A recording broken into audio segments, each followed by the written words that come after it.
Doctor Gurnam Singh Dhir ਦੀ ਹਾਸ ਰਸ ਪੁਸਤਕ ਮੈਨੂੰ ਮੈਥੋਂ ਬਚਾਓ। ਅਗਲਾ ਲੇਖ ਹੈ ਛੋਟੀਆਂ ਬੇਈਮਾਨੀਆਂ।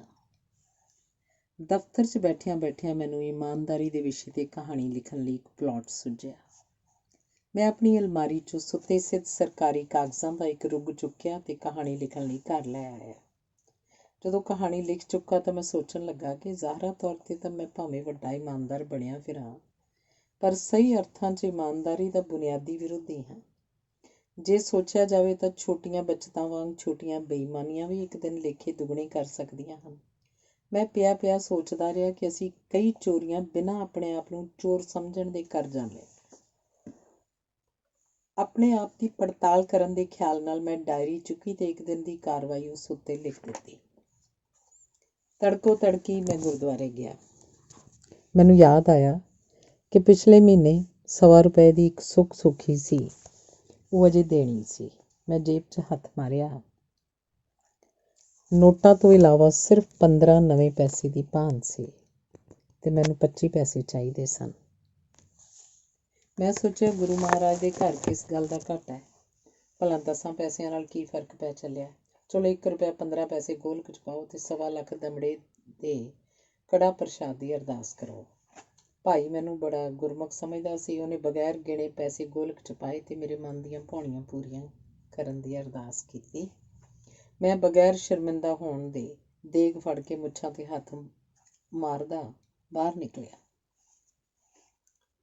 ਨੈਕਸਟ। ਸਵੇਰੇ ਅਖਬਾਰਾਂ ਵਾਲੇ ਨੂੰ ਅਖਬਾਰ ਦੇਣ ਦੀ ਕਾਹਲੀ ਸੀ। ਉਹ 3 ਅਖਬਾਰਾਂ ਦੇ ਥਾਂ ਮੈਨੂੰ 4 ਸੁੱਟ ਗਿਆ। ਮੈਂ ਵੇਖ ਵੀ ਲਏ ਕਿ ਅਖਬਾਰ 4 ਹਨ। ਇੱਕੇ ਅਖਬਾਰ ਦੀਆਂ 2 ਕਾਪੀਆਂ ਸਨ। ਉਹੀਓ ਖਬਰਾਂ ਤੇ ਉਹੀਓ ਝੂਠ ਤੂਫਾਨ ਵਾਧੂ ਕਾਪੀ 'ਚ ਛਪਿਆ ਸੀ। ਪਰ ਮੈਂ ਇਹ ਸੋਚ ਕੇ ਚੁੱਪ ਰਿਹਾ ਕਿ ਚਲੋ 2 ਪੈਸੇ ਦੀ ਰੱਦੀ ਆਏਗੀ।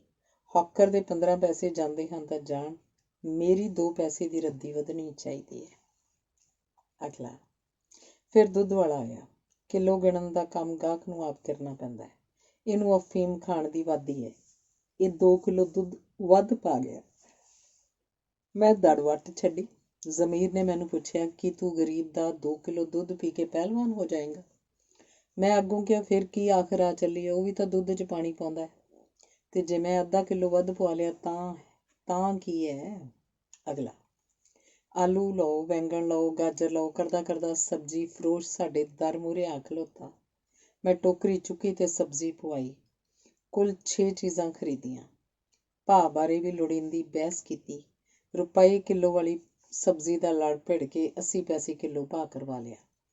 ਫਿਰ ਜਦੋਂ ਜੋੜ ਕਰਨ ਲੱਗਾ ਤਾਂ 6 ਦੀ ਥਾਂ ਮੈਂ ਸਬਜ਼ੀ ਦੀਆਂ 5 ਚੀਜ਼ਾਂ ਦਾ ਮੁੱਲ ਕਰਵਾਇਆ। 6ਵੀਂ ਚੀਜ਼ 250 ਗ੍ਰਾਮ ਟਮਾਟਰ ਸਨ। ਟਮਾਟਰਾਂ ਦੇ ਲਾਏ ਸਨ 60 ਨਵੇਂ ਪੈਸੇ। ਥੋੜ੍ਹੀ ਜਿਹੀ ਹੇਰਾਫੇਰੀ ਨਾਲ 60 ਪੈਸੇ ਬਚਾਏ। ਮੈਂ ਸਬਜ਼ੀ ਦੀ ਟੋਕਰੀ ਚੁੱਕ ਕੇ ਇਸ ਤਰ੍ਹਾਂ ਘਰ ਨੂੰ ਮੁੜਿਆ ਜਿਵੇਂ ਸਿਕੰਦਰ ਆਜ਼ਮ ਦੁਨੀਆ ਫਤਿਹ ਕਰਕੇ ਆ ਰਿਹਾ ਹੁੰਦਾ ਹੈ। ਅਗਲਾ। ਅਜੇ ਦਫ਼ਤਰ ਜਾਣ ਲਈ ਤਿਆਰ ਹੋ ਹੀ ਰਿਹਾ ਸਾਂ, ਧੋਬੀ ਕੱਪੜੇ ਲੈ ਕੇ ਆ ਗਿਆ। 31 ਕੱਪੜੇ ਦਿੱਤੇ ਸਨ ਤੇ ਉਹ 32 ਮੋੜ ਚੱਲਿਆ। 32ਵਾਂ ਕਿਸੇ ਜਨਾਨੀ ਦਾ ਪੇਟੀਕੋਟ ਸੀ। ਪਹਿਲਾਂ ਮੈਂ ਸੋਚਿਆ, ਇਹ ਕੀ ਕਰਨਾ? ਸ੍ਰੀਮਤੀ ਤਾਂ ਸਾਡੀ ਸਾੜੀ ਇੰਨੀ ਪਹਿਨਦੀ, ਸਾਡੇ ਕਿਸ ਕੰਮ? ਫਿਰ ਝੱਟ ਖਿਆਲ ਆਇਆ ਕਿ ਮੋੜਨਾ ਨਹੀਂ ਚਾਹੀਦਾ, ਮੁਫਤ ਦਾ ਕੱਪੜਾ। ਸ੍ਰੀਮਤੀ ਜੇ ਸਾੜੀਆਂ ਨਹੀਂ ਪਾਉਂਦੀ ਤਾਂ ਨਾ ਪਾਵੇ, ਆਪਾਂ ਆਪ ਵੇਲੇ ਕੁ ਵੇਲੇ ਪੇਟੀਕੋਟ ਪਾ ਛੱਡਿਆ ਕਰਾਂਗੇ, ਭਲਾ ਇਹਦੇ 'ਚ ਕੀ ਬੁਰਾਈ ਹੈ? ਅੱਜ ਕੱਲ੍ਹ ਕੁੜੀਆਂ ਪੈਂਟਾਂ ਪਾਈ ਫਿਰਦੀਆਂ ਨੇ, ਤੇ ਜੇ ਅਸੀਂ ਪੇਟੀਕੋਟ ਪਾ ਲਿਆ ਕਰਾਂਗੇ ਤਾਂ ਕੀ ਨੁਕਸਾਨ ਹੈ? ਆਖਰ ਸਮੇਂ ਦਾ ਫੈਸ਼ਨ ਹੈ। ਧੋਬੀ ਗਿਆ, ਮਾਲੀ ਆ ਗਿਆ। ਇਹ ਸਬਜ਼ੀਆਂ ਦੇ ਬੀਜਾਂ ਦੇ ਪੈਸਿਆਂ ਦਾ ਹਿਸਾਬ ਕਰਨ ਆਇਆ ਸੀ। ਇਹਦੇ ਕੋਲੋਂ ਕੱਦੂਆਂ ਦੇ ਬੀਆਂ ਦੇ ਪੈਸੇ ਉਸੇ ਤਰ੍ਹਾਂ ਛੁਡਵਾਏ ਜਿਵੇਂ ਰੇਹੜੀ ਵਾਲੇ ਤੋਂ ਟਮਾਟਰ ਮਾਠੇ ਸਨ। ਨੈਕਸਟ। ਦਫ਼ਤਰ ਦਾ ਵਕਤ ਹੋ ਚੁੱਕਾ ਸੀ, ਪਰ ਮੈਂ ਅਜੇ ਬਿਜਲੀ ਦਾ ਬਿੱਲ ਜਮ੍ਹਾਂ ਕਰਵਾਉਣਾ ਸੀ। ₹9.82 ਦਾ ਬਿੱਲ ਸੀ।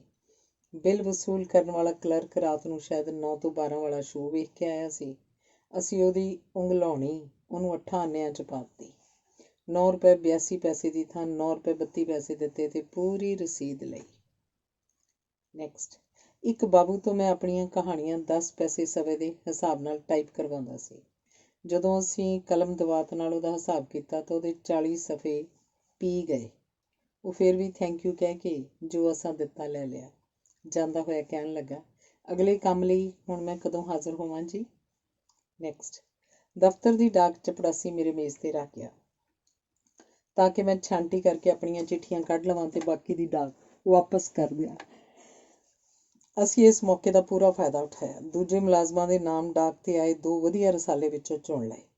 ਉੱਪਰਲੇ ਕਾਗਜ਼ ਫਾੜ ਕੇ ਆਪਣੇ ਮੇਜ਼ ਦੀ ਦਰਾਜ਼ 'ਚ ਸਾਂਭ ਦਿੱਤੇ।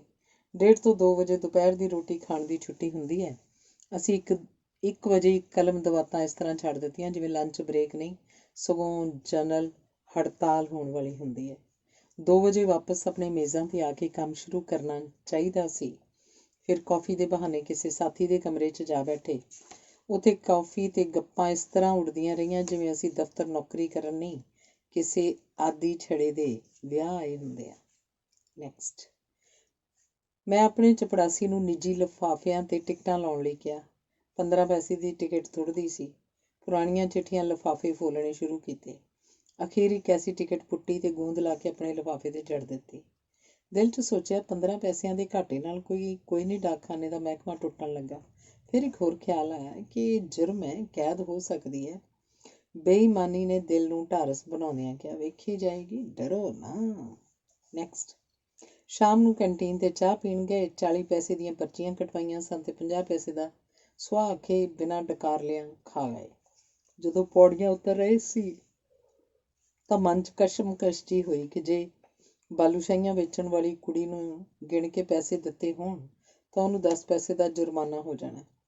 ਫਿਰ ਦੂਜੇ ਪਲ ਹੀ ਖਿਆਲ ਆਇਆ, ਕੋਈ ਗੱਲ ਨਹੀਂ, ਬੀਬੀ ਸਿਆਣੀ ਹੈ, ਭੋਰ ਚੋਰ ਨੂੰ ਪੂਰੀ ਬਾਲੂਸ਼ਾਹੀ ਗਿਣਵਾ ਦੇਗੀ। ਸ਼ਾਮ ਨੂੰ ਕਾਲਕਾ ਜਾਣਾ ਸੀ। ਸਟੇਸ਼ਨ 'ਤੇ ਗਿਆ, 3rd ਕਲਾਸ ਦੀ ਟਿਕਟ ਲਈ। ਗੱਡੀ ਬਹੁਤ ਖਾਲੀ ਪਈ ਸੀ। ਇੱਧਰ ਉੱਧਰ ਨਜ਼ਰ ਮਾਰੀ, ਚੱਕਰ ਵੀ ਕੋਈ ਨਹੀਂ ਸੀ। ਚੁੱਪ ਕਰਕੇ ਆਪਣੇ ਸੂਟ ਦਾ ਸਹਾਰਾ ਲੈਂਦੇ ਹੋਏ 1st ਕਲਾਸ 'ਚ ਡਟ ਗਏ। ਕਾਲਕਾ ਉਤਰੇ ਤਾਂ 2 ਰੁਪਏ ਦੀ ਬੱਚਤ ਦਾ ਖਿਆਲ ਕਰ ਫੁੱਲੇ ਨਾ ਸਮਾਏ। ਹਾਕੀ ਦਾ ਮੈਚ ਸੀ। ਮੈਨੂੰ ਪੁਰਾਣਾ ਖਿਡਾਰੀ ਹੋਣ ਕਰਕੇ ਅਗਲਿਆਂ ਨੇ ਰੈਫਰੀ ਬਣਾ ਲਿਆ। ਚਾਹੀਦਾ ਤਾਂ ਇਹ ਸੀ ਅਸੀਂ ਆਪਣੀ ਵਿਸਲ ਨੂੰ ਹਾਈ ਕੋਰਟ ਦੀ ਆਵਾਜ਼ ਸਮਝਦੇ, ਪਰ ਇੱਕ ਧਿਰ ਨਾਲ ਥੋੜ੍ਹੀ ਜਿਹੀ ਹਮਦਰਦੀ ਹੋਣ ਕਰਕੇ ਦੂਜੀ ਧਿਰ ਖਿਲਾਫ ਬਿਨਾਂ ਵਜ੍ਹਾ ਫਾਉਲ ਦਾ ਦੋਸ਼ ਲਾ ਕੇ ਸ਼ਾਰਟ ਕਾਰਨਰ ਦਿਲਾਈ ਤੇ ਗੋਲ ਕਰਵਾ ਕੇ ਆਪਣੇ ਮਨ ਨੂੰ ਯਾ ਬੇਈਮਾਨੀਏ ਤੇਰਾ ਹੀ ਆਸਰਾ ਕਹਿ ਕੇ ਧੀਰਜ ਦਿੱਤੀ। ਨੈਕਸਟ, ਬੱਸ 'ਚ ਕੋਈ ਸਵਾਰੀ ਸਰੋਂ ਦਾ ਸਾਗ ਰੱਖ ਕੇ ਭੁੱਲ ਗਈ। ਕੰਡਕਟਰ ਨੇ ਮੈਨੂੰ ਹੌਲੀ ਦੇ ਕੇ ਪੁੱਛਿਆ, ਉਹ ਸਾਗ ਵਾਲੀ ਗਠੜੀ ਤੁਹਾਡੀ ਹੈ? ਮੈਂ ਇੱਧਰ ਉੱਧਰ ਨਜ਼ਰ ਮਾਰ ਕੇ ਕਿਹਾ, ਹੋਰ ਇਹ ਇਸ ਵੇਲੇ ਕਿਹਦੀ ਹੋ ਸਕਦੀ ਹੈ? ਦਬਾ ਦਬ ਰਿਕਸ਼ਾ ਫੜੀ ਤੇ ਹੋ ਗਏ। ਨੈਕਸਟ, ਮੈਂ ਮੰਜੇ ਤੇ ਪਿਆ ਸੋਚਦਾ ਸਾਂ ਕਿ ਮੈਂ ਕਿੰਨੀਆਂ ਬੇਈਮਾਨੀਆਂ ਕਰ ਜਾਣਾ। ਵਕਤ ਦੀ ਬੇਈਮਾਨੀ, ਇਨਸਾਫ ਦੀ ਬੇਈਮਾਨੀ, ਸੌਦੇ ਪੱਤੇ ਦੀ ਬੇਈਮਾਨੀ, ਝੂਠ ਬੋਲਣ ਦੀ ਬੇਈਮਾਨੀ, ਹਿਸਾਬ ਕਿਤਾਬ ਦੀ ਬੇਈਮਾਨੀ, ਹੋਰ ਤਾਂ ਹੋਰ ਰੱਬ ਨਾਲ ਵੀ ਬੇਈਮਾਨੀ। ਇਹਨਾਂ ਵਿੱਚੋਂ ਬਹੁਤੀਆਂ ਬੇਈਮਾਨੀਆਂ ਨੂੰ ਮੈਂ ਇਸ ਤਰ੍ਹਾਂ ਸਮਝਦਾ ਜਿਵੇਂ ਮੇਰਾ ਜਮਾਂਦਰੂ ਹੱਕ ਹੁੰਦੀਆਂ ਹਨ। ਕੁਝ ਬੇਈਮਾਨੀਆਂ ਨੂੰ ਮੈਂ ਮਾਮੂਲੀ ਹਾਦਸੇ ਸਮਝਦਾ ਹਾਂ। ਨੈਕਸਟ, ਮੈਨੂੰ ਸੋਚਦਿਆਂ ਰੱਬ ਤੇ ਤਰਸ ਆਉਣ ਲੱਗਾ। ਜਦੋਂ ਮੈਂ ਸਵੇਰੇ ਪੂਜਾ ਘਰ ਜਾਂਦਾ ਤਾਂ ਪ੍ਰਸ਼ਾਦ ਚੜਾ ਕੇ ਪਰਮਾਤਮਾ ਨੂੰ ਕਹਿੰਦਾ, ਇਹ ਸੱਚੇ ਪਾਤਸ਼ਾਹ, ਤੂੰ ਇੱਥੇ ਮੰਦਿਰ 'ਚ ਹੀ ਰਹੀਂ, ਮੇਰੇ ਮਗਰ ਨਾ ਆਈ। ਮੈਂ ਬਾਹਰ ਅਣਗਿਣਤ ਬੇਈਮਾਨੀ ਦੇ ਕੰਮ ਕਰਨੇ ਹਨ ਤੇ ਆਪਣੇ ਭਗਤ ਦੀ ਕਾਰਗੁਜ਼ਾਰੀ ਵੇਖ ਕੇ ਈਸ਼ਵਰ, ਤੇਰੀ ਪੋਜੀਸ਼ਨ ਬੜੀ ਐਂਬੈਰੇਸਿੰਗ ਹੋਏਗੀ, ਤੂੰ ਮੇਰਾ ਇੱਥੇ ਹੀ ਇੰਤਜ਼ਾਰ ਕਰੀ। ਮੈਂ ਕੱਲ੍ਹ ਸਵੇਰੇ ਫਿਰ ਪ੍ਰਸ਼ਾਦ ਲੈ ਕੇ ਆਵਾਂਗਾ ਤੇ ਤੇਰੇ ਅੱਗੇ ਸਿਰ ਝੁਕਾਵਾਂਗਾ। ਬਸ ਰੱਬਾ ਤੂੰ ਇੱਥੇ ਹੀ ਰਹੀਂ। ਮੈਂ ਲਛਮਣ ਵਾਲੀ ਕਾਰ ਕੱਢ ਚੱਲਿਆ ਹਾਂ। ਤੂੰ ਬਾਹਰ ਨਾ ਨਿਕਲੀ, ਨਹੀਂ ਤਾਂ ਮਾਤਾ ਸੀਤਾ ਵਾਂਗੂ ਪਰੇਸ਼ਾਨੀ ਹੋਏਗੀ। ਇਹ ਛੋਟੀਆਂ ਬੇਈਮਾਨੀਆਂ ਮੇਰੀਆਂ ਹੀ ਨਹੀਂ, ਸਾਰੇ ਸੰਸਾਰ ਦੇ ਲੋਕਾਂ ਦਾ ਪੈਦਾਇਸ਼ੀ ਹੱਕ ਬਣ ਗਈਆਂ ਹਨ। ਛੋਟੀਆਂ ਬੇਈਮਾਨੀਆਂ ਜ਼ਿੰਦਾਬਾਦ, ਛੋਟੇ ਬੇਈਮਾਨ ਪਾਇੰਦਾਬਾਦ। ਅਗਲਾ ਲੇਖ ਹੈ 26 ਜਨਵਰੀ ਦੀ ਸਹੁੰ। 26 ਜਨਵਰੀ ਦੀ ਕਸਮ। ਇਹ ਬੱਚਾ 12 ਸਾਲ ਤੋਂ ਛੋਟਾ ਹੈ। ਬਾਊ ਜੀ, ਬੱਚੇ ਦੇ ਸਰੀਰ ਵੱਲ ਨਾ ਵੇਖੋ, ਇਹ ਆਜ਼ਾਦ ਹਿੰਦੁਸਤਾਨ ਦੀ ਪੈਦਾਵਾਰ ਹੈ। ਅਸੀਂ ਤੁਸੀਂ ਗੁਲਾਮ ਭਾਰਤ ਵਿੱਚ ਜੰਮੇ ਸਾਂ। ਅਸੀਂ 16 ਸਾਲਾਂ ਦੇ ਹੋ ਕੇ ਵੀ ਵੇਖਣ 'ਚ 10 ਵਰ੍ਹੇ ਦੇ ਲੱਗਦਾ ਸਾਂ। ਇਹ ਬੱਚਾ ਸਿਰਫ 9.5 ਸਾਲ ਦਾ ਹੈ। ਇਹ ਨਵੇਂ ਨਰੋਏ ਪੌਣ ਪਾਣੀ 'ਚ ਪਲਿਆ। ਮੈਂ ਠੀਕ ਕਹਿੰਦਾ ਬਾਊ ਜੀ? ਇਹਦੀ ਅੱਧੀ ਟਿਕਟ ਹੀ ਲੱਗਦੀ ਹੈ ਤੇ ਅਸੀਂ ਅੱਧੀ ਟਿਕਟ ਹੀ ਲਈ। ਆਜ਼ਾਦ ਹਿੰਦੁਸਤਾਨ ਦੇ ਬਾਊ ਨੂੰ ਮੇਰੀ ਗੱਲ ਦਾ ਯਕੀਨ ਆ ਗਿਆ। ਉਹਨਾਂ ਸਾਨੂੰ ਫਾਟਕੋਂ ਬਾਹਰ ਲੰਘ ਜਾਣ ਦਿੱਤਾ। 26 ਜਨਵਰੀ ਦੀ ਕਸਮ, ਮੈਂ ਕਦੀ ਝੂਠ ਨਹੀਂ ਬੋਲਿਆ। ਗੁਲਾਮ ਹਿੰਦੁਸਤਾਨ ਵੇਲੇ ਨੌਕਰਸ਼ਾਹੀ ਤੋਂ ਬਚਣ ਲਈ ਕਈ ਵਾਰ ਝੂਠ ਮਾਰ ਲਿਆ ਕਰਦਾ ਸਾਂ। ਉਸ ਝੂਠ 'ਚ ਕੋਈ ਪਾਪ ਨਹੀਂ ਹੁੰਦਾ ਜੋ ਦੇਸ਼ ਦੇ ਹਿੱਤਾਂ ਲਈ ਮਾਰਿਆ ਜਾਵੇ। ਮੇਰੇ ਪਾਸ ਰਾਜਸੀ ਭਗੌੜੇ ਆ ਕੇ ਠਹਿਰਿਆ ਕਰਦੇ ਸਨ। ਮੈਂ ਉਹਨਾਂ ਦੀ ਸੇਵਾ ਕਰਿਆ ਕਰਦਾ ਸਾਂ। ਮੈਂ ਆਪਣੇ ਸਾਰੇ ਤਾਨ ਉਹਨਾਂ ਤੋਂ ਨਿਛਾਵਰ ਕਰ ਦਿਆ ਕਰਦਾ ਸਾਂ। ਮੈਨੂੰ ਬੜਾ ਸਵਾਦ ਆਉਂਦਾ ਸੀ ਉਹਨਾਂ ਨੂੰ ਆਪਣੇ ਘਰ ਲੁਕੋ ਕੇ। 26 ਜਨਵਰੀ ਦੀ ਕਸਮ ਬੜੀਆਂ ਸਖਤੀਆਂ ਸਹੀਆਂ ਉਹਨਾਂ ਦੇਸ਼ ਭਗਤਾਂ ਨੇ। ਅਖੀਰ ਅਸੀਂ ਆਜ਼ਾਦ ਹੋ ਗਏ। ਸਾਡੇ ਦੇਸ਼ ਭਗਤਾਂ ਦੀਆਂ ਘਾਲਾਂ ਰਾਸ ਆਈਆਂ। ਸਾਡੇ ਦੇਸ਼ 'ਚ ਨਵੇਂ ਸੂਰਜ ਦੀਆਂ ਕਿਰਨਾਂ ਦਾ ਉਤਾਰਾ ਹੋਣ ਲੱਗਾ। 26 ਜਨਵਰੀ ਦੀ ਕਸਮ, ਜਿਸ ਦਿਨ ਦਾ ਦੇਸ਼ ਆਜ਼ਾਦ ਹੋਇਆ, ਮੈਨੂੰ ਇਸ ਤਰ੍ਹਾਂ ਜਾਪਣ ਲੱਗਾ ਜਿਵੇਂ ਇਸ ਸਰੀਰ 'ਚ ਕੋਈ ਸ਼ਕਤੀ ਪ੍ਰਵੇਸ਼ ਕਰ ਰਹੀ ਹੁੰਦੀ ਹੈ। ਦੇਸ਼ ਦੇ ਸੁਪਨਿਆਂ 'ਚੋਂ ਮੈਨੂੰ ਆਪਣੇ ਸੁਪਨੇ ਉਜਾਗਰ ਹੁੰਦੇ ਨਜ਼ਰ ਆਉਣ ਲੱਗੇ। ਮੈਨੂੰ ਇਸ ਤਰ੍ਹਾਂ ਪ੍ਰਤੀਤ ਹੋਣ ਲੱਗਾ ਜਿਵੇਂ ਮੇਰੇ ਅੰਦਰ ਇੱਕ ਨਵੀਂ ਇਨਸਾਨੀਅਤ ਪੈਦਾ ਹੋ ਰਹੀ ਹੈ। ਇੱਕ ਨਵੀਂ ਜ਼ਿੰਮੇਵਾਰੀ ਅੰਗੜਾਈਆਂ ਲੈਣ ਲੱਗੀ। ਮੇਰੀ ਨਸ ਨਸ ਵਿੱਚ ਨਵਾਂ ਖੂਨ ਹਰਕਤ ਕਰਨ ਲੱਗਾ। ਇਸ ਭਾਗਾਂ ਭਰੇ ਦਿਨ ਲਈ ਮੇਰੇ ਅੰਦਰ ਅਰਮਾਨਾਂ ਦੇ ਸਾਗਰ ਛੱਲਾ ਮਾਰ ਰਹੇ ਸਨ। ਮੈਂ ਆਪਣੇ ਬੱਚੇ ਨੂੰ, ਆਪਣੇ ਦੇਸ਼ ਦੇ ਆਜ਼ਾਦ ਬੱਚੇ ਨੂੰ 26 ਜਨਵਰੀ ਦੀ ਰੌਣਕ ਵਿਖਾਉਣਾ ਚਾਹੁੰਦਾ ਸਾਂ। ਹਾਂ, ਭਾਵੇਂ ਮੈਂ ਪੰਜਾਬੀ, ਪਰ ਰਹਿੰਦਾ ਟ੍ਰਿਵੇਂਡਰਮ ਵਿੱਚ ਹਾਂ। ਦੇਸ਼ ਆਜ਼ਾਦ ਹੋਣ ਤੋਂ ਪਹਿਲਾਂ ਮੈਂ ਕਦੀ ਟ੍ਰਿਵੇਂਡਰਮ ਦਾ ਨਾਂ ਵੀ ਨਹੀਂ ਸੀ ਸੁਣਿਆ। ਟ੍ਰਿਵੇਂਡਰਮ ਤੋਂ ਦਿੱਲੀ ਤੱਕ ਆਉਂਦਿਆਂ ਹਿੰਦੁਸਤਾਨ ਦੇ ਕਈਆਂ ਸੂਬਿਆਂ ਦੇ ਲੋਕ ਤੱਕੇ। ਸਮੂਹ ਸੂਬਿਆਂ ਦੇ ਲੋਕ ਸਮੂਹ ਸੂਬਿਆਂ 'ਚ ਕਾਰੋਬਾਰ ਕਰਦੇ ਹਨ। ਪਹਿਲਾਂ ਸਭ ਦੀਆਂ ਚੁੰਝਾਂ ਖੇਤ ਦੇ ਰੋੜਿਆਂ ਵਰਗੀਆਂ ਸਨ। ਕਿਸੇ ਦਾ ਮੂੰਹ ਕਿਸੇ ਪਾਸੇ, ਕਿਸੇ ਦਾ ਮੂੰਹ ਕਿਸੇ ਪਾਸੇ। ਵਾਹਣ ਦੇ ਰੋੜਿਆਂ ਨੂੰ ਗੋਲ ਕਿਵੇਂ ਕੀਤਾ ਜਾਏ। ਹਿੰਦੁਸਤਾਨ ਦੀ ਸਾਂਝੀ ਬੋਰੀ 'ਚ ਪਾ ਕੇ 2-4 ਹਲੂਣੇ ਦਿਓ, ਸਭ ਵਾਧੂ ਚੁੰਝਾਂ ਭੁਰ ਜਾਣਗੀਆਂ ਤੇ ਸਾਰੇ ਗੋਲਮੋਲ ਹੋ ਜਾਣਗੇ। 26 ਜਨਵਰੀ ਦੀ ਸਹੁੰ, ਅਸੀਂ ਦਿਨੋਂ ਦਿਨ ਗੋਲ ਹੁੰਦੇ ਜਾ ਰਹੇ ਹਾਂ। ਸਾਡੇ ਅਣਲੋੜੇ ਕਿੰਗਰੇ ਭੁਰ ਰਹੇ ਹਨ। ਮੈਂ ਸਮਝਦਾ ਹਿੰਦੁਸਤਾਨੀਆਂ ਦੀ ਬੋਰੀ ਨੇ ਸਾਨੂੰ ਸਭ ਨੂੰ ਇੱਕੋ ਜਿਹਾ ਬਣਾ ਦਿੱਤਾ ਹੈ। ਅਸੀਂ ਭਾਂਤ-ਭਾਂਤ ਦੀਆਂ ਬੋਲੀਆਂ ਬੋਲਦੇ ਵੀ ਸਭ ਦੀ ਵਿਚਲੀ ਸਾਂਝ ਨੂੰ ਕਾਇਮ ਰੱਖਦੇ ਹਾਂ। ਗੱਡੀ ਵਿੱਚ ਆਉਂਦਿਆਂ ਮੈਨੂੰ ਮਦਰਾਸੀ, ਬੰਗਾਲੀ, ਮਰਾਠੀ, ਗੁਜਰਾਤੀ, ਸਿੰਧੀ, ਪੰਜਾਬੀ ਤੇ ਦੂਸਰੇ ਸੂਬਿਆਂ ਦੇ ਲੋਕ ਮਿਲੇ। ਮੈਂ ਕਈਆਂ ਨੂੰ ਗਾਉਂਦਿਆਂ ਸੁਣਿਆ। ਗਾਉਂਦੇ ਭਾਵੇਂ ਵੱਖ-ਵੱਖ ਬੋਲੀਆਂ ਸਨ, ਪਰ ਉਹਨਾਂ ਦੀ ਹਰ ਗੱਲ ਸਾਰੇ ਦੇਸ਼ ਦੀ ਗੱਲ ਜਾਪਦੀ ਸੀ। ਇੱਕ ਮਦਰਾਸੀ ਗਾ ਰਿਹਾ ਸੀ, ਘੁੰਗਰਾਲੇ ਵਾਲਾਂ ਵਾਲੀਏ ਕੁੜੀਏ, ਕੀ ਕਸ਼ਮੀਰ ਬੈਠੇ ਮਾਹੀ ਨੂੰ ਤੋਪਾਂ ਦੇ ਧੂੰਏਂ ਵੇਖ ਕੇ ਤੇਰੀ ਯਾਦ ਨਾ ਆਉਂਦੀ ਹੋਏਗੀ। ਕੇਰਲਾ ਦਾ ਮਾਹੀਗੀਰ ਗਾ ਰਿਹਾ ਸੀ, ਇਹ ਸ਼ਗਨਾਂ ਭਰਿਆ ਨਾਰੀਅਲ ਆਪਣੇ ਅੰਦਰ ਸਾਡੇ ਪਿਆਰ ਦਾ ਉਹ ਭੇਦ ਛੁਪਾਈ ਫਿਰਦਾ ਜੋ ਸਿਵਾਏ ਰੱਬ ਦੇ ਹੋਰ ਕੋਈ ਨਹੀਂ ਜਾਣਦਾ। ਆਂਧਰਾ ਦੇ ਖੇਤਾਂ ਵਿੱਚੋਂ ਆਵਾਜ਼ ਆ ਰਹੀ ਸੀ, ਮੇਰੇ ਹਾਣ ਦੀ ਇਹ ਮੁਟਿਆਰੀ, ਇਹ ਖੁਸ਼ਬੂ ਧਾਨ ਦੇ ਖੇਤਾਂ ਦੀ ਨਹੀਂ, ਇਹ ਸਾਡੇ ਪੱਕੀ ਫਸਲ ਵਾਂਗ ਪੱਕੇ ਪਿਆਰ ਦੀ ਸੁਗੰਧੀ ਹੈ। ਇੱਕ ਸਿੰਧੀ ਸ਼ਰਨਾਰਥੀ ਨੱਡਾ ਕਹਿ ਰਿਹਾ ਸੀ, ਗੋਰੀਏ ਤੇਰੀ ਇੱਕ ਅੱਖ ਵਿੱਚ ਮੈਨੂੰ ਗੰਗਾ ਤੇ ਦੂਜੀ ਵਿੱਚ ਜਮਨਾ ਵਗਦੀ ਵਿਖਾਈ ਦੇ ਰਹੀ ਹੈ। ਯੁਵਕ ਬੜੀ ਲੰਮੀ ਹੇਕ 'ਚ ਕਹਿ ਰਿਹਾ ਸੀ, ਜੇ ਤੂੰ ਮੈਨੂੰ ਕਿਸੇ ਬਹਾਦਰੀ ਦੇ ਕਾਰਨਾਮੇ ਪਿੱਛੇ ਮਿਲ ਸਕਦੀ ਹੈ ਤਾਂ ਮੈਂ ਆਪਣੀ ਜਾਨ ਤੇ ਖੇਡ ਕੇ ਵੀ ਹਾਸਲ ਕਰਨ ਨੂੰ ਸਸਤਾ ਸੌਦਾ ਸਮਝਦਾ। ਇੱਕ ਬੰਗਾਲੀ ਕੁੜੀ ਗਾ ਰਹੀ ਸੀ, ਮੈਂ ਇਹ ਅੱਖਾਂ ਕਿਸੇ ਮੱਛੀ ਤੋਂ ਉਧਾਰੀਆਂ ਨਹੀਂ ਲਈਆਂ, ਇਹ ਮੇਰੇ ਪਾਸ ਤੇਰੀ ਅਮਾਨਤ ਹਨ। ਰਾਜਸਥਾਨ ਦੀ ਇੱਕ ਸ਼ਹਿਜ਼ਾਦੀਆਂ ਵਰਗੀ ਕਿਸਾਨ ਕੁੜੀ ਦੇ ਬੋਲ ਸਨ, ਤੇਰੀ ਬਹਾਦਰੀ ਦੇ ਕਿੱਸਿਆਂ ਨੇ ਮੇਰੇ ਸੰਗਮਰਮਰ ਵਰਗੇ ਦਿਲ ਨੂੰ ਮੋਮ ਕਰ ਦਿੱਤਾ ਹੈ।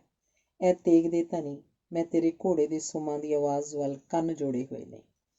ਪੰਜਾਬਣ ਕੁੜੀ ਬੜੀ ਮੜਕ ਨਾਲ ਕਹਿ ਰਹੀ ਸੀ, ਮਾਈਆ ਢੋਲ ਸਿਪਾਹੀਆ, ਦੇਸ਼ ਦੀ ਗੈਰਤ ਲਈ ਗਾਨੇ ਬਣ ਕੇ ਜਾ, ਦੇਸ਼ ਦੀ ਗੈਰਤ ਲਈ। 26 ਜਨਵਰੀ ਦੀ ਕਸਮ ਮੈਂ ਦੱਸ ਨਹੀਂ ਸਕਦਾ। ਇਹਨਾਂ ਭਾਂਤ-ਭਾਂਤ ਬੋਲੀਆਂ 'ਚੋਂ ਬੋਲੀ ਜਾ ਰਹੀ ਇੱਕੋ ਆਵਾਜ਼, ਇੱਕੋ ਧੜਕਣ ਤੇ ਇੱਕੋ ਭਾਵਨਾ ਨੇ ਮੇਰੇ ਮਨ 'ਤੇ ਕੀ ਅਸਰ ਕੀਤਾ। ਮੈਨੂੰ ਇੰਝ ਜਾਪਦਾ ਸੀ ਭਾਰਤ ਮਾਤਾ ਦੇ ਸਾਰੇ ਧੀਆਂ ਪੁੱਤ ਇੱਕੋ ਰਾਗਣੀ ਲਾਪ ਰਹੇ ਹਨ। 26 ਜਨਵਰੀ ਦੀ ਸਹੁੰ, ਮੈਨੂੰ ਤਾਂ ਸਾਰਾ ਦੇਸ਼ ਇੱਕ ਪਰਿਵਾਰ ਵਾਂਗ ਲੱਗਦਾ ਹੈ। 2 ਵਾਰ ਸਾਡੀ ਆਜ਼ਾਦੀ 'ਤੇ ਹੱਲੇ ਬੋਲੇ ਗਏ। ਸਾਰਾ ਭਾਰਤ ਧਰਮ ਯੁੱਧ ਵਾਂਗ ਦੋਵੇਂ ਲੜਾਈਆਂ ਲੜਿਆ। ਇੱਕ ਸਿਰੇ ਤੋਂ ਲੈ ਕੇ ਦੂਜੇ ਸਿਰੇ ਤੱਕ ਇੱਕੋ ਆਵਾਜ਼ ਸੁਣਾਈ ਦੇ ਰਹੀ ਸੀ, ਖਤਰਾ ਹੈ ਮੇਰੇ ਚੁਬਾਰੇ ਨੂੰ, ਖਤਰਾ ਹੈ ਘਰ ਸਾਰੇ ਨੂੰ, ਜਾਗ ਦੇਸ਼ ਦੇ ਗੱਭਰੂਆ, ਵੇਲਾ ਜੇ ਹਾਕਾਂ ਮਾਰਦਾ, ਤੂੰ ਲੈ ਅੰਗੜਾਈਆਂ ਅਣਖੇ ਨੀ, ਵਤਨ ਤੇਰਾ ਲਲਕਾਰਦਾ। 26 ਜਨਵਰੀ ਦੀ ਸਹੁੰ, ਰਿਪਬਲਿਕ ਡੇ ਦੀਆਂ ਝਾਕੀਆਂ ਵੇਖ ਕੇ ਇਸ ਤਰ੍ਹਾਂ ਮਹਿਸੂਸ ਹੁੰਦਾ ਹੈ ਜਿਵੇਂ ਸਾਡੇ ਘਰ 'ਚ ਵਿਆਹ ਰਚਿਆ ਹੋਇਆ। ਬਹੂ ਰਾਣੀ ਦਾ ਡੋਲਾ ਆ ਰਿਹਾ ਹੈ। ਸਾਰੇ ਭਾਰਤੀ ਜਾਂਜੀਆਂ ਵਾਂਗ ਮੇਲਦੇ ਫਿਰਦੇ ਹਨ। ਹਰ ਇੱਕ ਨੂੰ ਚਾਅ ਚੜਿਆ ਹੋਇਆ ਹੈ। ਸਾਡੇ ਸੈਨਿਕ ਕਦਮ ਮਿਲਾ ਕੇ ਤੁਰ ਰਹੇ ਹਨ। ਸਾਡੇ ਟੈਂਕ, ਮਸ਼ੀਨ ਗੰਨਾਂ ਮੁਸਕਰਾਉਂਦੀਆਂ ਜਾ ਰਹੀਆਂ ਹਨ। ਸਾਡੇ ਹਵਾਈ ਜਹਾਜ਼ ਅਸਮਾਨ ਵਿੱਚ ਗਣਰਾਜ ਦਿਵਸ 'ਤੇ ਮੁਬਾਰਕਬਾਦ ਦੀਆਂ ਤਿਰੰਗੀਆਂ ਲਕੀਰਾਂ ਖਿੱਚ ਰਹੇ ਹਨ। ਜਨ ਗਣ ਮਨ ਦੀ ਧੁਨ ਵੱਜ ਰਹੀ ਹੈ। ਹਰ ਇੱਕ ਦੇ ਲੱਬਾਂ 'ਤੇ ਭਾਰਤ ਮਾਤਾ ਦੀ ਜੈ ਦੀ ਪ੍ਰਾਰਥਨਾ ਚੜ੍ਹੀ ਹੋਈ ਹੈ। ਮਾਂ ਦੀਆਂ ਅੱਖਾਂ ਮਮਤਾ ਨਾਲ ਛਲਕ ਰਹੀਆਂ ਹਨ। ਜੀਵਨ ਮੇਰੇ ਲਾਲ, ਜੀਵਨ ਮੇਰੇ ਭਾਗ, ਵਧੇ ਉਹਨਾਂ ਦਾ ਪਿਆਰ, ਜੈ ਜੈਕਾਰ, ਜੈ ਜੈਕਾਰ। 26 ਜਨਵਰੀ ਦੀ ਸਹੁੰ, ਅੱਜ ਲਾਲਾ ਮਾਘੀ ਮੱਲ ਜੀ ਪਹਿਲੀ ਵਾਰ ਨਹਾਤੇ ਹਨ। ਉਹਨਾਂ ਨੇ ਨਵੀਂ ਧੋਤੀ ਬੱਧੀ ਹੈ। ਬੱਚਿਆਂ ਨੂੰ ਪਹਿਲੀ ਵਾਰ ਪੈਸੇ ਵੰਡੇ ਹਨ। ਅੱਜ ਉਹ ਪਹਿਲੀ ਵਾਰ ਹੱਸਦੇ ਵੇਖੇ ਗਏ ਹਨ। ਹੁਣ ਲਾਜ਼ਮੀ ਤੌਰ 'ਤੇ ਲਾਲਾ ਜੀ ਆਜ਼ਾਦੀ ਦੇ ਅਰਥ ਸਮਝ ਗਏ ਹੋਣੇ ਹਨ। ਜੀਵੇ ਐਸਾ ਸ਼ਾਹ ਜਿਹਨੂੰ ਚੜ੍ਹਿਆ ਫਿਰਦਾ ਚਾਹ, ਜੀਵੇ ਉਹਦੀ ਲਾਲੀ ਜਿਹਦੇ ਕੋਲ ਸੋਨੇ ਦੀ ਥਾਲੀ। 26 ਜਨਵਰੀ ਦੀ ਸਹੁੰ ਕਾਮਿਆਂ ਵੱਲ ਤੱਕੋ, ਸਾਡੇ ਜੱਟ ਤੇ ਤਰਖਾਣ, ਸਾਡੇ ਦੇਸ਼ ਦੀ ਅਸਲੀ ਸ਼ਾਨ। ਮੈਂ ਜਾਵਾਂ ਕੁਰਬਾਨ, ਝੁਲਦੇ ਰਹਿਣ ਨਿਸ਼ਾਨ, ਮਜ਼ਦੂਰਾਂ ਦੇ ਨਾਅਰੇ ਲੱਗਦੇ ਬੜੇ ਪਿਆਰੇ, ਵੇਖੋ ਸਾਡਾ ਢੋਲ ਸਿਪਾਹੀ। ਹੀਰ ਕਿਸੇ ਦਾ ਮਾਹੀ, ਅੱਖੀਆਂ ਦੇ ਵਿੱਚ ਵਸਦਾ ਦੇਸ਼, ਜੀਂਦਾ ਰਹੇ ਜਵਾਨ ਹਮੇਸ਼। 26 ਜਨਵਰੀ ਦੀ ਸਹੁੰ ਅੱਜ ਸਾਡਾ ਪ੍ਰਤਿੱਗਿਆ ਦਿਹਾੜਾ ਹੈ। ਅੱਜ ਸਾਡਾ ਪ੍ਰਣ ਦਿਹਾੜਾ ਹੈ। ਅੱਜ ਅਸੀਂ ਫੈਸਲਾ ਕਰਨਾ ਹੈ ਕਿ ਅਸੀਂ ਇੱਕ ਕੌਮ ਬਣਾਂਗੇ, ਇੱਕ ਦੇਸ਼, ਇੱਕੋ ਝੰਡਾ, ਇੱਕੋ ਨਾਅਰਾ, ਦੇਸ਼ ਲਈ ਮਰਾਂਗੇ। ਜੈ ਜਵਾਨ ਜੈ ਕਿਸਾਨ, ਨਾ ਜਾਤ ਨਾ ਪਾਤ, ਨਾ ਊਚ ਨਾ ਨੀਚ, ਨਾ ਅਮੀਰ ਨਾ ਗਰੀਬ, ਸਭੋ ਸਾਂਝੀ ਵੰਡ। ਪਰ ਇਹ ਕਿੱਡੀ ਔਖੀ ਪ੍ਰਤਿੱਗਿਆ ਹੈ, ਕਿੱਡਾ ਕਠਨ ਪ੍ਰਣ ਹੈ। 26 ਜਨਵਰੀ ਦੀ ਸਹੁੰ ਸਾਨੂੰ ਇਸ ਗੱਲ ਦਾ ਅਹਿਸਾਸ ਹੈ ਕਿ ਸਾਡੇ ਵਿੱਚ ਅਜੇ ਵੀ ਅਨੇਕਾਂ ਜੈ ਚੰਦ ਹਨ। ਇਹਨਾਂ ਜੈ ਚੰਦਾਂ ਤੋਂ ਦੇਸ਼ ਨੂੰ ਬਚਾਉਣ ਦੀ ਲੋੜ ਹੈ। ਸਾਡੇ ਵਿੱਚ ਲੱਖਾਂ ਹੀ ਸ਼ਾਇਲਾਕ ਹਨ ਜੋ ਆਪਣੇ ਗੋਸ਼ਤ ਦੇ ਟੁਕੜੇ ਲਈ ਸਾਰੇ ਭਾਰਤ ਦਾ ਝਟਕਾ ਕਰਨ ਲਈ ਤਿਆਰ ਹਨ। ਕਿੰਨੇ ਜ਼ਹਿਰੀ ਸੱਪ ਹਨ ਜੋ ਹਰ ਵੇਲੇ ਫਿਰਕੂ ਡੰਗ ਮਾਰਦੇ ਹਨ। ਸਾਡੇ 'ਚ ਕਿੰਨੇ ਨਕਲੀ ਦੇਸ਼ ਭਗਤ ਹਨ ਜੋ ਸਿਰਫ ਰੁਜ਼ਗਾਰ ਲਈ ਆਗੂ ਬਣੇ ਹੋਏ ਹਨ। ਉਹ ਸਾਡੀ ਆਜ਼ਾਦੀ ਨੂੰ ਕੋਟਿਆਂ ਪਰਮਟਾਂ ਦੇ ਪੈਮਾਨਿਆਂ ਨਾਲ ਤੋਲਦੇ ਰਹਿੰਦੇ ਹਨ। ਸਾਡੇ ਵਿੱਚ ਕਿੰਨੇ ਹੀ ਸੇਹ ਦੇ ਕੰਡੇ ਹਨ ਜੋ ਆਪੋ ਵਿੱਚ ਲੜਾ ਕੇ ਖੁਸ਼ ਹੁੰਦੇ ਹਨ। ਕਿੰਨੇ ਹੀ ਸੂਬਾ ਪ੍ਰਸਤ ਹਨ, ਕਿੰਨੇ ਹੀ ਭਾਸ਼ਾ ਪ੍ਰਸਤ ਹਨ, ਕਿੰਨੇ ਚਮੜੀ ਪ੍ਰਸਤ ਹਨ, ਕਿੰਨੇ ਜਾਤੀ ਪ੍ਰਸਤ ਹਨ। ਸਾਡੀ ਸਭ ਤੋਂ ਵੱਡੀ ਬਦਕਿਸਮਤੀ ਇਹ ਹੈ ਕਿ ਇੱਥੇ ਅਜੇ ਹਿੰਦੁਸਤਾਨੀ ਪੈਦਾ ਹੋਣੇ ਸ਼ੁਰੂ ਨਹੀਂ ਹੋਏ।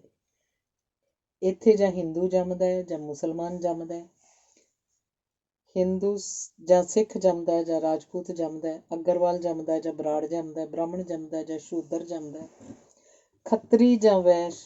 ਅਜੇ ਮੁਲਕ ਦੇ ਕਿਸੇ ਹਿੱਸੇ 'ਚ ਹਿੰਦੁਸਤਾਨੀ ਜੰਮਣਾ ਸ਼ੁਰੂ ਨਹੀਂ ਹੋਇਆ। ਜਿਸ ਦਿਨ ਇੱਕ ਵੀ ਹਿੰਦੁਸਤਾਨੀ ਜੰਮ ਪਿਆ, ਸਾਨੂੰ ਭਾਰਤ ਵਰਸ਼ ਦਿਹਾੜਾ ਮਨਾਉਣ ਦਾ ਮੌਕਾ ਮਿਲੇਗਾ। 26 ਜਨਵਰੀ ਦੀ ਸਹੁੰ ਅਜੇ ਅਸੀਂ ਗਾਂ ਤੇ ਮੱਝ ਵਿੱਚ ਫਰਕ ਨਹੀਂ ਸਮਝ ਸਕੇ। ਗਾਂ ਭਾਵੇਂ ਦੁੱਧ ਦੇਵੇ ਜਾਂ ਨਾ, ਢੁੱਡ ਮਾਰੇ ਜਾਂ ਨਾ, ਉਹ ਸਾਡੇ ਲਈ ਮਾਤਾ ਹੈ। ਮੱਝ ਬੇਸ਼ੱਕ 20 ਕਿਲੋ ਦੁੱਧ ਦੇਵੇ, ਉਹ ਚਾਚੀ ਤਾਈ ਵੀ ਨਹੀਂ ਸਮਝੀ ਜਾਂਦੀ। ਅਸੀਂ ਦਰਖਤਾਂ ਦੇ ਪੌਣ ਪਾਣੀ 'ਚ ਛੂਤ ਛਾਤ ਤੇ ਊਚ ਨੀਚ ਭਰ ਦਿੱਤੀ ਹੈ। ਅੰਬ, ਅਨਾਰ, ਸੰਤਰਾ ਭਾਵੇਂ ਕਿੰਨੇ ਮਿੱਠੇ ਫਲ ਹਨ, ਪਰ ਉਹਨਾਂ ਦੇ ਬੂਟਿਆਂ ਨੂੰ ਅਸੀਂ ਕੱਖ ਨਹੀਂ ਸਮਝਦੇ। ਜਿਹੋ ਜਿਹੀਆਂ ਬਾਕੀ ਝਾੜੀਆਂ ਤੈਸੇ ਫਲਦਾਰ ਬੂਟੇ। ਪਰ ਅਸੀਂ ਪਿੱਪਲ ਨੂੰ ਦੇਵਤਾ ਮੰਨਦੇ ਹਾਂ, ਤੁਲਸੀ ਨੂੰ ਦੇਵੀ ਮੰਨਦੇ ਹਾਂ, ਜੰਡ ਨੂੰ ਸ਼ਗਨਾਂ ਭਰਿਆ ਬਿਰਛਾ ਸਮਝਦੇ ਹਾਂ। ਹੋਰ ਤਾਂ ਹੋਰ ਅਸੀਂ ਦਿਨਾਂ ਤੇ ਤਿੱਥਾਂ ਵਾਰਾਂ ਦੇ ਝਗੜਿਆਂ 'ਚੋਂ ਨਹੀਂ ਨਿਕਲ ਸਕੇ।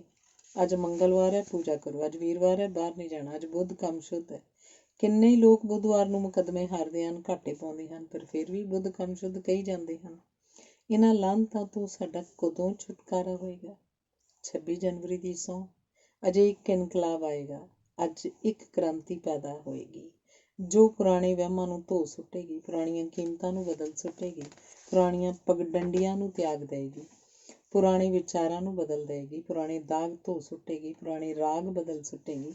ਉਹ ਦਿਨ ਦੂਰ ਨਹੀਂ ਜਦੋਂ ਇੱਕ ਐਸੀ ਪਹੁ ਫੁੱਟੇਗੀ, ਇੱਕ ਐਸੀ ਕਿਰਨ ਚਮਕੇਗੀ ਕਿ ਸਾਰਾ ਗਿਆਨ ਅੰਧੇਰਾ ਦੂਰ ਹੋ ਜਾਏਗਾ।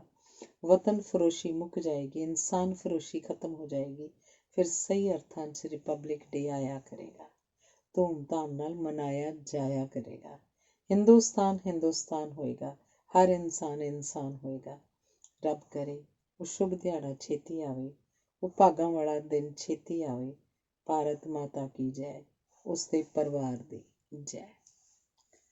ਅਗਲਾ ਲੇਖ ਹੈ ਜੱਟ ਦਾ ਵਰਤ। ਇੱਕ ਵਾਰੀ ਮੈਂ ਦਾਣਾ ਮੰਡੀ ਦੀ ਬੋਲੀ 'ਚ ਫਸਿਆ ਸਾਂ ਤੇ ਇੱਕ ਵਾਰ ਵਹੁਟੀ ਦੇ ਬੋਲੀ ਮਾਰਨ 'ਚ ਫਸ ਗਿਆ। ਦਾਣਾ ਮੰਡੀ 'ਚ ਕਣਕ ਦੇ ਢੇਰ ਦੀ ਬੋਲੀ ਹੋ ਰਹੀ ਸੀ। ਆੜ੍ਹਤੀਏ ਤੀਂਗ ਤੀਂਗ ਇੱਕ ਇੱਕ ਪੈਸਾ ਉਤਾਂਹ ਚੜ੍ਹ ਰਹੇ ਸਨ। 2 ਪੈਸੇ 2 ਪੈਸੇ, 2.5 ਪੈਸੇ 2.5 ਪੈਸੇ, 3 ਪੈਸੇ 3 ਪੈਸੇ ਉਹ ਬੋਲੀ ਦਿੰਦੇ ਗਏ।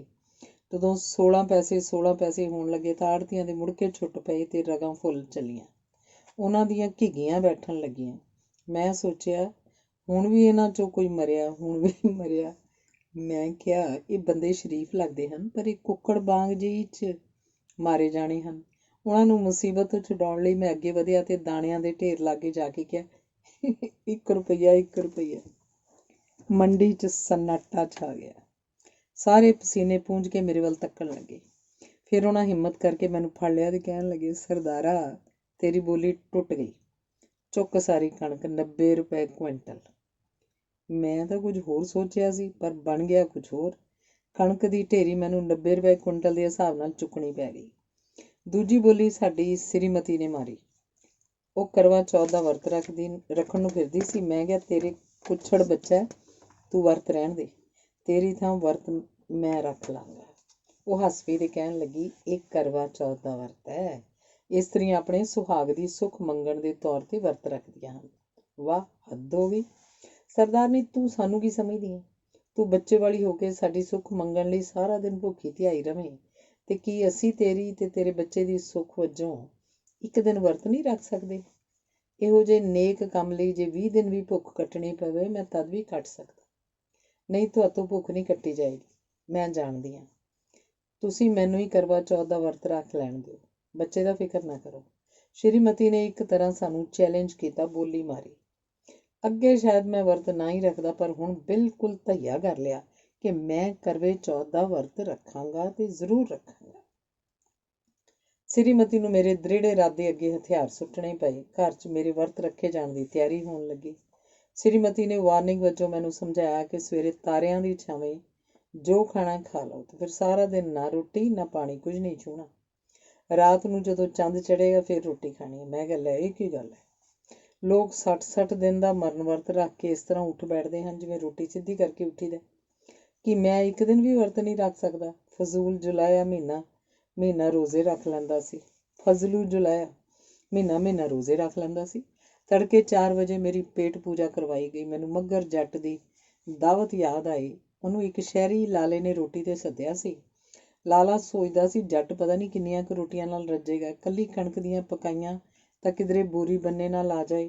ਇਸ ਲਈ ਲਾਲਾ ਜੀ ਨੇ ਬਾਜਰੇ ਦੀਆਂ, ਛੋਲਿਆਂ ਦੀਆਂ, ਜਵਾਂ ਦੀਆਂ, ਕੋਧਰੇ ਦੀਆਂ, ਮੱਕੀ ਦੀਆਂ ਤੇ 20 ਕੁ ਕਣਕ ਦੀਆਂ ਰੋਟੀਆਂ ਪਕਾ ਲਈਆਂ। ਸਾਰਾ ਕੁਝ ਮੱਘਰ ਅੱਗੇ ਵੱਡੇ ਥਾਲ 'ਚ ਪਰੋਸ ਦਿੱਤਾ ਗਿਆ। ਮੱਘਰ ਨੇ ਇੱਕ ਹੱਥ ਨਾਲ ਕਣਕ ਦੀਆਂ ਰੋਟੀਆਂ ਚੁੱਕ ਕੇ ਇੱਕ ਪਾਸੇ ਰੱਖਤੀਆਂ ਤੇ ਦੂਜੀਆਂ ਸਾਫ਼ ਕਰਨ ਲੱਗ ਪਿਆ। ਬਾਜਰਾ ਖਾ, ਮੱਕੀ ਖਾ, ਛੋਲੇ ਖਾ, ਤੇ ਉਹ ਸਾਰਾ ਕੁਝ ਖਾਂਦਾ ਗਿਆ। ਅਖੀਰ ਲਾਲੇ ਨੇ ਸੋਚਿਆ, ਇਹ ਮੱਘਰ ਕਿਧਰੇ ਕਿਸੇ ਇਸ ਗੱਲੋਂ ਤਾਂ ਨਾਰਾਜ਼ ਨਾ ਹੋ ਗਿਆ ਹੋਵੇ ਕਿ ਉਹਨੂੰ ਨਿਰੀਆਂ ਕਣਕ ਦੀਆਂ ਰੋਟੀਆਂ ਕਿਉਂ ਨਾ ਦਿੱਤੀਆਂ ਗਈਆਂ। ਲਾਲਾ ਬੜੀ ਹਲੀਮੀ ਨਾਲ ਕਹਿਣ ਲੱਗਾ। ਮੈਂ ਕਿਹਾ, ਸਰਦਾਰ ਜੀ, ਕਣਕ ਦੀਆਂ ਵੀ ਖਾਓ ਨਾ, ਮਿੱਸੀਆਂ ਹੀ ਖਾਈ ਜਾਂਦੇ ਹੋ। ਮੱਘਰ ਹੱਸ ਕੇ ਕਹਿਣ ਲੱਗਾ, ਲਾਲਾ ਜੀ, ਮੈਨੂੰ ਮਿੱਸੀਆਂ ਨਿਬੇੜ ਹੀ ਲੈਣ ਦਿਓ, ਕਣਕ ਦੀਆਂ ਦਾ ਕੀ ਹੈ, ਇਹ ਤਾਂ ਖਾਧੀਆਂ ਹੀ ਸਮਝੋ। ਲਾਲਾ ਜੀ ਮੱਘਰ ਦੀ ਗੱਲ ਸੁਣ ਕੇ ਯਰਕ ਗਏ ਤੇ ਕਹਿਣ ਲੱਗੇ, ਸਰਦਾਰ ਜੀ, ਡਾਕਟਰ ਲੋਕ ਕਹਿੰਦੇ ਹਨ ਕਿ ਬੰਦੇ ਅੰਦਰ 12 ਉਂਗਲਾਂ ਨਾਲੀ ਹੁੰਦੀ ਹੈ। 4 ਉਂਗਲਾਂ ਨਾਲੀ ਅੰਨ ਨਾਲ, 4 ਉਂਗਲਾਂ ਪਾਣੀ ਨਾਲ ਭਰਨੀ ਚਾਹੀਦੀ ਹੈ ਤੇ ਬਾਕੀ ਦੀਆਂ 4 ਉਂਗਲਾਂ ਨਾਲ ਨਾਲੀ ਸਾਹ ਆਉਣ ਲਈ ਛੱਡਣੀ ਚਾਹੀਦੀ ਹੈ। ਅੱਗੇ ਤੁਸੀਂ ਸਿਆਣੇ ਹੋ। ਮੱਘਰ ਕਹਿਣ ਲੱਗਾ, ਲਾਲਾ ਜੀ, ਜੱਟਾਂ ਦਾ ਡਾਕਟਰ ਨਾਲ ਥੋੜ੍ਹਾ ਜਿਹਾ ਮਤਭੇਦ ਹੈ। ਅਸੀਂ 12 ਦੀਆਂ 12 ਉਂਗਲਾਂ ਨਾਲੀ ਅੰਨ ਨਾਲ ਭਰ ਲੈਂਦੇ ਹਾਂ, ਤੇੜਾਂ ਥਾਣੀ ਪਾਣੀ ਪੈ ਜਾਂਦਾ ਹੈ। ਬਾਕੀ ਸਾਹ ਦਾ ਕੀ ਹੈ? ਇਹ ਤਾਂ ਸਤਿਗੁਰ ਦੀ ਦੇਣ ਹੈ, ਆਵੇ ਆਵੇ, ਨਾ ਆਵੇ ਨਾ ਆਵੇ। ਸੋ ਵਰਤ ਦਾ ਖਿਆਲ ਸਾਹਮਣੇ ਰੱਖ ਕੇ ਮੈਂ ਪੇਟ ਪੂਜਾ ਕੀਤੀ। ਪਰੌਂਠੇ, ਪੰਜੀਰੀ, ਦਹੀਂ, ਸਬਜ਼ੀ, ਸਾਗ, ਦੁੱਧ, ਘਿਓ ਜਿੰਨਾ ਖਾ ਸਕਦਾ ਸੀ ਖਾ ਲਿਆ। ਮੇਰੇ ਲਈ ਮੇਰੀ ਵਹੁਟੀ ਨੇ ਕੋਈ ਪੰਸੇਰੀ ਪੱਕੇ ਦਾ ਸੂਤਕਾ ਬਣਾਇਆ ਸੀ। ਮੈਂ ਉਹ ਵੀ ਉਗਲ ਨਿਗਲ ਕਰਕੇ ਅੰਦਰ ਸੁੱਟ ਲਿਆ। ਸੂਤਕਾ ਢਿੱਡ 'ਚ ਇਸ ਤਰ੍ਹਾਂ ਗੜਬੜ ਕਰ ਰਿਹਾ ਸੀ ਜਿਵੇਂ ਮੂੰਗੀ ਦੇ ਪਤੀਲੇ 'ਚ ਸੁੱਟਿਆ ਪੱਥਰ ਰਿੱਝਣ 'ਚ ਹੀ ਨਾ ਆਵੇ। ਮੈਨੂੰ ਸੂਤਕੇ ਦੀ ਗੱਲ ਯਾਦ ਆ ਗਈ। ਕੁੰਭ ਦਾ ਮੇਲਾ ਲੱਗਣ ਵਾਲਾ ਸੀ। ਅਸੀਂ ਕੁਝ ਦੋਸਤ ਮਿੱਤਰ ਕੁੰਭ ਦੇ ਜਾਣਾ ਚਾਹੁੰਦੇ ਸੀ। ਸਫ਼ਰ 'ਚ ਖਾਣ ਲਈ ਅਸੀਂ ਸੂਤਕਾ ਪੱਲੇ ਬੰਨ੍ਹ ਲਿਆ। ਸੂਜੀ, ਸ਼ੱਕਰ, ਘਿਓ, ਚੌਲਾਂ ਦਾ ਆਟਾ ਤੇ ਕਿੰਨੀਆਂ ਚੀਜ਼ਾਂ ਹੋਰ ਕੁੰਝ ਕੇ ਸੂਤਕਾ ਬਣਾਇਆ ਜਾਂਦਾ ਹੈ। ਅਸੀਂ ਇਸ ਤਰ੍ਹਾਂ ਦੇ 10 ਕੁ ਸੇਰ ਪੱਕੇ ਸੂਤਕੇ ਦਾ ਗੋਲਾ ਜਿਹਾ ਵੱਟ ਲਿਆ। ਰਸਤੇ 'ਚ ਸਾਨੂੰ ਭੁੱਖ ਲੱਗੀ। ਇੱਕ ਖੂਹ 'ਤੇ ਬੈਠ ਕੇ ਅਸੀਂ ਸੂਤਕਾ ਖਾਣ ਦੀ ਸੋਚੀ।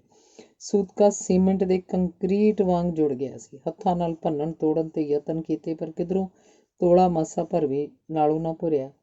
ਅਖੀਰ ਭਾਈ ਨਿਧਾਨ ਸਿੰਘ ਨੇ ਖੂਹ ਦੇ ਮਣ 'ਤੇ ਰੱਖ ਕੇ ਇੱਟ ਨਾਲ ਭੰਨਣਾ ਚਾਹਿਆ।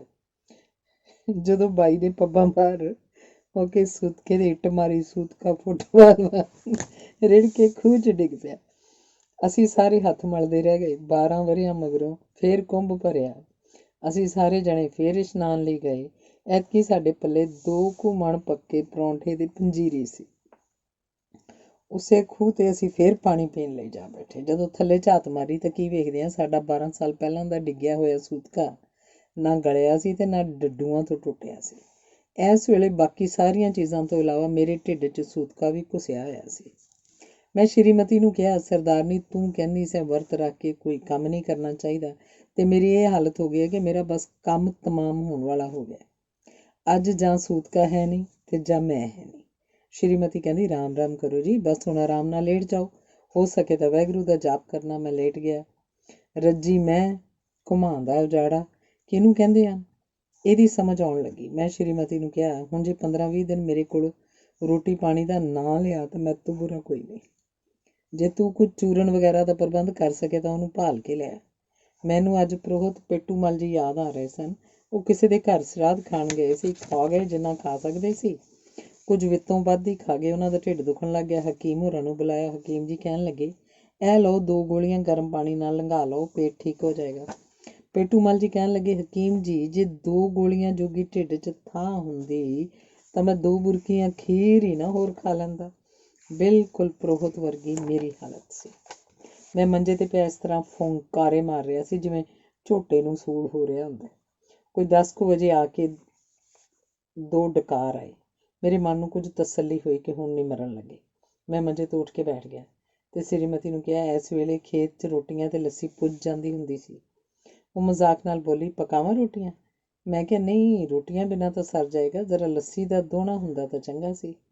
ਉਹ ਮੁਸਕਰਾ ਕੇ ਕਹਿਣ ਲੱਗੀ, ਹੁਣ ਤਾਂ ਲੱਸੀ ਕੱਲ੍ਹ ਹੀ ਮਿਲੇਗੀ। ਮੈਂ ਬੋਲਾਂ ਤੇ ਜੀਭ ਫੇਰ ਕੇ ਚੁੱਪ ਕਰ ਗਿਆ।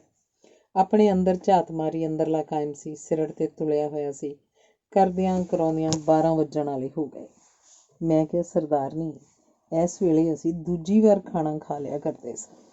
ਤੂੰ ਆਪ ਭੱਤਾ ਢੋਂਦੀ ਰਹੀ ਹੈ। ਦਰਜਨ ਮਿੱਸੀਆਂ ਰੋਟੀਆਂ ਮੱਖਣ ਤੇ ਲੱਸੀ ਨਾਲ ਛਕ ਜਾਇਆ ਕਰਦੇ ਸਾਂ ਤੇ ਅੱਜ ਭੁੱਖਣ ਭਾਣੇ ਬੈਠੇ ਹਾਂ। ਕੀ ਹੋ ਗਿਆ ਤੁਹਾਨੂੰ 4 ਘੰਟਿਆਂ 'ਚ? ਸਰਦਾਰਨੀ ਭੁੱਖੀ ਸ਼ੇਰਨੀ ਵਾਂਗ ਗਰਜੀ। ਮੈਂ ਉਹਨੂੰ ਠੰਡੇ ਕਰਨ ਦੇ ਹੀਲੇ ਨਾਲ ਕਿਹਾ, ਐਵੇਂ ਨਾ ਗਰਮ ਹੁੰਦੀ ਜਾ, ਮੈਂ ਕੁਝ ਨਹੀਂ ਮੰਗਦਾ, ਨਾ ਖਾਣ ਨਾ ਪੀਣ ਨੂੰ। ਹੁਣ ਕੀੜੇ ਵਾਂਗ ਮੇਰਾ ਢਿੱਡ ਤਾਂ ਬੰਨਿਆ ਹੀ ਹੈ। ਮੂੰਹ ਨੂੰ ਵੀ ਛਿੱਕਲਾ ਨਾ ਮਾਰ। ਅਸੀਂ ਦੋਵੇਂ ਜੀ ਫੇਰ ਚੁੱਪ ਕਰ ਗਏ। 1:30 ਕੁ ਵਜਿਆ ਤਾਂ ਮੈਨੂੰ ਮਹਿਸੂਸ ਹੋਣ ਲੱਗਾ ਜਿਵੇਂ ਮੇਰਾ ਪੇਟ ਬਿਲਕੁਲ ਖਾਲੀ ਹੈ। ਹੋਰ ਤਾਂ ਹੋਰ ਸੂਤਕਾ ਵੀ ਕਿਧਰੇ ਨਹੀਂ ਸੀ ਰੜਕਦਾ। 2:30 ਕੁ ਵਜੇ ਮੈਨੂੰ ਮਹਿਸੂਸ ਹੋਣ ਲੱਗਾ ਕਿ ਮੈਂ ਅੱਜ ਵਾਹੀਕਾਰ ਨਹੀਂ ਸਗੋਂ ਵਰਤਕਾਰ ਹਾਂ। ਮੈਨੂੰ ਵਰਤਾਂ, ਭੁੱਖ ਹੜਤਾਲਾਂ ਦੇ ਤੇ ਵਰਤ ਰਖਵਾਉਣ ਵਾਲਿਆਂ ਤੇ ਗੁੱਸਾ ਚੜ੍ਹਨ ਲੱਗਾ। ਮੈਨੂੰ ਇਸ ਤਰ੍ਹਾਂ ਜਾਪਿਆ ਜਿਵੇਂ ਬਾਬਾ ਫਰੀਦ ਮੇਰੇ ਸਾਹਮਣੇ ਖੜੇ ਹਨ ਤੇ ਕਹਿ ਰਹੇ ਹੁੰਦੇ ਹਨ, ਫਰੀਦਾ ਮੌਤੋਂ ਭੁੱਖ ਬੁਰੀ, ਰਾਤੀ ਸੁੱਤੇ ਖਾ ਕੇ ਸੁਬਹ ਫੇਰ ਖੜੀ, ਤੜਕੇ ਤੇ ਰਾਤ 'ਚ ਕੀ ਫਰਕ ਹੈ? ਮੈਂ ਤੜਕੇ ਕਾਲਜਾ ਧਫੜਿਆ ਸੀ ਤੇ ਭੁੱਖ ਹੁਣ ਮੌਤੋਂ ਭੈੜ ਰੂਪ 'ਚ ਮੇਰੇ ਸਾਹਮਣੇ ਖੜੀ ਸੀ। ਹੋਰ ਤਾਂ ਹੋਰ ਮੈਨੂੰ ਜਾਪਿਆ ਜਿਵੇਂ ਮੇਰੀ ਨਿਗਾਹ ਘਟਦੀ ਜਾ ਰਹੀ ਹੈ। ਸਿਆਣੇ ਠੀਕ ਹੀ ਕਹਿੰਦੇ ਨੇ, ਅੰਨ ਖਾਦਿਆਂ ਅੱਖਾਂ ਖੁੱਲ੍ਹਦੀਆਂ ਨੇ। ਮੇਰੇ ਭੁੱਖੇ ਰਹਿਣ ਕਰਕੇ ਅੱਖਾਂ ਮਿਚ ਰਹੀਆਂ ਸਨ। ਮੈਨੂੰ ਆਪਣਾ ਸਰੀਰ ਵੀ ਇਸ ਤਰ੍ਹਾਂ ਜਾਪਣ ਲੱਗਾ ਜਿਵੇਂ ਇਹ ਮੇਰਾ ਨਹੀਂ ਸਗੋਂ ਕਿਸੇ ਭੁੱਖ ਹੜਤਾਲੀਏ ਦਾ ਹੁੰਦਾ। ਮੈਂ ਮੰਜੇ ਤੇ ਉੱਠ ਕੇ ਬੈਠ ਗਿਆ ਤੇ ਸ਼੍ਰੀਮਤੀ ਨੂੰ ਕਿਹਾ, ਸਰਦਾਰਨੀ, ਇਹ ਮੁਲਕ ਤਰੱਕੀ ਕਰਦਾ ਕਰਦਾ ਰੂਸ ਤੇ ਅਮਰੀਕਾ ਤੋਂ ਵੀ ਅੱਗੇ ਨਿਕਲ ਜਾਂਦਾ ਜੇ ਇੱਥੇ ਵਰਤਾਂ ਤੇ ਭੁੱਖ ਹੜਤਾਲਾਂ ਦੇ ਭੈੜੇ ਰਿਵਾਜ ਨਾ ਹੁੰਦੇ। ਉਹ ਮੇਰਾ ਭਾਵ ਸਮਝ ਗਈ। ਮੇਰੇ ਨਾਲ ਹਮਦਰਦੀ ਕਰਨ ਦੀ ਥਾਂ ਉਲਟਾ ਹੱਸ ਪਈ। ਕਹਿਣ ਲੱਗੀ, ਮੈਂ ਤੁਹਾਨੂੰ ਕਦੋਂ ਕਿਹਾ ਸੀ ਕਿ ਵਰਤ ਰੱਖੋ? ਹੁਣ ਰੱਖਿਆ ਤਾਂ ਪੂਰਾ ਕਰੋ।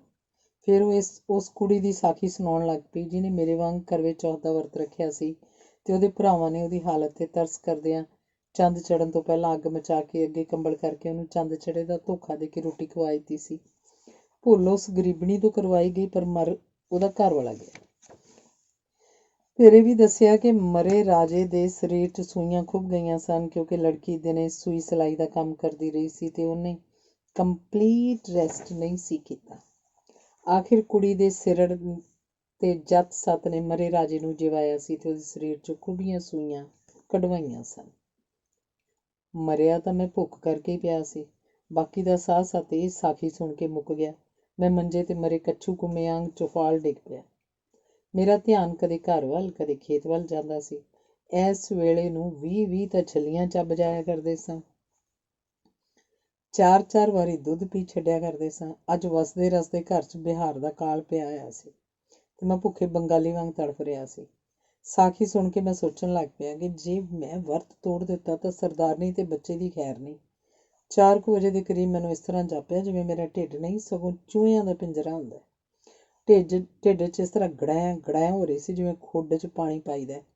ਮੈਂ ਆਪਣੇ ਆਪ ਨੂੰ ਕੋਸਣ ਲੱਗਾ, ਇਹ ਤਾਂ ਮੂਰਖ ਹੈਗੀ ਸੀ, ਮੈਂ ਕਿਉਂ ਬਣਿਆ। ਜੇ ਭੁੱਖੇ ਰਹਿਣ ਤੇ ਚੰਦਾਂ ਸੂਰਜ ਦੇ ਵਰਤ ਰੱਖਣ ਨਾਲ ਹੀ ਪਤੀ ਪਤਨੀਆਂ ਦੀਆਂ ਜ਼ਿੰਦਗੀਆਂ ਖੁਸ਼ਹਾਲ ਹੋ ਸਕਦੀਆਂ ਹੋਣ ਤਾਂ ਤਲਾਕਾਂ ਤੇ ਖਰਚਿਆਂ ਦੇ ਝਗੜੇ ਮੁੱਕ ਜਾਣ। ਪਤੀ ਪਤਨੀਆਂ ਨੂੰ ਡਾਕਟਰੀ ਸਹਾਇਤਾ ਦੀ ਲੋੜ ਨਾ ਰਹੇ। ਪਤੀ ਦਾ ਐਕਸੀਡੈਂਟ ਹੋ ਜਾਏ ਤਾਂ ਉਹਨੂੰ ਹਸਪਤਾਲ ਲੈ ਜਾਣ ਦੀ ਥਾਂ ਉਹਦੀ ਪਤਨੀ ਦਾ ਕਰਵੇ ਚੌਥ ਦਾ ਵਰਤ ਰਖਵਾ ਦਿੱਤਾ ਜਾਵੇ। ਪਰ ਇਸ ਨਗਾਰਖਾਨੇ 'ਚ ਮੇਰੇ ਵਰਗੀ ਭੁੱਖੀ ਤੂਤੀ ਦੀ ਕੌਣ ਸੁਣਦਾ ਸੀ। ਮੈਨੂੰ ਇਸ ਤਰ੍ਹਾਂ ਜਾਪਣ ਲੱਗਾ ਜਿਵੇਂ ਭੁੱਖ ਨਾਲ ਮੇਰੇ ਹੱਥ ਪੈਰ ਸੌਂ ਰਹੇ ਹਨ। ਮੈਂ ਡਰਿਆ ਕਿਧਰੇ ਫਾਲਜ ਨਾ ਹੋਣ ਲੱਗਾ ਹੋਵਾਂ। ਮੈਂ ਪਤਨੀ ਨੂੰ ਆਵਾਜ਼ ਮਾਰੀ ਤੇ ਕਿਹਾ, ਅੰਨ ਪਾਣੀ ਦੀ ਤਾਂ ਮਨਾਹੀ ਸਹਿ ਲੈਣਾ, ਫਲ ਫਰੂਟ ਦੀ ਰੋਕ ਤਾਂ ਨਹੀਂ ਹੋਣੀ ਚਾਹੀਦੀ। 5-10 ਦਾਣੇ ਸੇਬ ਦੇ ਹੀ ਫੜ ਲਿਆ। ਉਹ ਫੇਰ ਭੁੱਖੀ ਸ਼ੇਰਨੀ ਵਾਂਗ ਮੇਰੇ ਗਲ ਪਈ ਤੇ ਵਰਤ ਦਾ ਸਾਰਾ ਇਲਜ਼ਾਮ ਮੇਰੇ ਸਿਰ ਸੁੱਟ ਕੇ ਮੈਨੂੰ ਬੁਜ਼ਦਿਲ ਸਾਬਤ ਕਰਨ ਤੇ ਤੁੱਲ ਗਈ। ਮੈਂ ਫਿਰ ਕਸੀਸ ਵੱਟੀ। ਵਕਤ ਵੇਖਿਆ, ਸ਼ਾਮ ਦੇ 6 ਵੱਜਣ ਲੱਗੇ ਸਨ। ਜ਼ਬਾਨ ਭੁੱਖ ਨਾਲ ਲੱਕੜ ਦੇ ਪਹੀਏ ਵਰਗੀ ਹੋ ਗਈ ਤੇ ਕੰਨਾਂ ਤੋਂ ਉੱਚੀ ਸੁਣਾਈ ਦੇਣ ਲੱਗਾ। ਨੈਣ ਜੋਤ ਤੋਂ ਹੀਣ ਪਹਿਲਾਂ ਹੀ ਹੁੰਦੇ ਜਾਂਦੇ ਸਨ। ਮੈਂ ਦਿਲ ਹੀ ਦਿਲ 'ਚ ਉਹਨਾਂ ਲੋਕਾਂ ਨੂੰ ਲਿਆਉਣ ਲੱਗਾ ਜਿਨ੍ਹਾਂ ਨੇ ਵੱਡੀਆਂ ਵੱਡੀਆਂ ਭੁੱਖ ਹੜਤਾਲਾਂ ਕੀਤੀਆਂ ਸਨ। ਇਹਨਾਂ ਭੁੱਖ ਹੜਤਾਲੀਆਂ 'ਚ ਇੱਕ ਮੇਰੇ ਵਰਗਾ ਮਿਸਟਰ ਲਾਂਬਾ ਹੁੰਦਾ ਸੀ। ਬੜਾ ਦੇਸ਼ ਭਗਤ ਬੱਚਾ, ਸੱਚਾ ਸੁੱਚਾ ਆਦਮੀ ਸੀ। ਲਾਂਬਾ ਸਾਥੀ ਕੈਦੀਆਂ ਨੂੰ ਪਹਿਲਾਂ ਹੀ ਕਹਿ ਦਿੰਦਾ, ਭਰਾਓ ਤੁਸੀਂ ਭੁੱਖ ਹੜਤਾਲ ਕਰਨੀ ਹੈ ਤਾਂ ਜੰਮ ਕਰੋ, ਮੈਥੋਂ ਇਹ ਕੁਰਬਾਨੀ ਨਹੀਂ ਹੋ ਸਕਦੀ। ਉਂਝ ਕੈਦ ਬੇਸ਼ੱਕ 4 ਦਿਨ ਵੱਧ ਕਟਵਾ ਲੈਣੀ। ਸਾਰੇ ਸਿਆਸੀ ਕੈਦੀਆਂ ਨੇ ਭੁੱਖ ਹੜਤਾਲ ਕਰ ਦੇਣੀ ਤੇ ਲਾਂਬੇ ਨੇ ਨਾ ਕਰਨੀ। ਕੈਦੀਆਂ ਦੀ ਭੁੱਖ ਹੜਤਾਲ ਤੋੜਨ ਲਈ ਜੇਲ੍ਹ ਵਾਲਿਆਂ ਨੇ ਵੰਨ ਸੁਵੰਨੇ ਖਾਣੇ ਬਣਾਇਆ ਕਰਨੇ। ਕੜਾਹ ਪ੍ਰਸ਼ਾਦ, ਪਲਾ, ਰਸਮਈ, ਮੀਟ ਤੇ ਕਈ ਕੁਝ ਹੋਰ ਖਾਣਿਆਂ 'ਚ ਲਪਟਾਂ ਆਉਣੀਆਂ ਤਾਂ ਕਿ ਕੈਦੀਆਂ ਦੇ ਮੂੰਹ 'ਚ ਵਾਸ਼ਨਾ ਨਾਲ ਪਾਣੀ ਭਰ ਆਏ ਤੇ ਉਹ ਭੁੱਖ ਹੜਤਾਲ ਜਾਂ ਕਰਵੇ ਦਾ ਖਿਆਲ ਛੱਡ ਦੇਣ। ਕੈਦੀ ਜ਼ਮੀਨ ਤੇ ਪਏ ਹੁੰਦੇ ਸੀ। ਜੇਲ੍ਹ ਵਾਲੇ ਹਰ ਇੱਕ ਦੇ ਸਿਰਹਾਣੇ ਪਲੇਟਾਂ ਪਰੋਸ ਕੇ ਧਰਦੇ ਜਾਂਦੇ। ਲਾਂਬੇ ਨੇ ਹਰ ਕੈਦੀ ਦੇ ਸਿਰਹਾਣੇ ਜਾ ਖੜੋਣਾ, ਉਹਦੀ ਪਲੇਟ 'ਚੋਂ ਤਰਦਾ ਮਾਲ ਖਾ ਜਾਣਾ ਤੇ ਪਲੇਟ ਭੁੰਜੇ ਰੱਖ ਦੇਣੀ। ਭੁੱਖ ਹੜਤਾਲ ਦੇ ਦਿਨਾਂ 'ਚ ਲਾਂਬੇ ਦਾ ਵਜ਼ਨ ਵੱਧ ਜਾਇਆ ਕਰਨਾ। ਉਹਨੇ ਸਿਆਸੀ ਕੈਦੀਆਂ ਦੀ ਹੌਸਲਾ ਅਫਜ਼ਾਈ ਕਰਦੇ ਰਹਿਣਾ, ਸਾਥੀਓ ਡਟੇ ਰਹੋ, 4 ਕੁ ਦਿਨ ਦੀ ਭੁੱਖ ਹੜਤਾਲ ਹੋਰ ਰੱਖੋ, ਬਸ ਅੰਗਰੇਜ਼ ਯਰਕਿਆ ਹੀ ਖੜਾ। ਮੈਨੂੰ ਅੱਜ ਰਹਿ ਕੇ ਲਾਂਬਾ ਯਾਦ ਆ ਰਿਹਾ ਸੀ। ਜੇ ਵਰਤ ਦੀ ਟੇਢੀ ਸੜਕ ਤੇ ਪੈਣ ਤੋਂ ਪਹਿਲਾਂ ਯਾਦ ਆ ਜਾਂਦਾ ਤਾਂ ਮੇਰੀ ਇਹ ਦੁਰਦਸ਼ਾ ਨਾ ਹੁੰਦੀ ਜੋ ਹੁਣ ਹੋ ਰਹੀ ਸੀ। ਕੁਝ ਦੇਰ ਬਾਅਦ ਮੈਨੂੰ ਮਹਿਸੂਸ ਹੋਣ ਲੱਗਾ ਜਿਵੇਂ ਮੇਰੇ ਸਰੀਰ 'ਚੋਂ ਸਾਰੀ ਸ਼ਕਤੀ ਮੁੱਕਦੀ ਜਾਂਦੀ ਹੈ।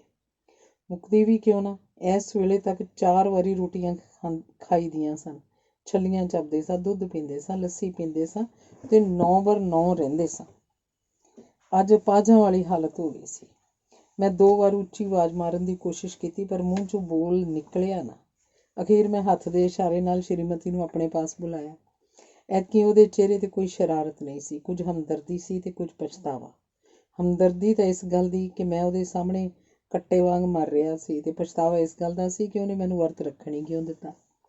ਹੁਣ ਅਸੀਂ ਦੋਵੇਂ ਲਾਚਾਰ ਸਾਂ, ਨਾ ਉਹ ਕੁਝ ਕਰ ਸਕਦੀ ਸੀ ਤੇ ਨਾ ਮੈਂ।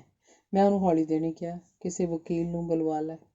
ਉਹ ਹੈਰਾਨੀ ਨਾਲ ਪੁੱਛਣ ਲੱਗੀ, ਵਕੀਲ ਕਿ ਪ੍ਰੋਤ? ਮੈਂ ਕਿਹਾ, ਪਹਿਲਾਂ ਵਕੀਲ ਪਿੱਛੋਂ ਪ੍ਰੋਤ। ਮੈਂ ਤੁਹਾਡਾ ਮਤਲਬ ਨਹੀਂ ਸਮਝੀ। ਉਹਨੇ ਹੋਰ ਲਾਚਾਰੀ ਪ੍ਰਗਟ ਕੀਤੀ।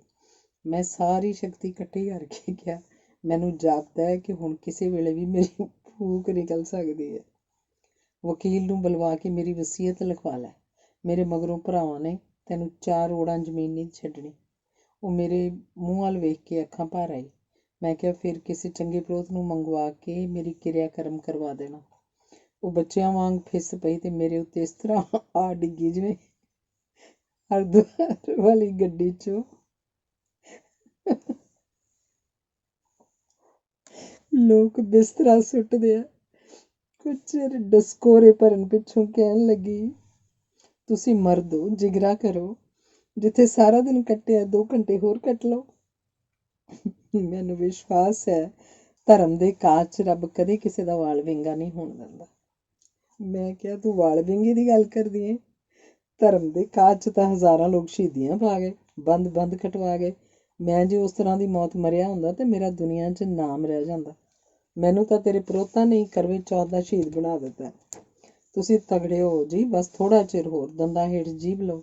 ਉਹਨੇ ਹੱਲਾਸ਼ੇਰੀ ਦਿੰਦਿਆਂ ਕਿਹਾ। ਮੈਂ ਕਿਹਾ, ਜੇ ਜੀਭ ਨੂੰ ਖਾ ਕੇ ਦੰਦਾਂ ਦਾ ਕੁਝ ਬਣ ਸਕਦਾ ਹੁੰਦਾ ਤਾਂ ਕਦੇ ਦੇ ਖਾ ਜਾਂਦੇ।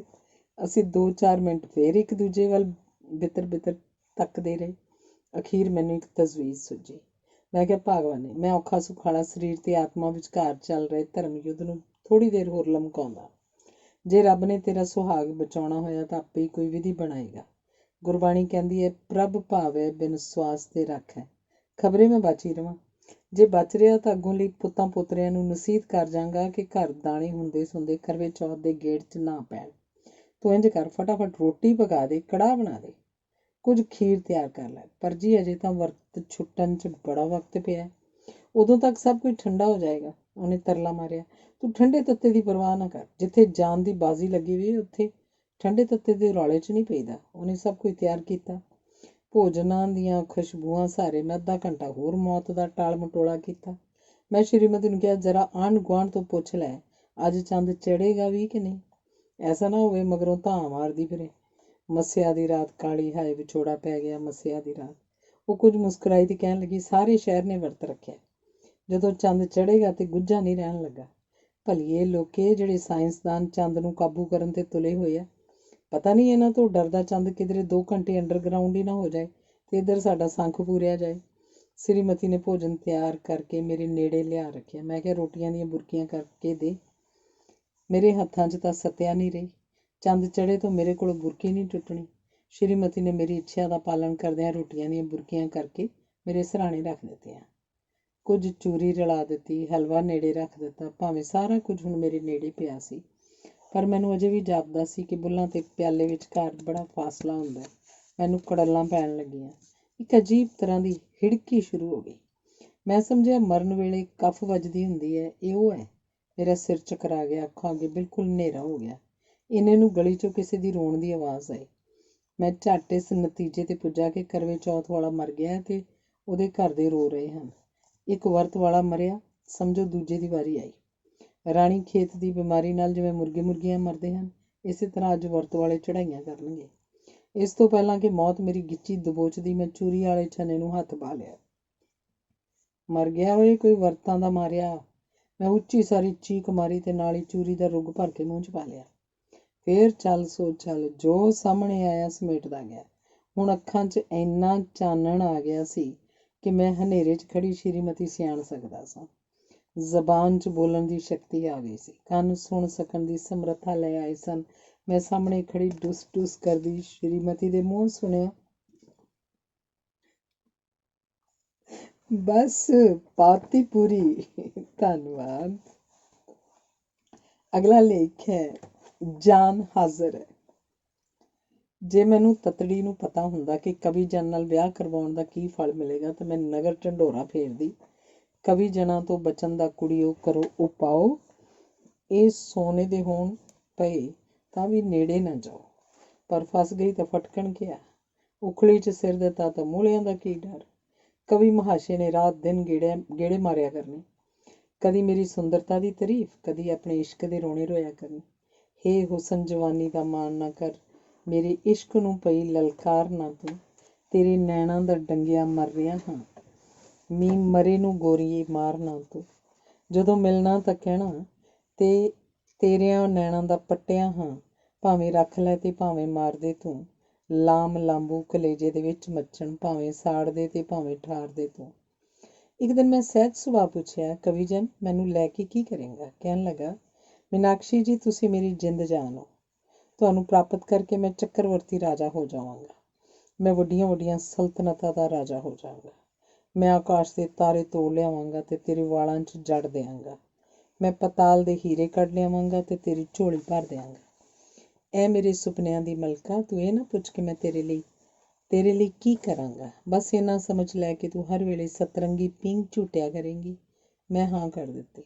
ਮੈਂ ਕਵੀ ਪਤਨੀ ਬਣ ਗਈ। ਮੈਂ ਆਪਣੇ ਮਾਹੀ ਵੱਲ ਤੱਕਿਆ। ਉਹ ਅੱਗੋਂ ਮੁਸਕਰਾ ਕੇ ਕਹਿਣ ਲੱਗਾ, ਜਾਨ ਹਾਜ਼ਰ ਹੈ।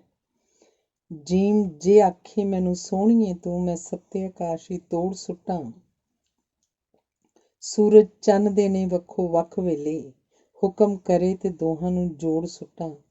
ਮੈਂ ਮੁਸਕਰਾਉਂਦਿਆਂ ਕਿਹਾ, ਕਵੀ ਜਨ, ਮੈਂ ਆਂਢਣਾਂ ਗੁਆਂਢਣਾਂ ਦੇ ਸੋਨੇ ਚਾਂਦੀ ਦੇ ਗਹਿਣੇ ਵੇਖੇ ਹਨ।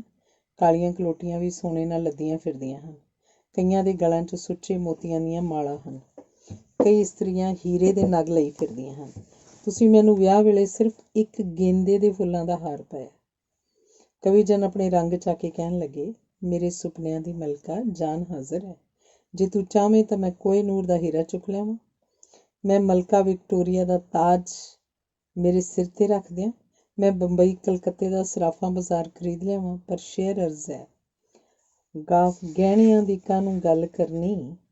ਗਹਿਣੀ ਵਿਦਿਆ ਦੇ ਤੇਰੇ ਪਾ ਦੇਗੀ, ਛੱਪਾ ਛਾਲ ਵੀ ਆਪਣੇ ਲਾ ਦੇ ਤੂੰ, ਚੋਰੀ ਚਾਰੀ ਦੇ ਡਰ ਮੁਕਾ ਦੇਈਏ। ਗਹਿਣਿਆਂ ਦੀ ਗੱਲ ਮੁੱਕੀ ਉਹ ਦਿਨ ਜਾਵੇ ਤੇ ਇਹ ਦਿਨ ਆਵੇ, ਮੈਂ ਕਦੇ ਗਹਿਣੇ ਨਹੀਂ ਮੰਗੇ। ਮੈਂ ਇੱਕ ਦਿਨ ਸੰਗਦਿਆਂ ਸੰਗਦਿਆਂ ਕਿਹਾ, ਕਵੀਜਨ ਸਾਡੀ ਗੁਆਂਢਣ ਬਨਾਰਸ ਤੋਂ ਬੜੀਆਂ ਵਧੀਆ ਵਧੀਆ ਸਾੜੀਆਂ ਲਿਆਈ ਹੈ, ਮੈਨੂੰ ਕਿਸੇ ਦਿਨ 1-2 ਸਾੜੀਆਂ ਹੀ ਲੈ ਦਿਓ। ਕਹਿਣ ਲੱਗੇ, ਮੀਨਾਕਸ਼ੀ ਸਾੜੀਆਂ ਕੀ ਚੀਜ਼ ਨੇ ਤੇਰੇ ਲਈ ਜਾਨ ਹਾਜ਼ਰ ਹੈ। ਸਾੜੀ ਹੋਣੀ ਚਾਹੀਦੀ ਹੈ ਦ੍ਰੋਪਦੀ ਵਰਗੀ। ਦੁਸ਼ਮਣ ਭਾਵੇਂ ਕਿੰਨਾ ਚੀਰ ਹਰਨ ਕਰਨ, ਇਸਤਰੀ ਦੀ ਲਾਜ ਕਾਇਮ ਰਵੇ। ਸਾੜੀ ਬਨਾਰਸ ਦੀ ਹੋਵੇ ਜਾਂ ਕਲਕੱਤੇ ਦੀ, ਅਹਿਮਦਾਬਾਦ ਦੀ ਹੋਵੇ ਜਾਂ ਬੰਬਈ ਦੀ, ਜੈਪੁਰ ਦੀ ਹੋਵੇ ਜਾਂ ਦਿੱਲੀ ਦੀ, ਬਸ ਨਿਰਾ ਕੱਪੜਾ ਹੈ। ਇਹਨਾਂ ਗੱਲਾਂ ਨੂੰ ਛੱਡੋ, ਸ਼ੇਅਰ ਸੁਣੋ। ਕਾਫ ਕੱਪੜੇ ਕਾਸ ਨੂੰ ਮੰਗਦੀ ਏ, ਤੈਨੂੰ ਮਖਮਲ ਤੇ ਰੇਸ਼ਮ ਦੀ ਲੋੜ ਹੈ ਨਹੀਂ। ਲੀਰਾਂ ਵਿੱਚ ਲਪੇਟਿਆ ਹੁਸਨ ਚੰਗਾ, ਖੱਦਰ ਹੁੰਦਿਆਂ ਕਾਸੇ ਦੀ ਥੋੜ ਹੈ ਨਹੀਂ। ਗਹਿਣੇ ਵੀ ਛੱਡੇ, ਕੱਪੜੇ ਵੀ ਛੱਡੇ, ਜੋ ਮਿਲਿਆ ਪਾ ਲਿਆ, ਜੋ ਪਾਇਆ ਹੰਢਾ ਲਿਆ। ਪਰ ਜਦੋਂ ਮੈਂ ਆਲੇ ਦੁਆਲੇ ਵੱਲ ਵੇਖਦੀ ਸਾਂ, ਲੋਕਾਂ ਦੇ ਵੱਡੇ ਵੱਡੇ ਮਕਾਨ ਸਾਨੂੰ ਟਿੱਚਰਾਂ ਕਰਦੇ ਸਨ। ਹੋਰ ਤਾਂ ਹੋਰ ਛੋਟੇ ਛੋਟੇ ਬਾਬੂਆਂ ਨੇ 10-10 ਮਰਲੇ ਦੇ ਮਕਾਨ ਪਾਏ ਹੋਏ ਸਨ ਤੇ ਅਸੀਂ ਰਹਿ ਰਹੇ ਸਾਂ ਕਿਰਾਏ ਦੀ ਬਰਸਾਤੀ ਵਿੱਚ। ਮੈਂ ਕਿਹਾ, ਕਵੀ ਮਹਾਰਾਜ ਕਦੀ ਆਪਣਾ ਵੀ ਮਕਾਨ ਪਏਗਾ? ਅੱਗੋਂ ਸਾਵਧਾਨ ਹੋ ਕੇ ਕਹਿਣ ਲੱਗੇ, ਕਿਉਂ ਨਹੀਂ ਪਏਗਾ? ਤੂੰ ਮਕਾਨਾਂ ਦੀ ਗੱਲ ਕਰਦੀ ਹੈ, ਜਦੋਂ ਕਹੇ ਅਲਾਦੀਨ ਦੇ ਲੈਂਪ ਵਾਂਗ ਮਹਿਲ ਖੜੇ ਕਰਦੇ ਹਾਂ। ਮੀਨਾਕਸ਼ੀ ਤੇਰੇ ਲਈ ਜਾਨ ਹਾਜ਼ਰ ਹੈ। ਲੈ ਫਿਰ ਗੌਰ ਨਾਲ ਸ਼ੇਰ ਸੁਣ। ਅਰਜ਼ ਕੀਤਾ, ਸ਼ੀਸ਼ ਮਹਿਲ ਮਕਾਨ ਕੀ ਫੂਕਣਾ ਹੈ, ਰਾਮ ਨਾਮ ਦਾ ਵਾਜਾ ਨਾ ਵੱਜਦਾ ਹੈ। ਲੱਦ ਗਏ ਸੁਆਤਾਂ ਦੇ ਬੜੇ ਮਾਲਕ, ਫਕਰ ਝੁੱਗੀਆਂ ਦੇ ਅੰਦਰ ਗੱਜਦਾ ਹੈ। ਮੈਂ ਸ਼ੇਰ ਸੁਣਿਆ, ਦਾਦ ਦਿੱਤੀ ਤੇ ਚੁੱਪ ਕਰ ਗਈ। ਫਿਰ ਇੱਕ ਦਿਨ ਮੈਂ ਕਿਸੇ ਦੇ ਘਰ ਗਈ। ਛੋਟਾ ਜਿਹਾ ਘਰ ਦੁਲਹਨ ਵਾਂਗ ਸਜਿਆ ਵੇਖਿਆ। ਛੋਟੇ ਛੋਟੇ ਡੈਕੋਰੇਸ਼ਨ ਪੀਸ ਬੜੇ ਪਿਆਰੇ ਲੱਗੇ। ਮੈਂ ਕਿਹਾ, ਇਹ ਤਾਂ ਨਿਗੂਣੀ ਜਿਹੀ ਚੀਜ਼ ਹੈ, ਹੋਰ ਨਹੀਂ ਤਾਂ 5-7 ਡੈਕੋਰੇਸ਼ਨ ਪੀਸ ਮੰਗਵਾ ਲਵਾਂ। ਇਹ ਸੋਚਦਿਆਂ ਮੈਂ ਕਹਿ ਹੀ ਦਿੱਤਾ, ਕਵੀਜ਼ਨ ਪਟਿਆਲੇ ਜਾਓ ਤਾਂ 2-4 ਡੈਕੋਰੇਸ਼ਨ ਪੀਸ ਲੈ ਆਉਣੇ। ਮੈਨੂੰ ਕਹਿਣ ਲੱਗੇ, ਮੀਨਾਕਸ਼ੀ ਜੀ ਮੰਗਣੀ ਹੋਵੇ ਤਾਂ ਕੋਈ ਚੱਜ ਦੀ ਚੀਜ਼ ਮੰਗਿਆ ਕਰੋ। ਮੇਰੀ ਮਲਕਾ ਤੇਰੇ ਲਈ ਜਾਨ ਹਾਜ਼ਰ ਹੈ। ਜ਼ਰਾ ਧਿਆਨ ਦੇਣਾ, ਕਾਬਿਲੇ ਦਾਦ ਸ਼ੇਅਰ ਹੈ। ਸੀਨ ਸਜ ਸਜਾਵਟਾਂ ਝੂਠੀਆਂ ਨੇ, ਘਰ ਵਿੱਚ ਜੇ ਭੁੱਜਦੀ ਭੰਗ ਹੋਵੇ। ਚਿੜੀਆਂ ਤੋਤਿਆਂ ਫੁੱਲਾਂ ਨੂੰ ਕੀ ਕਰਨਾ, ਘਰ ਵਾਲੀ ਦੇ ਕੇਸਰੀ ਰੰਗ ਹੋਵੇ। ਮੈਨੂੰ ਪਤਾ ਲੱਗਾ ਕਿ ਕਵੀਜਨ ਤੇ ਇੱਕ ਮੰਤਰੀ ਸਾਹਿਬ ਬੜੇ ਮਿਹਰਬਾਨ ਹਨ। ਉਹਨਾਂ ਨੇ ਇਹ ਵੀ ਕਿਹਾ ਸੀ ਕਿ ਤੁਸੀਂ ਚਾਹੋ ਤਾਂ ਕਾਰ ਲੈ ਸਕਦੇ ਹੋ। ਕਾਰਾਂ ਕਿਸ਼ਤਾਂ 'ਤੇ ਵੀ ਮਿਲਦੀਆਂ ਸਨ। ਮੈਥੋਂ ਵੀ ਨਾ ਰਿਹਾ ਗਿਆ। ਮੈਂ ਬੇਨਤੀ ਕਰਦਿਆਂ ਕਿਹਾ, ਕਵੀਜਨ ਆਪਾਂ ਕਾਰ ਹੀ ਲੈ ਲਈਏ। ਕਵੀਜਨ ਤਾੜੀ ਮਾਰ ਕੇ ਹੱਸ ਪਏ ਤੇ ਕਹਿਣ ਲੱਗੇ, ਪਗਲੀਏ ਕਾਰ ਕੀ ਚੀਜ਼ ਹੁੰਦੀ ਹੈ, ਤੇਰੇ ਲਈ ਜਾਨ ਹਾਜ਼ਰ ਹੈ। ਕਾਰਾਂ 'ਤੇ ਚੜ੍ਹਦੇ ਨੇ ਉਹ ਜਿਨ੍ਹਾਂ ਤੋਂ ਤੁਰਿਆ ਨਾ ਜਾਏ। ਕਾਰਾਂ 'ਤੇ ਚੜ੍ਹਦੇ ਨੇ ਉਹ ਜਿਨ੍ਹਾਂ ਦੇ ਮਗਰ ਵਕਤ ਡੰਡਾ ਚੁੱਕ ਕੇ ਪਿਆ ਹੋਵੇ। ਕਾਰਾਂ 'ਤੇ ਚੜ੍ਹਦੇ ਨੇ ਉਹ ਜਿਨ੍ਹਾਂ ਨੂੰ ਇੱਕ ਥਾਂ 'ਤੇ ਟਿਕਾਣਾ ਨਾ ਮਿਲੇ। ਕਾਰਾਂ 'ਤੇ ਚੜ੍ਹਦੇ ਨੇ ਉਹ ਜਿਹੜੇ ਨਿਰੇ ਮਾਇਆਧਾਰੀ ਹੀ ਹੋਣ। ਅਸੀਂ ਐਸੀਆਂ ਕਾਰਾਂ ਨਾਲੋਂ ਬੇਕਾਰ ਚੰਗੇ ਹਾਂ। ਇਜਾਜ਼ਤ ਹੋਵੇ ਤਾਂ ਇੱਕ ਸ਼ੇਰ ਅਰਜ਼ ਕਰਾਂ। ਮੋਟਰਾਂ ਗੱਡੀਆਂ ਟਮਟਮਾਂ ਦੇ ਫੋਕੇ ਜਿਹੇ ਰਿਵਾਜ਼ ਨੂੰ ਕੀ ਕਰੀਏ। ਰੇਲਾਂ ਮੋਟਰਾਂ 'ਤੇ ਕਰਨਾ ਸਫ਼ਰ ਕਰ ਲਓ, ਜਿਹੜਾ ਵੱਜੇ ਨਾ ਸਾਜ਼ ਨੂੰ ਕੀ ਕਰੀਏ। ਮੈਂ ਸਬਰ ਕਰਕੇ ਬੈਠ ਗਈ। ਕੁਝ ਦਿਨਾਂ ਪਿੱਛੋਂ ਇੱਕ ਵਿਆਹ ਦੀ ਗੰਢ ਆਈ। ਮੇਰੇ ਮਾਮੇ ਦੇ ਲੜਕੇ ਦੀ ਸ਼ਾਦੀ ਸੀ। 3 ਭੈਣਾਂ ਦਾ ਇੱਕੋ ਭਰਾ ਸੀ। ਮੈਂ ਉਹਨੂੰ ਛੋਟੇ ਹੁੰਦੇ ਨੂੰ ਹੱਥੀਂ ਖਿਡਾਇਆ ਸੀ। ਮੈਂ ਉਹਦੇ ਵਿਆਹ 'ਚ ਜਾਣਾ ਚਾਹੁੰਦੀ ਸੀ।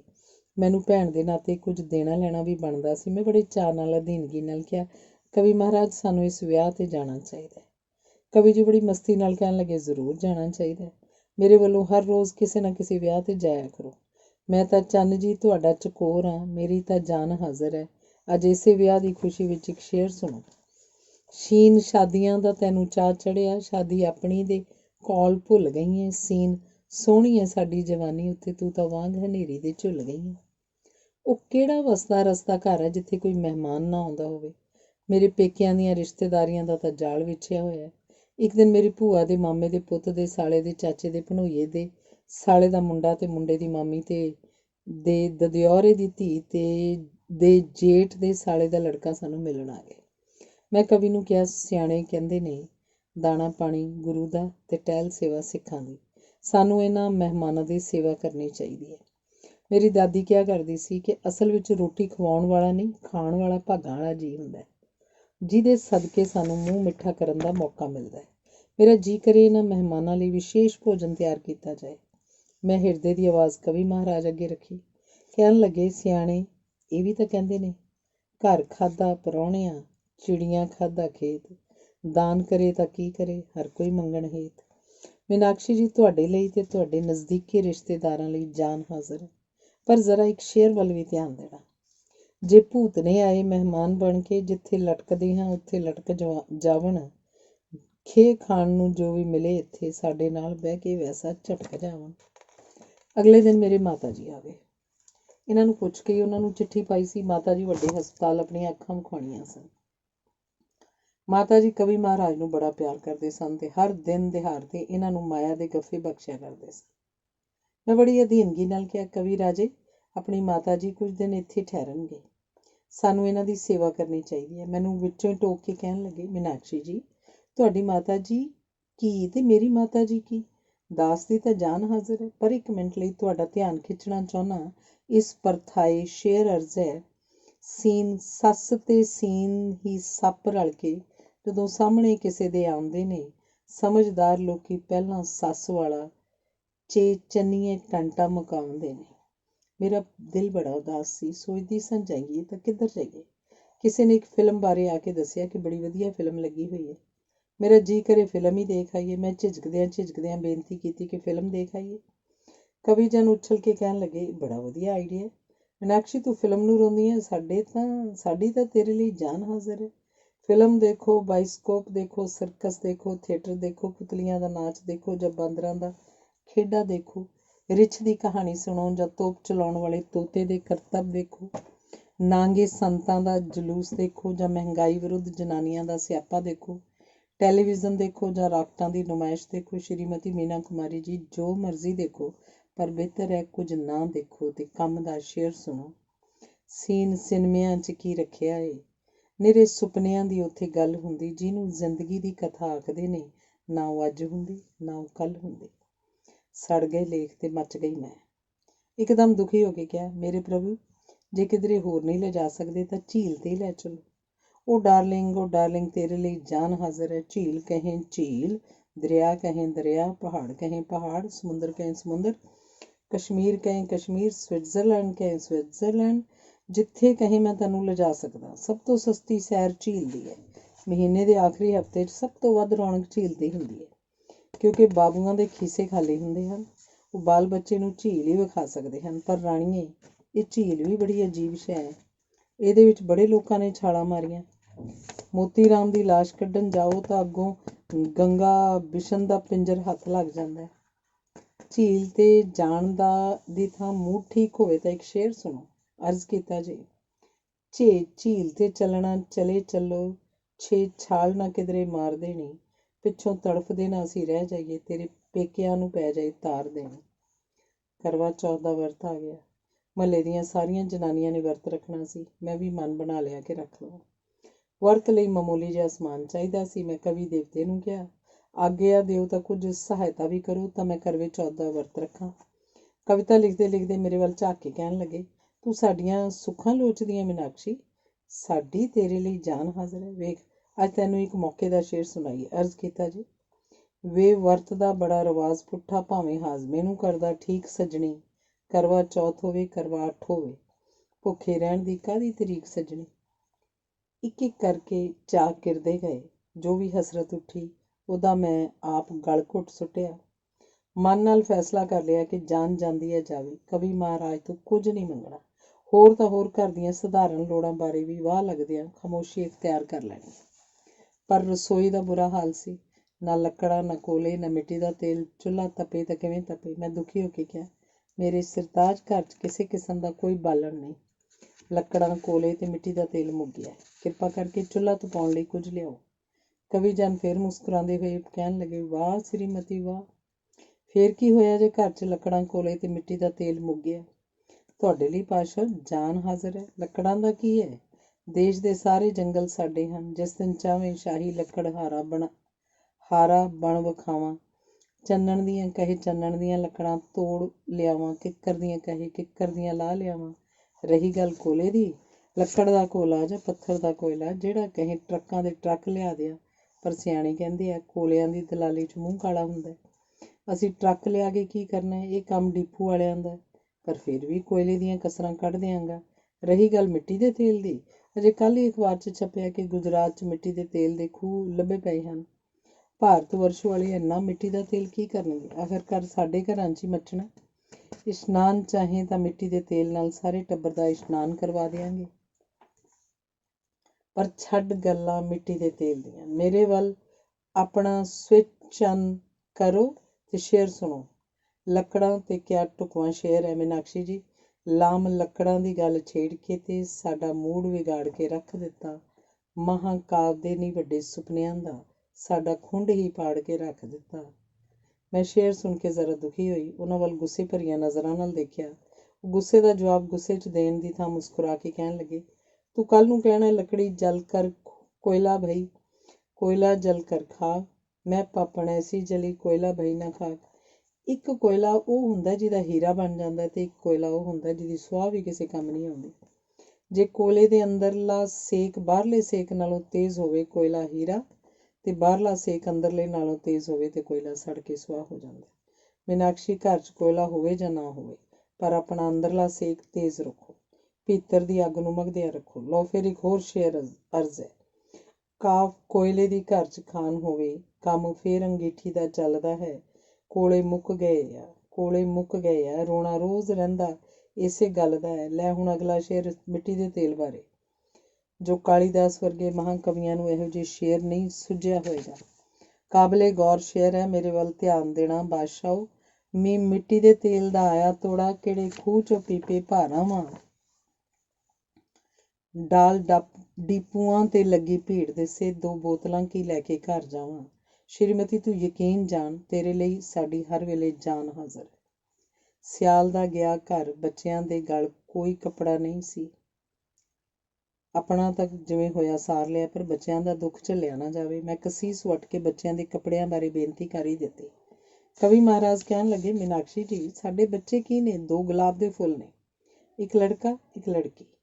ਇਹ ਕਿਸੇ ਦਿਨ ਸ਼ਹਿਜ਼ਾਦੀਆਂ ਵਾਂਗ ਸਤਕਾਰੇ ਜਾਇਆ ਕਰਨਗੇ। ਇਹਨਾਂ ਲਈ ਆਪਣੀ ਜਾਨ ਹਾਜ਼ਰ ਹੈ। ਜਦੋਂ ਸਾਡਾ ਦੀਵਾਨ ਛਪਿਆ ਤਾਂ ਸਭ ਤੋਂ ਪਹਿਲਾਂ ਇਹਨਾਂ ਦੇ 6-6 ਗਰਮ ਤੇ 12-12 ਠੰਡੇ ਸੂਟ ਸਵਾ ਦਿਆਂਗੇ।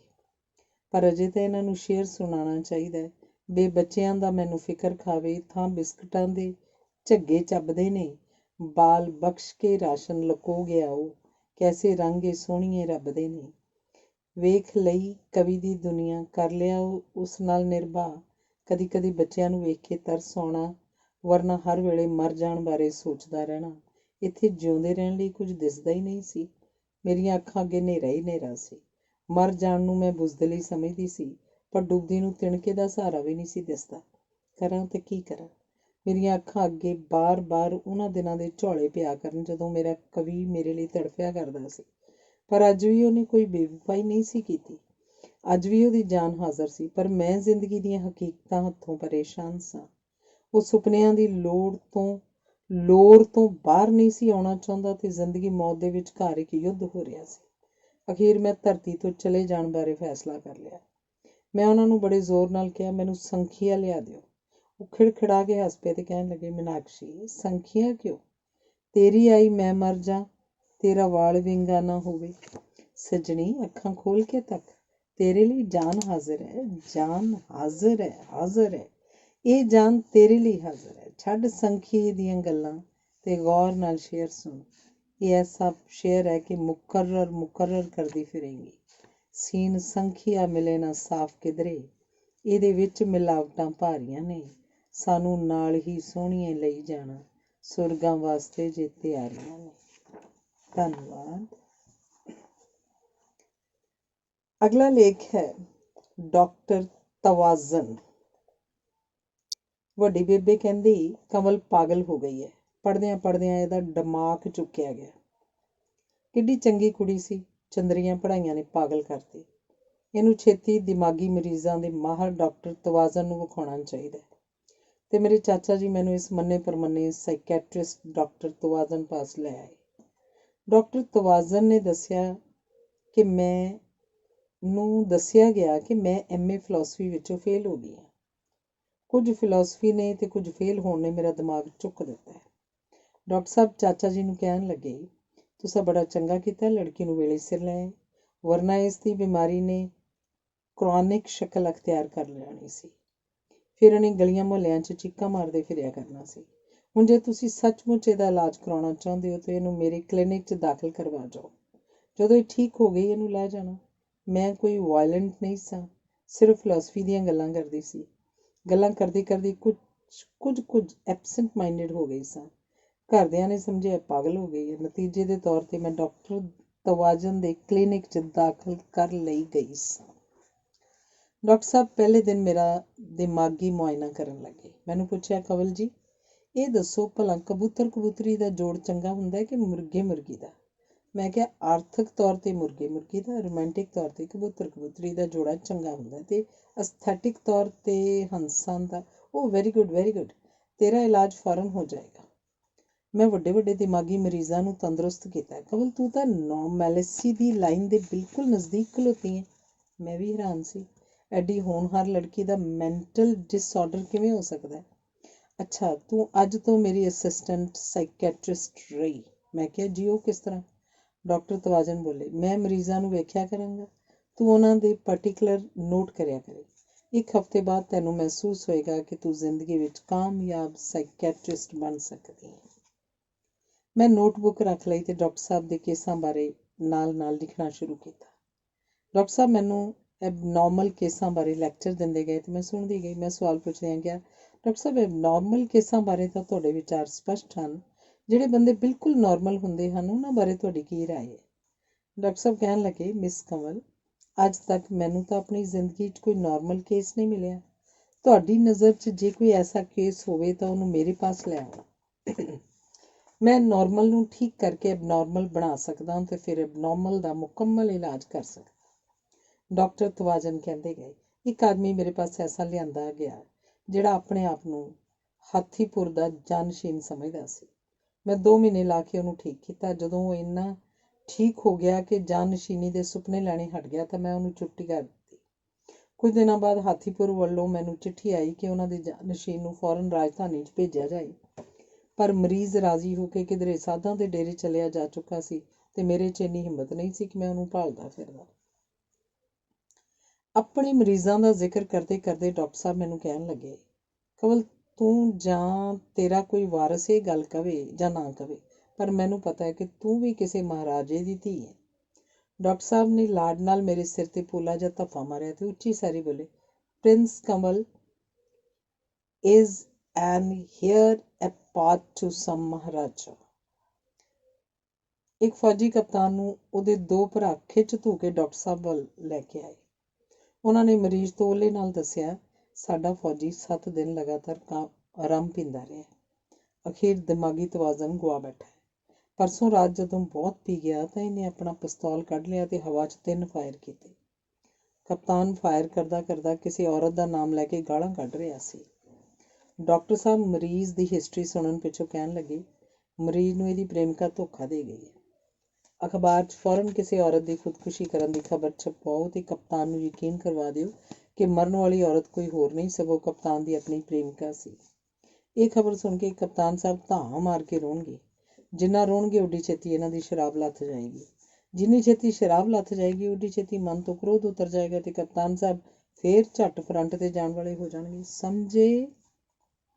ਜਦੋਂ ਫੌਜੀ ਕਪਤਾਨ ਨੂੰ ਉਹਦੇ ਵਾਰਸ ਲੈ ਗਏ ਤਾਂ ਡਾਕਟਰ ਤਵਾਜ਼ਨ ਕਹਿਣ ਲੱਗੇ, ਕੰਵਲ, ਇਸ਼ਕ ਵੀ ਬੜੀ ਬੁਰੀ ਬਲਾ ਹੈ। ਇਹਦੇ ਨਾਲ ਅੱਧੀਆਂ ਬਿਮਾਰੀਆਂ ਦੂਰ ਹੁੰਦੀਆਂ ਹਨ ਅਤੇ ਅੱਧੀਆਂ ਲੱਗਦੀਆਂ ਹਨ। ਗਾਲਿਬ ਨੇ ਠੀਕ ਹੀ ਤਾਂ ਕਿਹਾ, ਇਸ਼ਕ ਪਰ ਜ਼ੋਰ ਨਹੀਂ ਹੈ, ਇਹ ਉਹ ਆਤਿਸ਼ ਗਾਲਿਬ ਕਿ ਲਗਾਏ ਨਾ ਲਗੇ ਔਰ ਬੁਝਾਏ ਨਾ ਬਣੇ। ਅਤੇ ਫਿਰ ਮੇਰੇ ਵਾਲਾਂ 'ਤੇ ਹੱਥ ਫੇਰ ਕੇ ਕਹਿਣ ਲੱਗੇ, ਕੰਵਲ, ਜੇ ਮਿਰਜ਼ਾ ਗਾਲਿਬ ਅੱਜ ਜਿਉਂਦੇ ਹੁੰਦੇ ਤਾਂ ਉਹਨਾਂ ਦਾ ਇਲਾਜ ਸਾਨੂੰ ਦੋਹਾਂ ਨੂੰ ਕਰਨਾ ਪੈਣਾ ਸੀ। ਇੰਨਾ ਕਹਿ ਕੇ ਉਹ ਖਿੜਖਿੜਾ ਕੇ ਹੱਸ ਪਏ। ਲਾਲਾ ਮੋਤੀ ਰਾਮ ਆਪਣੇ ਲੜਕੇ ਚਮਨ ਲਾਲ ਨੂੰ ਫੜ ਕੇ ਲਿਆਇਆ। ਡਾਕਟਰ ਸਾਹਿਬ ਨੂੰ ਦੱਸਣ ਲੱਗਾ ਕਿ ਰਾਤ ਨੂੰ ਸੁੱਤਾ ਪਿਆ ਉੱਠ ਕੇ ਤੁਰ ਪੈਂਦਾ ਹੈ। ਪਹਿਲਾਂ ਤਾਂ ਕੰਧਾਂ 'ਤੇ ਤੁਰਿਆ ਫਿਰਦਾ ਸੀ, ਫਿਰ ਜਦੋਂ ਤੁਰਿਆ ਫਿਰਦਾ ਥੱਕ ਜਾਂਦਾ ਹੈ ਤਾਂ ਪਸ਼ੂਆਂ ਦੇ ਤੂੜੀ ਦਾਣੇ ਵਾਲੇ ਕਮਰੇ 'ਚ ਚਲਾ ਜਾਂਦਾ ਹੈ। ਉੱਥੇ ਜਾ ਕੇ ਮੱਝ ਲਈ ਭਿਉਂਤੇ ਹੋਏ ਵੜੇਵੇਂ ਇਸ ਤਰ੍ਹਾਂ ਖਾਂਦਾ ਜਿਵੇਂ ਸਰਾਧਾਂ ਦੇ ਦਿਨਾਂ 'ਚ ਪੁਰੋਹਿਤ ਖੀਰ ਖਾਂਦੇ ਆ। ਦੱਸੋ ਇਹਦਾ ਕੀ ਕਰੀਏ? ਮੈਂ ਸੁਣਿਆ ਸੀ ਸੁੱਤੇ ਪਏ ਉੱਠ ਕੇ ਤੁਰਨ ਦੀ ਇੱਕ ਬਿਮਾਰੀ ਹੁੰਦੀ ਹੈ। ਮੈਂ ਇੱਕ ਬਿਮਾਰ ਬਾਰੇ ਕੁਝ ਜਾਣਦੀ ਵੀ ਸੀ, ਪਰ ਡਾਕਟਰ ਸਾਹਿਬ ਕਹਿਣ ਲੱਗੇ, ਲਾਲਾ ਜੀ ਤੁਸੀਂ ਰਾਤ ਨੂੰ ਮੁੰਡੇ ਦੀਆਂ ਲੱਤਾਂ ਨੂੰ ਰੱਸਾ ਬੰਨ੍ਹ ਕੇ ਮੰਜੇ 'ਤੇ ਨੂੜ ਦਿਆ ਕਰੋ। ਇਹ ਪਿਛਲੇ ਜਨਮ ਦਾ ਮੱਝ ਦਾ ਕੱਟਾ ਜਾਪਦਾ ਹੈ। ਹੋ ਸਕੇ ਤਾਂ ਇਸ ਗੱਲ ਦੀ ਵੀ ਨਿਗਰਾਨੀ ਰੱਖਣੀ ਕਿ ਕਿਧਰੇ ਤੁਹਾਡੀ ਮੱਝ ਨਾ ਚੁੰਘ ਜਾਂਦਾ ਹੋਵੇ। ਲਾਲਾ ਜੀ ਡਾਕਟਰ ਸਾਹਿਬ ਦੀ ਫੀਸ ਦੇ ਕੇ ਚਲੇ ਗਏ। ਡਾਕਟਰ ਸਾਹਿਬ ਮੈਨੂੰ ਕਹਿਣ ਲੱਗੇ, ਕਮਲ, ਵੜੇਵਿਆਂ 'ਚ ਬੜੇ ਵਿਟਾਮਿਨ ਹੁੰਦੇ ਹਨ। ਲਾਲਾ ਜੀ ਦੇ ਬਜ਼ੁਰਗ ਜ਼ਰੂਰ ਬਨਸਪਤੀ ਘਿਓ ਵੇਚਦੇ ਰਹੇ ਹੋਣੇ ਹਨ, ਵਰਨਾ ਮੁੰਡਾ ਰਾਤ ਨੂੰ ਚੋਰੀ ਚੋਰੀ ਵੜੇਵੇਂ ਨਹੀਂ ਖਾ ਸਕਦਾ ਸੀ। ਹਾਂ ਕਮਲ, ਮੈਂ ਕਿਹਾ, ਰਾਂਝੇ ਨੂੰ ਹੀਰ ਦੀਆਂ ਮੱਝਾਂ ਚਾਰ ਕੇ ਕਿੰਨਾ ਆਨੰਦ ਆਉਂਦਾ ਹੋਏਗਾ। ਇੱਕ ਅਧੇੜ ਉਮਰ ਦੀ ਜਨਾਨੀ ਨੂੰ ਉਹਦੀਆਂ ਸਹੇਲੀਆਂ ਲੈ ਕੇ ਆਈਆਂ। ਉਹਨਾਂ 'ਚੋਂ ਇੱਕ ਜਣੀ ਕਹਿਣ ਲੱਗੀ, ਇਹ ਭੈਣ ਜੀ ਸਾਡੇ ਪ੍ਰਿੰਸੀਪਲ ਹਨ। ਪਹਿਲਾਂ ਤਾਂ ਇਹ ਵਿਆਹ ਦੇ ਵਿਰੁੱਧ ਲੈਕਚਰ ਦਿਆ ਕਰਦੇ ਸਨ ਤੇ ਹੁਣ ਜਦੋਂ ਵਿਆਹ ਦੀ ਉਮਰ ਟੱਪ ਗਏ ਹਨ ਤਾਂ ਹੁਣ ਸਭ ਨੂੰ ਬੜੇ ਜ਼ੋਰ ਨਾਲ ਗਾਉਂਦੇ ਨੇ, ਡੋਲੀ ਚੁੱਕ ਲਓ, ਕੁਹਾਰੋ ਮੇਰੀ, ਰੋਂਦਿਆਂ ਨੂੰ ਰੋਣ ਦਿਓ, ਮੇਰੇ ਮਾਹੀ ਨੂੰ ਲਿਆਵੋ ਛੇਤੀ, ਰੋਂਦਿਆਂ ਨੂੰ ਰੋਣ ਦਿਓ, ਹਾਏ ਰੋਣ ਦਿਓ। ਲੋਕ ਇਹਨਾਂ ਦਾ ਮਿਊਜ਼ਿਕ ਸੁਣ ਕੇ ਰੋਣ ਦੀ ਥਾਂ ਉਲਟਾ ਹੱਸਣ ਲੱਗ ਪੈਂਦੇ ਹਨ। ਭੈਣ ਜੀ ਖਫਾ ਹੋ ਕੇ ਹੱਸਣ ਵਾਲਿਆਂ ਨੂੰ ਗਾਲਾਂ ਕੱਢਦੇ ਹਨ। ਦੱਸੋ ਹੁਣ ਇਹਨਾਂ ਦਾ ਕੀ ਕੀਤਾ ਜਾਏ? ਡਾਕਟਰ ਸਾਹਿਬ ਨੇ ਪਹਿਲਾਂ ਮੇਰੇ ਵੱਲ ਵੇਖਿਆ, ਕੁਝ ਮੁਸਕਰਾਏ ਤੇ ਫਿਰ ਕਹਿਣ ਲੱਗੇ, ਪ੍ਰਿੰਸੀਪਲ ਸਾਹਿਬਾਂ ਨੂੰ ਹਿਸਟੀਰੀਆ ਹੋ ਗਿਆ। ਅਸਲ ਇਲਾਜ ਤਾਂ ਇਹਨਾਂ ਦਾ ਸ਼ਾਦੀ ਹੈ, ਪਰ ਇਸ ਉਮਰ 'ਚ ਇਹਨਾਂ ਦੀ ਸ਼ਾਦੀ ਕਰਨੀ ਕਿਸੇ ਚੰਗੇ ਭਲੇ ਆਦਮੀ ਨੂੰ ਉਮਰ ਕੈਦ ਦੀ ਸਜ਼ਾ ਦੇਣ ਬਰਾਬਰ ਹੈ। ਇਸ ਲਈ ਬਿਹਤਰ ਹੈ ਕਿ ਕਿਸੇ ਕੈਦੀ ਨੂੰ ਪੈਰੋਲ 'ਤੇ ਰਿਹਾ ਕਰਵਾ ਕੇ ਇਹਨਾਂ ਦਾ ਆਨੰਦ ਕਾਰਜ ਕਰਵਾਇਆ ਜਾਏ। ਜਦੋਂ ਮਰੀਜ਼ ਤੇ ਉਹਦੇ ਵਾਰਸ ਚਲੇ ਗਏ ਤਾਂ ਡਾਕਟਰ ਸਾਹਿਬ ਮੈਨੂੰ ਕਹਿਣ ਲੱਗੇ, ਕਮਲ ਜੀ, ਮੈਂ ਤਾਂ ਆਪ ਹਰ ਵੇਲੇ ਡਰਦਾ ਰਹਿੰਦਾ ਕਿ ਕਿਧਰੇ ਮੈਨੂੰ ਹਿਸਟੀਰੀਆ ਨਾ ਹੋ ਜਾਏ। ਤੁਸੀਂ ਕਿਰਪਾ ਕਰਕੇ ਥੋੜ੍ਹਾ ਬਹੁਤ ਮੇਰਾ ਖਿਆਲ ਰੱਖਿਆ ਕਰੋ। ਇੱਕ ਬਾਊ ਨੂੰ ਉਹਦੇ ਵਾਰਸ ਲੈ ਕੇ ਆਏ। ਦੱਸਿਆ ਗਿਆ ਕਿ ਉਹਦੀ 1 ਲੱਖ ਰੁਪਏ ਦੀ ਲਾਟਰੀ ਨਿਕਲੀ ਸੀ, ਜਿਹਦੀ ਖਬਰ ਸੁਣਦੇ ਸਾਰ ਬਾਊ ਹੋਰਾਂ ਦਾ ਦਿਮਾਗ ਚੱਕਰਾ ਗਿਆ। ਬਾਊ ਜੀ ਚੁਟਕੀਆਂ ਮਾਰ ਕਹਿ ਰਹੇ ਸਨ, ਆਂਖ ਭਰ ਆਈ ਕਭੀ ਦਿਲ ਭਰ ਆਇਆ, ਮੇਰਾ ਚਾਂਦ ਦੇਖੋ ਆਜ ਮੇਰੇ ਘਰ ਆਇਆ, ਤੂੰ ਵੀ ਰਾਜਾ ਮੈਂ ਵੀ ਰਾਣੀ, ਕੌਣ ਭਰੇਗਾ ਘਰ ਦਾ ਪਾਣੀ, ਅਮੀਰ ਕੀ ਲੜਕੀ ਮੁਹੱਬਤ ਕਾ ਮਜ਼ਾ ਨਾ ਆਇਆ। ਡਾਕਟਰ ਸਾਹਿਬ ਪੇਸ਼ੈਂਟ ਨੂੰ ਦੇਖ ਕੇ ਕਹਿਣ ਲੱਗੇ, ਇਹਨਾਂ ਨੂੰ ਲਾਟਰੀ ਦਾ ਸ਼ੌਕ ਨਹੀਂ ਵੱਜਾ, ਇਹਨਾਂ ਨੂੰ ਤਾਂ ਇਸ ਗੱਲ ਦਾ ਫਿਕਰ ਖਾ ਰਿਹਾ ਹੈ ਕਿ ਹਿੰਦੂ ਕੋਡ ਬਿੱਲ ਵਿੱਚ ਤਬਦੀਲੀ ਨਾ ਹੋਈ ਤਾਂ ਇਹਨਾਂ ਦੇ ਅਰਮਾਨ ਲੁੱਟੇ ਜਾਣਗੇ। ਲਾਟਰੀ ਵਾਲਾ ਬਾਊ ਤੇ ਉਹਦੇ ਸੰਬੰਧੀ ਮੁੜ ਗਏ। ਡਾਕਟਰ ਤਵਾਜਨ ਮੈਨੂੰ ਕਹਿਣ ਲੱਗੇ, ਕਮਲ ਜੀ, ਮੇਰੇ ਪਿਤਾ ਜੀ ਹਾਰਟ ਪੇਸ਼ੈਂਟ ਸਨ। ਉਹਨਾਂ ਦੀ 1 ਲੱਖ ਰੁਪਏ ਦੀ ਲਾਟਰੀ ਨਿਕਲ ਆਈ। ਮੈਂ ਇੱਕ ਡਾਕਟਰ ਲਿਆਂਦਾ ਤੇ ਉਹਨੂੰ ਸਾਰਾ ਕਿੱਸਾ ਸਮਝਾਇਆ। ਉਹਦੀ ਡਿਊਟੀ ਸੀ ਕਿ ਐਸੇ ਢੰਗ ਨਾਲ ਖਬਰ ਦੱਸੇ ਕਿ ਸ਼ੌਕ ਨਾਲ ਹੀ ਨਾ ਚੱਲ ਵਸਣ। ਡਾਕਟਰ ਪਿਤਾ ਜੀ ਨੂੰ ਕਹਿਣ ਲੱਗਾ, ਕਿਉਂ ਜੀ, ਜੇ ਤੁਹਾਡੀ 100 ਰੁਪਏ ਦੀ ਲਾਟਰੀ ਨਿਕਲ ਆਏ ਤਾਂ ਮੈਨੂੰ ਕੀ ਦਿਓਗੇ? ਪਿਤਾ ਜੀ ਕਹਿਣ ਲੱਗੇ, 50 ਮੇਰੇ 50 ਤੇਰੀ, ਜੇ 1000 ਦੀ ਫਿਰ 500, ਜੇ 10,000 ਦੀ ਫਿਰ 5,000, ਜੇ 1 ਲੱਖ ਰੁਪਏ ਦੀ ਨਿਕਲ ਆਏ। ਡਾਕਟਰ ਸਾਹਿਬ ਫਿਰ 50,000 ਦੋਹਾਂ ਦਾ। ਪੱਕੀ ਗੱਲ? ਬਿਲਕੁਲ ਪੱਕੀ। ਵੇਖਿਆ ਜੇ ਮੁੱਕਰ ਨਾ ਜਾਇਆ ਜੇ, ਸਵਾਲ ਹੀ ਪੈਦਾ ਨਹੀਂ ਹੁੰਦਾ। ਬੰਦੇ ਦੀ ਜ਼ਬਾਨ ਹੁੰਦੀ ਹੈ, ਫਿਰ ਮੈਂ ਕਿਹੜਾ ਘਰੋਂ ਦੇਣਾ। ਇਹ ਫਿਕਰਾ ਸੁਣਦੇ ਸਾਰ ਡਾਕਟਰ ਖਾ ਕੇ ਡਿੱਗ ਪਿਆ ਤੇ ਸਾਡੇ ਵਹਿੰਦੇ ਹਾਰਟ ਫੇਲ ਹੋਣ ਕਰਕੇ ਚੱਲਦਾ ਬਣਿਆ। ਬਸ ਕਮਲ ਜੀ, ਸ਼ੌਕ ਕਈ ਵਾਰ ਆਇਆ, ਕਿਸੇ ਲਈ ਹੁੰਦਾ ਹੈ ਤੇ ਵੱਜ ਕਿਸੇ ਹੋਰ ਨੂੰ ਜਾਂਦਾ। ਤੇ ਇੱਕ ਦਿਨ 5-7 ਦਰਬਾਰੀ ਇੱਕ ਸ਼ਹਿਜ਼ਾਦੇ ਨੂੰ ਲੈ ਕੇ ਹਾਜ਼ਰ ਹੋਏ। ਉਹਨਾਂ ਨੇ ਸ਼ਹਿਜ਼ਾਦੇ ਬਾਰੇ ਦੱਸਿਆ ਕਿ ਇਹਨਾਂ ਦਾ ਪਿਆਰ ਇੱਕ ਜਿਪਸੀ ਲੜਕੀ ਨਾਲ ਹੋ ਗਿਆ। ਟੱਪਰੀਵਾਸ ਲੋਕ ਪਤਾ ਨਹੀਂ ਕਿੱਧਰ ਚਲੇ ਗਏ। ਉਸ ਦਿਨ ਦੇ ਸ਼ਹਿਜ਼ਾਦਾ ਹਜ਼ੂਰ ਲੈਲਾ ਲੈਲਾ ਪੁਕਾਰਦੇ ਫਿਰਦੇ ਹਨ। ਕਦੀ ਰੋਣ ਲੱਗਦੇ ਹਨ, ਕਦੀ ਆਪਣੇ ਕੱਪੜੇ ਪਾੜ ਸੁੱਟਦੇ ਹਨ। ਜੇ ਕਿਸੇ ਡਾਕਟਰ ਨੂੰ ਲਿਆਉਂਦੇ ਹਨ ਤਾਂ ਉਹਨੂੰ ਧੱਕੇ ਮਾਰ ਕੇ ਬਾਹਰ ਕੱਢ ਦਿੰਦੇ ਹਨ। ਪਰਜਾ ਪਰੇਸ਼ਾਨ ਹੈ, ਸ਼ਾਹੀ ਪਰਿਵਾਰ ਪਰੇਸ਼ਾਨ ਹੈ, ਦੱਸੋ ਕੀ ਇਲਾਜ ਕਰੀਏ? ਡਾਕਟਰ ਸਾਹਿਬ ਨੇ ਸ਼ਹਿਜ਼ਾਦੇ ਨੂੰ ਬੜੇ ਗੌਰ ਨਾਲ ਵੇਖਿਆ। ਅਖੀਰ ਕਹਿਣ ਲੱਗੇ, ਸ਼ਹਿਜ਼ਾਦੇ ਨੂੰ ਫਰਿਆਦ ਵਾਂਗ ਨਹਿਰ ਪੁੱਟਣ ਵਾਲੇ ਪਾਸੇ ਲਾਓ। ਹੌਲੀ ਹੌਲੀ ਦਿਮਾਗ 'ਚੋਂ ਪਸੀਨਾ ਨਿਕਲਣਾ ਸ਼ੁਰੂ ਹੋਏਗਾ ਤੇ ਇਸ਼ਕ ਦੀ ਅੱਗ ਕੰਟਰੋਲ ਥੱਲੇ ਆ ਜਾਏਗੀ। ਜੇ ਇਹ ਗੱਲ ਮੁਨਾਸਬ ਨਾ ਜਾਪਦੀ ਹੋਵੇ ਤਾਂ ਸ਼ਹਿਜ਼ਾਦਾ ਹਜ਼ੂਰ ਨੂੰ ਭਾਰਤ ਸੇਵਕ ਸਮਾਜ ਦਾ ਕਨਵੀਨਰ ਬਣਾ ਦਿਓ ਤੇ ਹਿੰਦੁਸਤਾਨ ਦੇ ਪਿੰਡਾਂ 'ਚ ਕੱਚੀਆਂ ਸੜਕਾਂ 'ਤੇ ਮਿੱਟੀ ਪਾਉਣ ਦਾ ਉਤਸ਼ਾਹ ਦਿਓ। ਲਾਜ਼ਮੀ ਤੌਰ 'ਤੇ ਇੱਕ ਦਿਨ ਸ਼ਹਿਜ਼ਾਦਾ ਮਿਹਨਤ ਤੇ ਸੇਵਾ ਦੇ ਮਾਰਗ 'ਚ ਅਸਲੀ ਮਹਿਬੂਬਾ ਯਾਨੀ ਦੇਸ਼ ਦੀ ਖੁਸ਼ਹਾਲੀ ਪ੍ਰਾਪਤ ਕਰ ਸਕੇਗਾ। ਖੁਸ਼ਹਾਲੀ ਵਸ ਜਾਏਗੀ, ਸ਼ਹਿਜ਼ਾਦਾ ਰਾਜਾ ਬਣ ਜਾਏਗਾ। ਸ਼ਹਿਜ਼ਾਦੇ ਦਾ ਕੇਸ ਨਿਪਟਾਉਣ ਪਿੱਛੋਂ ਮੈਨੂੰ ਕਹਿਣ ਲੱਗੇ, ਕਮਲ ਡੀਅਰ, ਸ਼ਹਿਜ਼ਾਦੇ ਵਿਚਾਰੇ ਦੇ ਵੀ ਕੀ ਵੱਸ ਦੀ ਗੱਲ ਹੈ। ਇਸ਼ਕ ਵੀ ਅਜੀਬ ਰੋਗ ਹੈ। ਨਾ ਉਹ ਉਮਰਾਂ ਦੀ ਵਿੱਥ ਦੇਖਦਾ, ਨਾ ਜਾਤ ਬਰਾਦਰੀਆਂ ਦੀ ਬਰਾਬਰਤਾ ਸਮਝਦਾ, ਨਾ ਇਹ ਅਮੀਰੀ ਗਰੀਬੀ ਦੀ ਹਾਲਤ ਵਿਖਾਲਦਾ। ਬਸ ਇੱਕ ਵਾਰੀ ਕਿਸੇ ਨੂੰ ਲੱਗ ਜਾਏ ਸਹੀ, ਫਿਰ ਉਹਦੀ ਹਾਲਤ ਮੇਰੇ ਵਰਗੀ ਹੋ ਜਾਂਦੀ ਹੈ। ਇਸ ਇਸ਼ਕ ਕੇ ਮਾਰੋਂ ਕਾ ਇਤਨਾ ਹੀ ਫਸਾਨਾ ਹੈ, रोने को नहीं कोई, हंसने को ज़माना है। ਮੈਂ ਡਾਕਟਰ ਦੀ ਇਸ ਗੱਲ 'ਤੇ ਬੜੀ ਹੈਰਾਨ ਹੋਈ। ਮੈਨੂੰ ਕੁਝ ਗੁੱਸਾ ਜਿਹਾ ਵੀ ਆਇਆ, ਪਰ ਮੈਂ ਪੀ ਗਈ। ਮੈਨੂੰ ਇਹ ਦੇਖ ਕੇ ਅਫਸੋਸ ਹੋ ਰਿਹਾ ਸੀ ਕਿ ਮੇਰਾ ਇਲਾਜ ਕਰਨ ਵਾਲਾ ਡਾਕਟਰ ਆਪ ਦਿਨੋਂ ਦਿਨ ਪਾਗਲ ਹੁੰਦਾ ਜਾ ਰਿਹਾ ਸੀ। ਇੱਕ ਵਹਿਮੀ ਅਫਸਰ ਦਾ ਵਹਿਮ ਕਰਦਿਆਂ ਕਰਦਿਆਂ ਦਿਮਾਗ ਖਰਾਬ ਹੋ ਗਿਆ। ਉਹਦੇ ਦਫ਼ਤਰ ਵਾਲੇ ਉਹਨੂੰ ਡਾਕਟਰ ਤਵਾਜ਼ਨ ਪਾਸ ਲਿਆਏ। ਕਹਿਣ ਲੱਗੇ, ਇਹਨਾਂ ਨੂੰ ਪਹਿਲਾਂ ਇਹ ਵਹਿਮ ਹੁੰਦਾ ਗਿਆ ਕਿ ਸਾਰੇ ਕਰਮਚਾਰੀ ਬੇਈਮਾਨ ਹਨ। ਫਿਰ ਇਹਨਾਂ ਨੇ ਇਹ ਕਹਿਣਾ ਸ਼ੁਰੂ ਕਰ ਦਿੱਤਾ ਕਿ ਸਾਰੇ ਮੈਨੂੰ ਫਸਾਉਣ ਨੂੰ ਫਿਰਦੇ ਹਨ। ਉਦੋਂ ਬਾਅਦ ਫਰਮਾਇਆ ਕਿ ਉੱਪਰਲੇ ਵੀ ਗਏ ਗੁਜ਼ਰੇ ਹਾਕਮ ਹਨ। ਹੁਣ ਕਹਿੰਦੇ ਨੇ ਮੈਨੂੰ ਸਰਕਾਰ ਨੇ ਡਿਸਮਿਸ ਕਰ ਦਿੱਤਾ ਹੈ ਅਤੇ ਮੈਂ ਹੁਣ ਹਾਈ ਕੋਰਟ 'ਚ ਰਿਟ ਕਰਾਂਗਾ। ਡਾਕਟਰ ਸਾਹਿਬ ਕਦੀ ਕਦੀ ਇਹ ਆਪਣੇ ਪਰਛਾਵੇਂ ਨੂੰ ਵੇਖ ਕੇ ਚੀਕਾਂ ਮਾਰ ਦਿੰਦੇ ਹਨ ਅਤੇ ਪੁਲਿਸ ਨੂੰ ਟੈਲੀਫੋਨ ਕਰ ਦਿੰਦੇ ਹਨ। ਅਸੀਂ ਸਾਰੇ ਪਰੇਸ਼ਾਨ ਹਾਂ, ਕਰੀਏ ਤਾਂ ਕੀ ਕਰੀਏ। ਡਾਕਟਰ ਸਾਹਿਬ ਨੇ 2 ਮਿੰਟ ਮਰੀਜ਼ ਦੇ ਹੁਲੀਏ ਵੱਲ ਵੇਖਿਆ ਅਤੇ ਕਹਿਣ ਲੱਗੇ, ਪੁੱਤਰੋ, ਤੁਹਾਨੂੰ ਅਜੇ ਤੱਕ ਇਹ ਨਹੀਂ ਪਤਾ ਲੱਗਾ ਕਿ ਸਰਕਾਰ ਨੂੰ ਇਹੋ ਜਿਹੇ ਅਫਸਰਾਂ ਦੀ ਕਿੰਨੀ ਲੋੜ ਹੈ। ਜਾਓ, ਇਹਨਾਂ ਨੂੰ ਵਾਪਸ ਲੈ ਜਾਓ। ਇਹ ਬਿਲਕੁਲ ਨਾਰਮਲ ਹਨ। ਜੇ ਸਰਕਾਰ ਪਾਸੇ 1 ਦਰਜਨ ਵੀ ਵਹਿਮੀ ਅਫਸਰ ਹੋਣ ਤਾਂ ਸਮਝੋ ਸਰਕਾਰ ਦਾ ਬੇੜਾ ਬੰਨੇ ਲੱਗ ਜਾਏ। ਸਭ ਆਡਿਟ ਤਰੁੱਟੀਆਂ ਨਿਕਲ ਜਾਣ। ਮਗਰੋਂ ਮੈਨੂੰ ਕਹਿਣ ਲੱਗੇ, ਕਵਲ ਜੀ, ਵਹਿਮ ਨੂੰ ਬਿਮਾਰੀ ਨਹੀਂ ਸਮਝਣਾ ਚਾਹੀਦਾ, ਇਹ ਕੁਆਲੀਫਿਕੇਸ਼ਨ ਹੈ। ਤੁਹਾਨੂੰ ਵੀ ਮੇਰੇ ਬਾਰੇ ਇੱਕ ਵਹਿਮ ਹੋ ਜਾਣਾ ਚਾਹੀਦਾ। ਮੈਂ ਹੈਰਾਨੀ ਨਾਲ ਪੁੱਛਿਆ, ਕੀ? ਕਹਿਣ ਲੱਗੇ ਕਿ ਜੇ ਤੁਸੀਂ ਮੈਨੂੰ ਛੱਡ ਕੇ ਚਲੇ ਗਏ ਤਾਂ ਮੈਂ ਮਰ ਜਾਵਾਂਗਾ। ਐਤਕੀ ਮੈਨੂੰ ਹੋਰ ਗੁੱਸਾ ਆਇਆ ਅਤੇ ਮੈਂ ਕਹਿ ਹੀ ਦਿੱਤਾ, ਡਾਕਟਰ ਸਾਹਿਬ, ਤੁਸੀਂ ਦਿਨੋਂ ਦਿਨ ਹੱਦ ਤੋਂ ਟੱਪਦੇ ਜਾਂਦੇ ਹੋ। ਮੈਂ ਇਸ ਤਰ੍ਹਾਂ ਦੀਆਂ ਘਟੀਆ ਗੱਲਾਂ ਸੁਣਨ ਦੀ ਆਦੀ ਨਹੀਂ ਹਾਂ। ਮੇਰੇ ਇੰਨਾ ਕਹਿਣ ਦੀ ਦੇਰ ਸੀ ਕਿ ਡਾਕਟਰ ਸਾਹਿਬ ਧਾਹਾਂ ਮਾਰ ਕੇ ਰੋ ਪਏ। ਆਪਣੇ ਹੱਥਾਂ ਨਾਲ ਆਪਣੇ ਸਿਰ ਦੇ ਵਾਲ ਪੁੱਟਣ ਲੱਗੇ। ਮੈਂ ਕੁੱਤਾ ਹਾਂ, ਮੈਂ ਨੀਚ ਹਾਂ, ਮੈਂ ਬਦਮਾਸ਼ ਹਾਂ, ਮੈਂ ਵਿਸ਼ਵਾਸਘਾਤੀ ਹਾਂ, ਮੈਂ ਚੋਰ ਹਾਂ, ਮੈਂ ਕਮੀਨਾ। ਕਵਲ ਜੀ, ਤੁਸੀਂ ਜੋ ਮਰਜ਼ੀ ਸਮਝੋ, ਮੈਂ ਜੋ ਕੁਝ ਵੀ ਤੁਸੀਂ ਸਮਝੋ, ਮੈਂ ਉਹ ਕੁਝ ਹਾਂ, ਬਲਕਿ ਉਸ ਤੋਂ 4 ਰੱਤੀਆਂ ਵੱਧ ਹਾਂ। ਪਰ ਰਾਣੀ ਜੀ, ਇੱਕ ਗੱਲ ਯਾਦ ਰੱਖੋ, ਮੈਂ ਜੋ ਕੁਝ ਵੀ ਹਾਂ ਬਸ ਤੁਹਾਡਾ। ਤੂੰ ਮੇਰੀ, ਮੈਂ ਤੇਰਾ ਬਾਲਮ, ਮੈਂ ਤੇਰਾ, ਤੂੰ ਮੇਰੀ ਸੱਜਣੀ। ਹਮ ਦੋਨੋਂ ਹੀ ਪਾਗਲ ਪਾਗਲ ਪਾਗਲ ਪਾਗਲ। ਬੋਲੋ ਰਾਮ ਸੀਤਾ ਰਾਮ, ਸਭ ਕੁ ਸ਼ਕਤੀ ਦੇ ਭਗਵਾਨ, ਹਮਕੋ ਸੰਪਤੀ ਦੇ ਭਗਵਾਨ। ਡਾਕਟਰ ਸਾਹਿਬ ਦੀ ਹਾਲਤ ਵੇਖ ਕੇ ਮੈਂ ਸਹਿਮ ਗਈ। ਮੇਰਾ ਜੀ ਕਰੇ ਕਿ ਮੈਂ ਭੱਜ ਜਾਵਾਂ। ਇੰਨੇ ਨੂੰ ਇੱਕ ਹੋਰ ਕੇਸ ਆ ਗਿਆ। ਇੱਕ ਜਨਾਨੀ ਆਪਣੇ ਪਤੀ ਨੂੰ ਲੈ ਆਈ। ਕਹਿਣ ਲੱਗੀ, ਮੇਰਾ ਪਤੀ ਆਪਣੇ ਆਪ ਨੂੰ ਕੁੱਤਾ ਸਮਝਦਾ ਹੈ। ਉਹਦੇ ਪਤੀ ਵੱਲ ਡਾਕਟਰ ਸਾਹਿਬ ਮੂੰਹ ਕਰਕੇ ਪੁੱਛਣ ਲੱਗੇ, ਭਾਈ ਸਾਹਿਬ, ਕਿੰਨੇ ਕੁ ਚਿਰ ਤੋਂ ਤੁਸੀਂ ਆਪਣੇ ਆਪ ਨੂੰ ਕੁੱਤਾ ਸਮਝਦੇ ਹੋ? ਉਹ ਬੋਲਿਆ, ਜਦੋਂ ਮੈਂ ਕਤੂਰਾ ਹੁੰਦਾ ਸੀ। Very good, very good. Doctor ਸਾਹਿਬ ਕਹਿਣ ਲੱਗੇ, ਮੈਡਮ, ਕੁੱਤੇ ਨੂੰ ਲੋਕ ਐਵੇਂ ਬੁਰਾ ਸਮਝਦੇ ਹਨ, ਇਹ ਤਾਂ ਵਫਾਦਾਰੀ ਦਾ ਸਿੰਬਲ ਹੈ। ਤੂੰ ਬੜੀ ਭਾਗਾਂ ਵਾਲੀ ਹੈ ਜਿਹਨੂੰ ਐਸਾ ਪਤੀ ਮਿਲਿਆ। ਹੋ ਸਕੇ ਤਾਂ ਇਹਨੂੰ ਠੰਡੀ ਰੋਟੀ ਦਿਆ ਕਰ। ਖੀਰ ਵਗੈਰਾ ਕਦੀ ਨਹੀਂ ਦੇਣੀ ਚਾਹੀਦੀ। ਮੀਟ ਭਾਵੇਂ ਕੱਚਾ ਹੀ ਹੋਵੇ, ਹਫ਼ਤੇ 'ਚ ਘੱਟੋ ਘੱਟ 2 ਵਾਰ ਦੇਣਾ ਚਾਹੀਦਾ। ਇੱਕ ਖਾਸ ਕਿਸਮ ਦਾ ਸਾਬਣ ਬਾਜ਼ਾਰੋਂ ਮਿਲਦਾ ਹੈ, ਮੈਂ ਸਾਬਣ ਦਾ ਨਾਮ ਲਿਖ ਦਿੱਤਾ। ਉਸ ਨਾਲ ਇਹਨਾਂ ਦਾ ਇਸ਼ਨਾਨ ਕਰਵਾਇਆ ਕਰੋ। ਜੇ ਪਿਆਰ ਨਾਲ ਇਹ ਤੁਹਾਡੇ ਹੱਥ ਜਾਂ ਪੈਰ ਚੱਟਣਾ ਚਾਹੁਣ ਤਾਂ ਕਦੇ ਨਾ ਰੋਕਣਾ। ਜਦੋਂ ਕਦੀ ਮੋਟਰ ਜਾਂ ਕਾਰ 'ਚ ਬਿਠਾ ਕੇ ਇਹਨਾਂ ਨੂੰ ਸੈਰ ਕਰਵਾਉਣ ਲੈ ਜਾਓ ਤਾਂ ਇਹਨਾਂ ਨੂੰ ਬਾਰੀ ਵਿੱਚੋਂ ਬਾਹਰ ਸਿਰ ਕੱਢਣ ਤੋਂ ਨਾ ਵਰਜਣਾ। ਅਲਸੇਸ਼ਨ ਵਾਂਗ ਧੌਣ ਬਾਹਰ ਰੱਖ ਕੇ ਸੈਰ ਕਰਨ ਦਾ ਬੜਾ ਆਨੰਦ ਆਉਂਦਾ ਹੈ। ਮਗਰੋਂ ਡਾਕਟਰ ਸਾਹਿਬ ਕਹਿਣ ਲੱਗੇ, ਕਵਲ ਜੀ, ਮੈਂ ਤੁਹਾਡੇ ਨਾਲ ਅੱਜ ਬੜੀ ਜ਼ਰੂਰੀ ਗੱਲ ਕਰਨੀ ਚਾਹੁੰਦਾ। ਤੁਸੀਂ ਡਾਕਟਰ ਕਾਟਨਸ ਦੀ ਅਮਰ ਕਹਾਣੀ ਪੜ੍ਹੀ ਹੋਏਗੀ। ਉਹ ਇੱਕ ਦੇਵਤਾ ਡਾਕਟਰ ਸੀ। ਚੀਨ ਦੇ ਸਕਿਨ ਪੇਸ਼ੈਂਟ ਦਾ ਇਲਾਜ ਕਰਨ ਗਿਆ ਸੀ। ਆਪ ਉਸੇ ਬਿਮਾਰੀ ਦਾ ਸ਼ਿਕਾਰ ਹੋ ਗਿਆ, ਉੱਥੇ ਹੀ ਮਰ ਗਿਆ। ਬਿਲਕੁਲ ਐਸਾ ਹੀ ਭਾਣਾ ਮੇਰੇ ਨਾਲ ਵਰਤਣ ਵਾਲਾ ਹੈ। ਮੈਂ ਦਿਮਾਗੀ ਬਿਮਾਰੀਆਂ ਦਾ ਇਲਾਜ ਕਰਦਾ ਕਰਦਾ ਆਪ ਬਿਮਾਰ ਹੋ ਗਿਆ। ਦੱਸੋ, ਮੇਰਾ ਇਲਾਜ ਕੌਣ ਕਰੇਗਾ? ਮੈਂ ਉਹਨਾਂ ਦੀ ਗੱਲ ਸੁਣ ਕੇ ਚੁੱਪ ਕਰ ਗਈ, ਪਰ ਉਹ ਬੋਲਦੇ ਗਏ। ਮੈਂਟਲ ਡਾਕਟਰ ਇਸ ਨਤੀਜੇ 'ਤੇ ਪੁੱਜੇ ਹਨ ਕਿ ਬੰਦਿਆਂ ਦੀਆਂ ਦਿਮਾਗੀ ਬਿਮਾਰੀਆਂ ਦੇ 90% ਕਾਰਨ ਇਸਤਰੀ ਪਿਆਰ 'ਚੋਂ ਪੈਦਾ ਹੁੰਦੇ ਹਨ। ਇਸੇ ਤਰ੍ਹਾਂ ਇਸਤਰੀਆਂ ਦੇ ਪਾਗਲਪਨ ਦੇ ਤੇ ਹਿਸਟੀਰੀਏ ਪਿੱਛੇ ਆਦਮੀ ਸਭ ਤੋਂ ਵੱਡਾ ਸਬੱਬ ਹੁੰਦਾ ਹੈ। ਮੈਂ ਪਾਗਲ ਹੁੰਦਾ ਜਾ ਰਿਹਾ ਸਾਂ।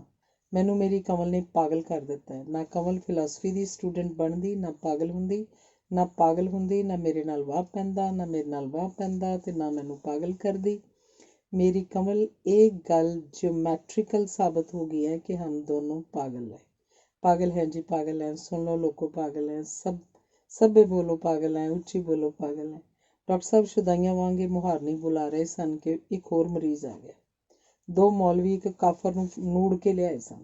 ਕਾਫਰ ਆਪਣੇ ਆਪ ਨੂੰ ਪੈਗੰਬਰ ਦੱਸਦਾ ਸੀ। ਉਹ ਲੋਕਾਂ ਨੂੰ ਕਹਿ ਰਿਹਾ ਸੀ, ਲੋਕੋ, ਮੇਰੇ 'ਤੇ ਈਮਾਨ ਲਿਆਓ, ਮੈਨੂੰ ਖੁਦਾਵੰਦ ਕਰੀਮ ਨੇ ਪੈਗੰਬਰ ਬਣਾ ਕੇ ਭੇਜਿਆ। ਡਾਕਟਰ ਸਾਹਿਬ ਮਰੀਜ਼ ਨੂੰ ਵੇਖ ਕੇ ਪਹਿਲਾਂ ਤਾਂ ਚੁੱਪ ਰਹੇ, ਫਿਰ ਕਹਿਣ ਲੱਗੇ, ਐ ਕਾਫਰ, ਤੈਨੂੰ ਪੈਗੰਬਰ ਕਿਹਨੇ ਬਣਾਇਆ? ਉਹ ਕਹਿਣ ਲੱਗਾ, ਖੁਦਾਵੰਦ ਕਰੀਮ ਨੇ। ਡਾਕਟਰ ਸਾਹਿਬ ਕੜਕ ਕੇ ਬੋਲੇ, ਕਾਫਰਾ, ਬਕਵਾਸ ਕਰਦਾ, ਮੈਂ ਤੈਨੂੰ ਕਦੋਂ ਪੈਗੰਬਰ ਬਣਾਇਆ?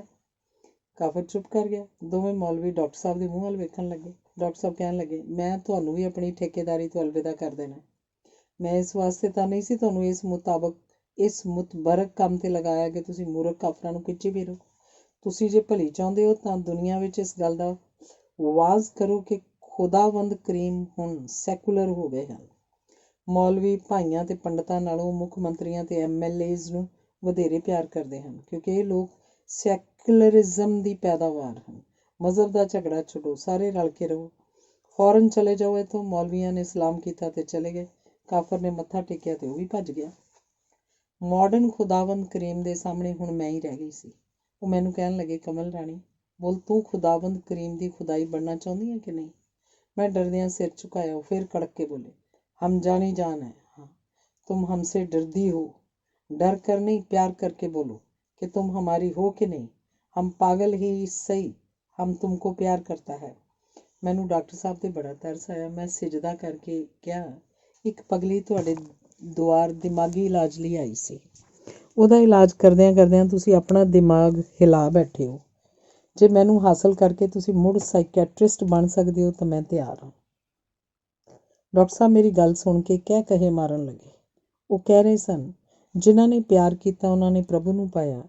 ਜਿਨ੍ਹਾਂ 'ਚ ਪ੍ਰਭੂ ਆਇਆ ਉਹਨਾਂ ਨੇ ਪਿਆਰ ਕੀਤਾ। ਖੁਦਾ ਵੀ ਪਿਆਰ, ਖੁਦਾਈ ਵੀ ਪਿਆਰ, ਪਿਆਰ ਪਿਆਰ ਪਿਆਰ, ਸਾਰਾ ਸੰਸਾਰ ਹੋ ਸਕਦਾ ਮੰਝਦਾਰ 'ਚੋਂ ਪਾਰ, ਜੇਕਰ ਕਰੇ ਪਿਆਰ ਇਹ ਸਾਡਾ ਸੰਸਾਰ। ਧੰਨਵਾਦ। ਅਗਲਾ ਲੇਖ ਹੈ ਫੂਕ ਸ਼ਾਸਤਰ। ਜੇ ਫੂਕ ਸ਼ਾਸਤਰ ਦਾ ਪਾਠ ਨਾ ਕੀਤਾ ਹੁੰਦਾ ਤਾਂ ਮੈਂ ਨਿਰਾ ਘੋਗਾ ਰਹਿੰਦਾ। ਮੈਂ ਨਿਰਸੰਦੇਹ ਕਹਿ ਸਕਦਾ ਕਿ ਮੇਰੀ ਕਾਮਯਾਬੀ ਦਾ ਰਾਜ਼ ਸਿਰ ਫੂਕ ਸ਼ਾਸਤਰ ਹੈ।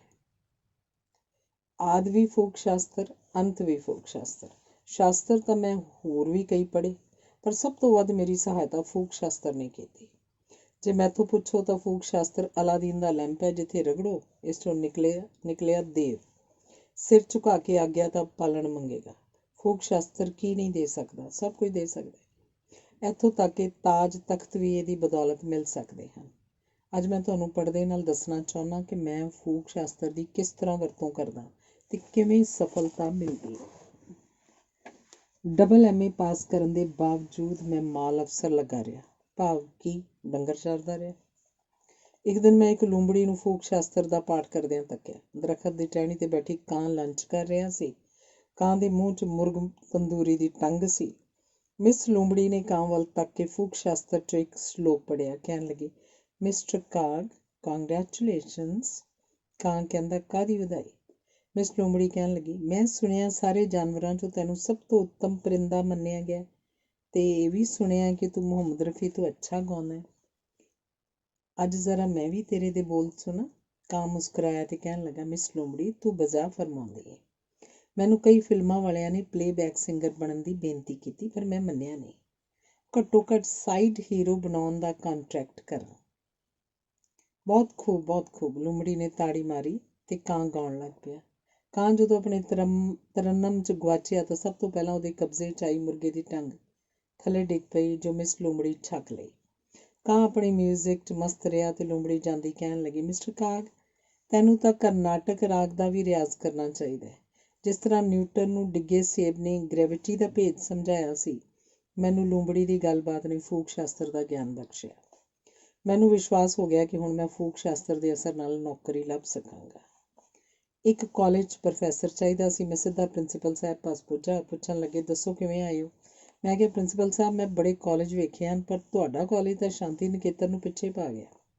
ਐਕਸਫੋਰਡ ਜਾਂ ਮਿਚੀਗਨ ਯੂਨੀਵਰਸਿਟੀ ਵਾਲਿਆਂ ਨੂੰ ਤੁਹਾਡੇ ਵਿੱਦਿਅਕ ਪ੍ਰਬੰਧ ਤੇ ਇੱਥੋਂ ਦੇ ਹਾਲਾਤ ਬਾਰੇ ਪਤਾ ਲੱਗੇ ਤਾਂ ਉਹ ਤੁਹਾਨੂੰ ਹਰ ਕੀਮਤ 'ਤੇ ਆਪਣੀ ਯੂਨੀਵਰਸਿਟੀ 'ਚ ਲੈ ਜਾਣ। ਸੱਚਮੁੱਚ ਵਿੱਦਿਆ ਦੇ ਮੰਦਰ ਐਸੇ ਹੀ ਹੋਣੇ ਚਾਹੀਦੇ ਨੇ। ਹਜ਼ੂਰ, ਆਇਆ ਤਾਂ ਮੈਂ ਇੱਥੇ ਪ੍ਰੋਫੈਸਰੀ ਕਰਨ ਸਾਂ, ਪਰ ਜੇ ਤੁਸੀਂ ਹੁਣ ਮੈਨੂੰ ਇੱਥੇ ਕੁਝ ਸਾਲ ਵਿਦਿਆਰਥੀ ਦੇ ਤੌਰ 'ਤੇ ਹੀ ਰੱਖ ਸਕੋ ਤਾਂ ਮੈਂ ਆਪਣੇ ਧੰਨ ਭਾਗ ਸਮਝਾਂਗਾ। ਤੁਹਾਡੇ ਚਰਨਾਂ 'ਚ ਰਹਿ ਕੇ ਮੇਰਾ ਜਨਮ ਸਫਲ ਹੋ ਜਾਏਗਾ। ਮੈਂ ਉਹਨਾਂ ਅੱਗੇ ਸਿਰ ਝੁਕਾ ਦਿੱਤਾ। ਪ੍ਰਿੰਸੀਪਲ ਸਾਹਿਬ ਨੇ ਮੈਨੂੰ ਚੁੱਕ ਕੇ ਗਲ ਲਾਇਆ ਤੇ ਕਹਿਣ ਲੱਗੇ, ਨੌਜਵਾਨ, ਮੈਨੂੰ ਤਾਂ ਤੇਰੇ ਵਰਗੇ ਜਾਨਸ਼ੀਨ ਦੀ ਲੋੜ ਸੀ ਜੋ ਵਿੱਦਿਆ ਦੇ ਮਾਰਗ 'ਤੇ ਚੱਲ ਸਕੇ। ਮੈਂ ਤੈਨੂੰ ਪ੍ਰੋਫੈਸਰ ਨਹੀਂ, ਆਪਣਾ ਵਾਈਸ ਪ੍ਰਿੰਸੀਪਲ ਬਣਾਵਾਂਗਾ। ਤੈਨੂੰ ਮੇਰੀ ਲੋੜ ਨਹੀਂ, ਮੈਨੂੰ ਤੇਰੀ ਲੋੜ ਹੈ। ਮੈਂ ਦਿਲ ਹੀ ਦਿਲ 'ਚ ਮਿਸ ਲੂੰਬੜੀ ਨੂੰ ਪ੍ਰਣਾਮ ਕੀਤਾ। ਮੈਨੂੰ ਮਕਾਨ ਚਾਹੀਦਾ ਸੀ। ਪਤਾ ਲੱਗਾ ਕਿ ਇੱਕ ਸੇਠ ਦੀ ਬੜੀ ਵੱਡੀ ਕੋਠੀ ਹੈ। ਕਿਰਾਏ ਦਾ ਉਹਨੂੰ ਉੱਕਾ ਲਾਲਚ ਨਹੀਂ ਸੀ, ਪਰ ਪਹੁੰਚ ਵਾਲੇ ਬੰਦੇ ਨੂੰ ਕਿਰਾਏ 'ਤੇ ਦੇ ਵੀ ਸਕਦਾ ਸੀ। ਮੈਂ ਹੀਲੇ ਬਹਾਨੇ ਸੇਠ ਹੋਰਾਂ ਤੱਕ ਪੁੱਜ ਗਿਆ। ਉਹਨਾਂ ਮੇਰੇ ਆਉਣ ਦਾ ਕਾਰਨ ਪੁੱਛਿਆ। ਮੈਂ ਕਿਹਾ, ਸੇਠ ਜੀ, ਮੈਨੂੰ ਕਿਸੇ ਨੇ ਦੱਸਿਆ ਸੀ ਕਿ ਤੁਸੀਂ ਧਰਤੀ 'ਤੇ ਦੂਜਾ ਤਾਜ ਮਹਿਲ ਖੜ੍ਹਾ ਕੀਤਾ ਹੈ। ਤੁਹਾਡੀ ਇਸ ਆਲੀਸ਼ਾਨ ਬਿਲਡਿੰਗ ਦੀ ਆਰਕੀਟੈਕਚਰਲ ਬਿਊਟੀ ਵੇਖਣ ਦੀ ਅਭਿਲਾਸ਼ਾ ਸੀ। ਸੇਠ ਹੋਰੀ ਬਹੀਆਂ ਇੱਕ ਪਾਸੇ ਸੁੱਟਦੇ ਹੋਏ ਲਾਲ ਕਿਲ੍ਹੇ ਦੇ ਗਾਈਡਾਂ ਵਾਂਗ ਉੱਠ ਕੇ ਮੇਰੇ ਨਾਲ ਤੁਰ ਪਏ। ਉਹਨਾਂ ਮੈਨੂੰ ਇੱਕ ਇੱਕ ਕਮਰਾ ਵਿਖਾਇਆ। ਮੈਂ ਫੂਕ ਸ਼ਾਸਤਰ 'ਚੋਂ ਇੱਕ ਦੋ ਹੋਰ ਸ਼ਲੋਕ ਪੜ੍ਹੇ ਤੇ ਕਿਹਾ, ਸੇਠ ਜੀ, ਮੇਰੇ ਵੱਸ ਚੱਲੇ ਤਾਂ ਤੁਹਾਡੇ ਇਸ ਸੁੰਦਰ ਮਹਿਲ ਦੇ ਇੱਕ ਫੀਚਰ ਆਰਟੀਕਲ ਲਿਖਦੇ ਹਾਂ। ਖੁਦਾ ਦੀ ਕਸਮ, ਕੋਠੀ ਕਿਆ ਹੈ ਜਿਵੇਂ ਧਰਤੀ 'ਤੇ ਸਿਰ 'ਤੇ ਤਾਜ ਰੱਖਿਆ ਹੁੰਦਾ ਹੈ। ਸੇਠ ਸਾਹਿਬ, ਇੱਕ ਕੰਮ ਕਰਨਾ, ਕਿਧਰੇ ਇਸ ਮਹਿਲ 'ਚ ਕੋਈ ਕਿਰਾਏਦਾਰ ਨਾ ਵਾੜ ਲੈਣਾ। ਸੇਠ ਹੋਰੀ ਬੜੇ ਪ੍ਰਸੰਨ ਹੋਏ ਤੇ ਕਹਿਣ ਲੱਗੇ, ਲੋਕ ਕਹਿੰਦੇ ਨੇ ਮਕਾਨ ਨਹੀਂ ਮਿਲਦੇ। ਮੈਂ ਕਹਿੰਦਾ, ਮਕਾਨਾਂ ਦਾ ਘਾਟਾ ਨਹੀਂ, ਕਿਰਾਏਦਾਰਾਂ ਦੀ ਥੋੜ੍ਹ ਹੈ। ਕੋਈ ਚੰਗਾ ਕਿਰਾਏਦਾਰ ਮਿਲੇਗਾ ਤਦ ਹੀ ਮੈਂ ਕਿਰਾਏ 'ਤੇ ਕੋਈ ਹਿੱਸਾ ਦੇਣਾ ਸੋਚ ਸਕਦਾ। ਐਰੇ ਗੈਰੇ ਨੂੰ ਕਿਵੇਂ ਦੇ ਦਿਆਂ? ਬਜਾ ਫਰਮਾਇਆ ਸੇਠ ਸਾਹਿਬ, ਬਜਾ ਫਰਮਾਇਆ। ਤੁਸੀਂ ਮੇਰੀ ਗੱਲ ਮੰਨੋ, ਕਿਸੇ ਕੀਮਤ 'ਤੇ ਕਿਰਾਏ 'ਤੇ ਨਾ ਚੜ੍ਹਾਉਣੀ ਹੈ ਕੋਠੀ। ਸੱਚ ਪੁੱਛੋ, ਜੇ ਕੋਠੀ ਕਿਧਰੇ ਮੇਰੀ ਹੁੰਦੀ ਤਾਂ ਮੈਂ ਆਪ ਵੀ ਇਹਦੇ 'ਚ ਨਾ ਰਹਿੰਦਾ। ਇਹਦੇ ਸਾਹਮਣੇ ਝੁੱਗੀ ਪਾ ਕੇ ਬਤੌਰ ਕੇਅਰ ਟੇਕਰ ਇਹਦੀ ਸੰਭਾਲ ਕਰਦਾ ਤੇ ਆਪ ਝੁੱਗੀ 'ਚ ਦਿਨ ਕੱਟਦਾ। ਜਿਵੇਂ ਸਵਰਨਕਾਰ ਨੇ ਸੋਨੇ 'ਚ ਨਗ ਜੜੇ ਹੁੰਦੇ ਹਨ, ਇਸ ਤਰ੍ਹਾਂ ਹਰ ਚੀਜ਼ ਜੜੀ ਪਈ ਹੈ। ਸੇਠ ਜੀ, ਲੱਖ ਪ੍ਰਣਾਮ ਤੁਹਾਨੂੰ ਤੇ 1.25 ਤੁਹਾਡੀ ਕੋਠੀ ਨੂੰ। ਸੇਠ ਹੋਰੀ ਪੁੱਛਣ ਲੱਗੇ, ਤੁਸੀਂ ਕਿੱਥੇ ਰਹਿੰਦੇ ਹੋ? ਮੈਂ ਕਿਹਾ, ਹਜ਼ੂਰ ਪ੍ਰਿੰਸੀਪਲ ਸਾਹਿਬ ਦੇ ਚਰਨਾਂ 'ਚ ਹੀ ਰਹਿਣਾ। ਆਪਣੀ ਹੈਸੀਅਤ ਮੁਤਾਬਕ ਕੋਈ ਮਕਾਨ ਲੱਭ ਰਿਹਾ, ਅਜੇ ਮਿਲਿਆ ਨਹੀਂ, ਮਿਲ ਜਾਏਗਾ ਜ਼ਰੂਰ। ਸੇਠ ਹੋਰੀ ਮੈਨੂੰ ਚਾਹ ਪੀਣ ਲਈ ਮਜਬੂਰ ਕਰਨ ਲੱਗੇ। ਚਾਹ ਦੇ ਮੇਜ਼ 'ਤੇ ਉਹਨਾਂ ਮੈਨੂੰ ਆਪਣੀ ਧਰਮ ਪਤਨੀ ਨਾਲ ਪਰਿਚੈ ਕਰਵਾਇਆ। ਧਰਮ ਪਤਨੀ ਜੀ ਬਿਲਕੁਲ ਟੁੰਨ ਦੀ ਭੈਣ ਲੱਗਦੀ ਸੀ। ਮੈਂ ਦਿਲ ਹੀ ਦਿਲ 'ਚ ਈਸ਼ਵਰ ਦੇ ਰੰਗਾਂ ਅੱਗੇ ਮੱਥਾ ਟੇਕਿਆ ਕਿ ਕਿਹੋ ਜਿਹੇ ਮਹਿਲ ਤੇ ਕਿਹੋ ਜਿਹੇ ਵਾਸੀ, ਕਿਹੋ ਜਿਹੀਆਂ ਝੁੱਗੀਆਂ ਤੇ ਕਿਹੋ ਜਿਹੇ ਵਿੱਚ ਰਹਿਣ ਵਾਲੇ। ਫੂਕ ਸ਼ਾਸਤਰ 'ਚੋਂ ਇੱਕ ਹੋਰ ਸ਼ਲੋਕ ਸਠਾਣੀ ਹੋਰਾਂ ਦੀ ਨਜ਼ਰ ਕਰਦਿਆਂ ਮੈਂ ਕਿਹਾ, ਸੇਠ ਸਾਹਿਬ, ਬੀਬੀ ਹੋਰਾਂ ਦੇ ਦਰਸ਼ਨ ਪਿੱਛੋਂ ਮੇਰੀ ਗੁੰਝਲ ਹੋਰ ਹੱਲ ਹੋ ਗਈ। ਮੈਂ ਸੋਚ ਰਿਹਾ ਸਾਂ ਕਿ ਤੁਸੀਂ ਕਿਸ ਦੀ ਕਿਸਮਤ ਦੇ ਸਹਾਰੇ ਮਹਿਲ ਖੜ੍ਹਾ ਕੀਤਾ ਹੈ। ਬੀਬੀ ਹੋਰਾਂ ਦਾ ਮਸਤਕ ਸਾਫ਼ ਦੱਸਦਾ ਪਿਆ ਕਿ ਇਹਨਾਂ ਨੇ ਪਿਛਲੇ ਜਨਮ 'ਚ ਈਸ਼ਵਰ ਦੀ ਰੱਜ ਕੇ ਭਗਤੀ ਕੀਤੀ ਸੀ। ਇਸੇ ਕਰਕੇ ਸੁੰਦਰਤਾ, ਸਿਹਤ, ਰਾਜ ਭਾਗ ਤੇ ਮਾੜੀਆਂ ਇਸ ਜਨਮ 'ਚ ਪ੍ਰਾਪਤ ਹੋਈਆਂ। ਸੇਠ ਹੋਰੀ ਕਹਿਣ ਲੱਗੇ, ਪ੍ਰੋਫੈਸਰ ਸਾਹਿਬ, ਤੁਸੀਂ ਸਾਡੀ ਇੱਕ ਗੁਜ਼ਾਰਿਸ਼ ਮੰਨੋ। ਸਾਨੂੰ ਕਿਰਾਏਦਾਰ ਨਹੀਂ, ਤੁਹਾਡੇ ਵਰਗਾ ਗੁਆਂਢੀ ਚਾਹੀਦਾ। ਤੁਸੀਂ ਸਾਡੇ ਪਾਸ ਹੀ ਠਹਿਰੋ। ਜਿੰਨੇ ਸੈੱਟ ਤੁਹਾਨੂੰ ਚਾਹੀਦੇ ਹਨ ਲੈ ਲਓ। ਅਸੀਂ ਕੋਈ ਕਿਰਾਇਆ ਨਹੀਂ ਲਵਾਂਗੇ। ਬਸ ਸਾਨੂੰ ਇੰਨਾ ਰੋਜ਼ਾਨਾ ਹੀ ਕਾਫੀ ਹੋਏਗਾ ਕਿ ਕਦੀ ਕਦੀ ਅਸੀਂ ਚਾਹ ਜਾਂ ਖਾਣੇ 'ਤੇ ਇਕੱਲੇ ਬੈਠ ਕੇ ਗੱਲਾਂ ਵੀ ਕਰ ਸਕਿਆ ਕਰਾਂਗੇ। ਫੂਕ ਸ਼ਾਸਤਰ ਦੇ 2 ਅਧਿਆਵਾਂ ਨੇ ਮਕਾਨ ਤੇ ਰੋਟੀ ਦਾ ਪ੍ਰਬੰਧ ਕਰ ਦਿੱਤਾ। ਜੈ ਹੋ ਮਿਸ ਲੂੰਬੜੀ ਬਾਈ ਦੀ। ਰਾਜਾ ਸਾਹਿਬ ਸਰਾਂ ਨਗਰ ਦਾ ਸੇਠ ਹੋਰਾਂ ਦੇ ਘਰ ਖਾਣਾ ਸੀ। ਉਹਨਾਂ ਦੇ ਨਾਲ ਉਹਨਾਂ ਦੀ ਇਕਲੌਤੀ ਸ਼ਹਿਜ਼ਾਦੀ ਮਿਸ ਕਸ਼ਮੀਰ ਕੁਮਾਰੀ ਤਸ਼ਰੀਫ ਲਿਆਈ। ਸ਼ਹਿਜ਼ਾਦੀ ਕਾਹਦੀ ਸੀ, ਬਸ ਦਿਨ ਚੜ੍ਹਦੇ ਦੀ ਲਾਲੀ ਸੀ। ਉਹਨੂੰ ਵੇਖ ਕੇ ਸਾਡੇ ਮੂੰਹ 'ਚ ਲੂੰਬੜੀ ਵਾਂਗ ਲਾਲਾਂ ਭਰ ਆਈਆਂ। ਅਸੀਂ ਆਪਣਾ ਫੂਕ ਸ਼ਾਸਤਰ ਸੰਭਾਲਿਆ ਤੇ ਗੁਲਾਬ ਦਾ ਇੱਕ ਫੁੱਲ ਤੋੜ ਕੇ ਉਹਦੇ ਪਾਸ ਲੈ ਗਏ। ਸ਼ਹਿਜ਼ਾਦੀ ਵੱਲ ਫੁੱਲ ਪੇਸ਼ ਕਰਦਿਆਂ ਮੈਂ ਕਿਹਾ, ਇਹ ਧਰਤੀ ਦੀ ਸਭ ਤੋਂ ਵੱਡੀ ਕਰਾਮਾਤ, ਇਹ ਫੁੱਲ ਤੇਰੇ ਹੱਥਾਂ ਦੀ ਛੂਹ ਮੰਗਦਾ ਹੈ। ਇਹਨੂੰ ਰੱਖੋ, ਬੇਸ਼ੱਕ ਨਾ, ਬਸ ਛੂਹ ਕੇ ਮੈਨੂੰ ਦੇ ਦਿਓ। ਮੈਂ ਇਸ ਇੱਕ ਫੁੱਲ ਦੇ ਸਹਾਰੇ ਮਾਲਾ ਮਾਲ ਹੋ ਜਾਵਾਂਗਾ। ਸ਼ਹਿਜ਼ਾਦੀ ਕੁਝ ਮੁਸਕਰਾਈ ਤੇ ਕਹਿਣ ਲੱਗੀ, ਜੇ ਇਹ ਫੁੱਲ ਮੈਂ ਆਪਣੇ ਵਾਲਾਂ 'ਚ ਲਾ ਲਵਾਂ? ਮੈਂ ਝੁੱਕ ਕੇ ਅਰਜ਼ ਕੀਤੀ, ਜਾਦੂਗਰ ਸ਼ਹਿਜ਼ਾਦੀ, ਫਿਰ ਇਸ ਧਰਤੀ 'ਤੇ ਮੈਥੋਂ ਵੱਧ ਖੁਸ਼ ਨਸੀਬ ਕੋਈ ਰਾਜਾ ਨਹੀਂ ਹੋ ਸਕੇਗਾ। ਸ਼ਹਿਜ਼ਾਦੀ ਨੇ ਫੁੱਲ ਆਪਣੇ ਵਾਲਾਂ 'ਚ ਜੜ ਲਿਆ। ਮੈਂ ਫੂਕ ਸ਼ਾਸਤਰ 'ਚੋਂ ਇੱਕ ਹੋਰ ਸ਼ਲੋਕ ਪੜ੍ਹਿਆ, ਇਹ ਸੁੰਦਰਤਾ ਦੇ ਤਾਜ, ਮੈਂ ਕਿੱਡਾ ਖੁਸ਼ਕਿਸਮਤ ਹਾਂ ਜੇ ਇਸ ਜਨਮ 'ਚ ਤੁਹਾਡੇ ਦਰਸ਼ਨ ਹੋ ਗਏ। ਤੁਸੀਂ ਮੈਨੂੰ ਇੱਕ ਗੱਲ ਦੱਸੋ, ਤੁਸੀਂ ਸੱਚਮੁੱਚ ਇਨਸਾਨੀ ਰੂਪ 'ਚ ਆਏ ਹੋਏ ਹੋ ਕਿ ਕਿਸੇ ਮੁਸੱਵਰ ਦੇ ਤਖੱਯਲ ਦਾ ਚਿੱਤਰ ਹੈ? ਸ਼ਹਿਜ਼ਾਦੀ ਹੋਰ ਮੁਸਕਰਾਈ ਤੇ ਕਹਿਣ ਲੱਗੀ, ਪਗਲਾ ਕਹੀਂਗਾ। ਮੈਂ ਇੱਕ ਸ਼ਲੋਕ ਹੋਰ ਪੜ੍ਹਿਆ ਤੇ ਕਿਹਾ, ਰੂਪਵੰਤੀ, ਮੈਂ ਅੱਗੇ ਤਾਂ ਆਪਣੇ ਆਪ ਨੂੰ ਬੜਾ ਸੂਝਵਾਨ ਤੇ ਹੋਸ਼ਮੰਦ ਸਮਝਿਆ ਕਰਦਾ ਸਾਂ, ਪਰ ਅੱਜ ਸੱਚਮੁੱਚ ਪਾਗਲ ਹੋ ਗਿਆ। ਤੁਸੀਂ ਪਾਗਲ ਕਰ ਦਿੱਤਾ ਜੀ। ਇਹ ਜਾਦੂਗਰ ਸ਼ਹਿਜ਼ਾਦੀ, ਮੇਰੇ ਤੇ ਤਰਸ ਕਰੋ, ਮੈਂ ਤੜਪ ਕੇ ਮਰ ਜਾਵਾਂਗਾ। ਤੁਸੀਂ ਖੁਦਾ ਦੇ ਵਾਸਤੇ ਮੇਰੀਆਂ ਨਜ਼ਰਾਂ ਤੋਂ ਦੂਰ ਰਹੋ। ਨਾ ਮੁਸਕਰਾਓ ਇਸ ਤਰ੍ਹਾਂ, ਨਾ ਤੱਕੋ ਮੇਰੇ ਵੱਲ। ਐਸਾ ਨਾ ਹੋਵੇ ਮੈਂ ਦੀਵਾਨਾ ਵਾਰ ਕੋਈ ਗੁਸਤਾਖੀ ਕਰ ਬੈਠਾ। ਇਸ ਤੋਂ ਪਹਿਲਾਂ ਕਿ ਮੈਂ ਸੱਚਮੁੱਚ ਕੋਈ ਗੁਸਤਾਖੀ ਕਰਦਾ, ਸ਼ਹਿਜ਼ਾਦੀ ਮੇਰੇ ਨਾਲ ਚੰਬੜ ਗਈ। ਉਹਨੇ ਇੰਨੀ ਗਰਮਜੋਸ਼ੀ ਨਾਲ ਮੈਨੂੰ ਘੁੱਟਿਆ ਕਿ ਨਸ਼ਾ ਚੜ੍ਹ ਗਿਆ। ਕਹਿਣ ਲੱਗੀ, ਪ੍ਰੋਫੈਸਰ ਡੀਅਰ, ਤੁਸੀਂ ਸੌ ਜਿਨ੍ਹਾਂ ਨੂੰ ਮੈਂ ਯੁੱਗਾਂ ਤੋਂ ਲੱਭਦੀ ਫਿਰਦੀ ਸਾਂ, ਅੱਜ ਮੇਰੀ ਤਲਾਸ਼ ਮੁੱਕੀ। ਤੁਸੀਂ ਮੈਨੂੰ ਆਪਣੇ ਚਰਨਾਂ 'ਚ ਨਿਵਾਸ ਬਖਸ਼ੋ, ਮੈਨੂੰ ਆਪਣੀ ਝੋਲੀ 'ਚ ਪਾ ਲਓ। ਮੈਂ ਸਾਰੀ ਉਮਰ ਤੁਹਾਡੇ ਪੈਰ ਧੋ ਕੇ ਪੀਵਾਂਗੀ। ਟੁੰਨ ਸਿਠਾਣੀ ਪਤਾ ਨਹੀਂ ਕਦੋਂ ਸਾਡੇ ਕੋਲ ਆ ਖੜੋਤੀ। ਉਹ ਹੱਸ ਕੇ ਕਹਿਣ ਲੱਗੀ, ਅੱਜ ਪਤਾ ਲੱਗਾ ਤੁਸੀਂ ਪਹਿਲਾਂ ਹੀ ਇੱਕ ਦੂਜੇ ਲਈ ਮਰਦੇ ਸੋ। ਸੇਠ ਹੋਰੀ ਵਿਚਾਰੇ ਸਿੱਧੇ ਆਦਮੀ ਹਨ। ਉਹ ਇਸ ਤਰ੍ਹਾਂ ਜਾਣ ਪਛਾਣ ਕਰਾ ਰਹੇ ਸਨ ਜਿਵੇਂ ਤੁਸੀਂ ਇੱਕ ਦੂਜੇ ਨੂੰ ਜਾਣਦੇ ਨਹੀਂ ਹੁੰਦੇ। ਅੱਛਾ, ਵਧਾਈਆਂ। ਸ਼ਾਦੀ ਇੱਥੇ ਹੀ ਕਰਨੀ ਹੈ? ਮੈਂ ਆਪਣੇ ਵੀਰ ਨੂੰ ਘੋੜੀ ਚੜ੍ਹਾਵਾਂਗੀ। ਜਦੋਂ ਮੇਰਾ ਜੁੱਲੀ ਗੁੱਲੀ ਕੁੱਲੀ ਦਾ ਪ੍ਰਬੰਧ ਹੋ ਗਿਆ ਤਾਂ ਮੈਂ ਮਿਸ ਲੂੰਬੜੀ ਨੂੰ ਭਾਲਣ ਚੜ੍ਹਿਆ। ਬੜੀਆਂ ਮੁਸ਼ਕਿਲਾਂ ਨਾਲ ਉਹਨੂੰ ਲੱਭਾ। ਪਹਿਲਾਂ ਉਹ ਮੈਨੂੰ ਸ਼ਿਕਾਰੀ ਸਮਝਦੀ ਰਹੀ। ਜਦੋਂ ਉਹਨੂੰ ਪਤਾ ਲੱਗਾ ਕਿ ਮੈਂ ਸ਼ਿਕਾਰੀ ਨਹੀਂ ਸਗੋਂ ਪੁਜਾਰੀ ਹਾਂ ਤਾਂ ਹੱਸ ਕੇ ਮੇਰੇ ਨਾਲ ਤੁਰ ਪਈ। ਚਾਣਕਿਆ ਜੀ ਨੇ ਰਾਜਨੀਤੀ ਦੇ ਸ਼ਾਸਤਰ ਲਿਖੇ ਸਨ, ਪਰ ਮੈਂ ਮਿਸ ਲੂੰਬੜੀ ਦੀ ਸਹਾਇਤਾ ਨਾਲ ਨਵਾਂ ਸ਼ਾਸਤਰ ਲਿਖ ਰਿਹਾ। ਫੂਕ ਸ਼ਾਸਤਰ ਦੇ ਪਾਠ ਨਾਲ ਤੁਸੀਂ ਅਣਗਿਣਤ ਅੜੇ ਕੰਮ ਕਢਵਾ ਸਕਿਆ ਕਰੋਗੇ। ਕੰਮ ਹੋਵੇ ਜਾਂ ਨਾ ਹੋਵੇ, ਘੱਟੋ ਘੱਟ ਤੁਸੀਂ ਸੱਭਿਆ ਸ਼੍ਰੇਣੀ ਦੇ ਮੋਢੀਆਂ 'ਚ ਗਿਣੇ ਜਾਇਆ ਕਰੋਗੇ। ਅੱਜ ਦੁਨੀਆ 'ਚ ਬੈਟਲ ਆਫ ਵਿਟਸ ਚੱਲ ਰਹੀ ਹੈ। ਇਸ ਬੈਟਲ ਵਿੱਚ ਕਾਮਯਾਬ ਉਹੀਓ ਗਿਣਿਆ ਜਾਏਗਾ ਜੋ ਵੇਲੇ ਸਿਰ ਫੂਕ ਸ਼ਾਸਤਰ 'ਚੋਂ ਢੁਕਵਾਂ ਸਲੋਕ ਪੜ੍ਹੇਗਾ। ਆਸ ਹੈ ਤੁਸੀਂ ਸਦਾ ਕਾਮਯਾਬ ਰਹੋਗੇ। ਫੂਕ ਸ਼ਾਸਤਰ ਦੀ ਇੱਕ ਇੱਕ ਕਾਪੀ ਆਪਣੇ ਘਰ ਰੱਖਣੀ। It's a must for success. ਧੰਨਵਾਦ। ਅਗਲਾ ਲੇਖ ਹੈ ਤੁੱਛ ਸੇਵਕ। ਭੈਣੋ ਤੇ ਭਰਾਓ, ਪਿਛਲੇ ਐਤਵਾਰ ਨੂੰ ਬੁਰਜ ਨੌਸਰਬਾਜ਼ਾਂ ਦੇ ਸਾਹਮਣੇ ਤੁਹਾਡੇ ਇਸ ਤੁੱਛ ਸੇਵਕ ਦੀ ਪ੍ਰਧਾਨਗੀ ਥੱਲੇ ਸੰਡਾ ਪਾਰਟੀ ਦਾ ਜਲਸਾ ਹੋਇਆ। ਸੋਮਵਾਰ ਨੂੰ ਇੱਥੇ ਹੀ ਖੋਤਾ ਪਾਰਟੀ ਵਾਲੇ ਹੀਂਗੇ ਸਨ। ਮੰਗਲਵਾਰ ਨੂੰ ਲੂੰਬੜ ਪਾਰਟੀ ਵਾਲਿਆਂ ਨੇ ਆਪਣੀ ਜਲਸੀ ਕੀਤੀ। ਬੁੱਧਵਾਰ ਨੂੰ ਉੱਲੂ ਮੰਡਲ ਨੇ ਇੱਥੇ ਬਹਿ ਕੇ ਫਜ਼ੂਲ ਤੇਲ ਬਾਲਿਆ। ਮੇਰੇ ਚਿੱਤਰਗੁਪਤ ਮੈਨੂੰ ਸਾਰੀ ਕਾਰਵਾਈ ਪਹੁੰਚਾਉਂਦੇ ਰਹੇ ਹਨ। ਇਹਨਾਂ ਤਿੰਨਾਂ ਪਾਰਟੀਆਂ ਦੇ ਨਾਦਾਨ ਸਪੀਕਰਾਂ ਵੱਲੋਂ ਤੁਹਾਡੇ ਇਸ ਤੁੱਛ ਸੇਵਕ 'ਤੇ ਚਿੱਕੜ ਸੁੱਟਣ ਦੀ ਨਾਪਾਕ ਕੋਸ਼ਿਸ਼ ਕੀਤੀ ਗਈ। ਇਹਨਾਂ ਅਕਲ ਦੇ ਅੰਨ੍ਹਿਆਂ ਨੇ ਤੁੱਛ ਸੇਵਕ 'ਤੇ ਇਲਜ਼ਾਮ ਵੀ ਥੱਪ ਦਿੱਤੇ। ਇਹਨਾਂ ਨੂੰ ਕੋਈ ਪੁੱਛੇ ਕਿ ਰਿਆਸਤ ਰਾਮ ਰੌਲੇ ਦੀ ਜਨਤਾ ਤੁੱਛ ਸੇਵਕ ਤੋਂ ਨਾਵਾਕਫ ਹੈ? ਭਲਿਓ ਮਾਨਸੋ, ਜੇ ਤੁਸੀਂ ਇਲੈਕਸ਼ਨ ਲੜਨ ਆਏ ਹੋ ਤਾਂ ਆਪੋ ਆਪਣੀਆਂ ਪਾਰਟੀਆਂ ਦਾ ਪ੍ਰੋਗਰਾਮ ਰੱਖੋ। ਇਹ ਕੀ ਹੋਇਆ ਕਿ ਤੁੱਛ ਸੇਵਕ ਬਦਮਾਸ਼ ਹੈ ਜੀ, ਇਹ ਚੰਦੇ ਖਾ ਗਿਆ ਹੈ ਜੀ, ਇਹ ਬੇਪੈਂਦੇ ਦਾ ਲੋਟਾ ਹੈ ਜੀ, ਇਹ ਰੇਲਾਂ ਲੁੱਟਦਾ ਰਿਹਾ ਹੈ ਜੀ, ਇਹਨੇ ਫਸਾਦਾਂ 'ਚ ਹੱਥ ਰੰਗੇ ਸਨ, ਇਹਨੂੰ ਜਿੱਥੇ ਜਾਣਾ ਹੈ ਉਸ ਥਾਂ ਦਾ ਨਾਂ ਨਹੀਂ ਲੈਣਾ ਆਉਂਦਾ ਜੀ, ਇਹ ਅਨਪੜ੍ਹ ਹੈ ਜੀ, ਚੋਰੂ ਚੱਕੇ ਚੌਧਰੀ ਇਸੇ ਨਾਲ ਫਿਰਦੇ ਹਨ ਜੀ, ਇਹ ਆਹ ਖਾ ਗਿਆ ਜੀ, ਇਹ ਉਹ ਖਾ ਗਿਆ ਜੀ।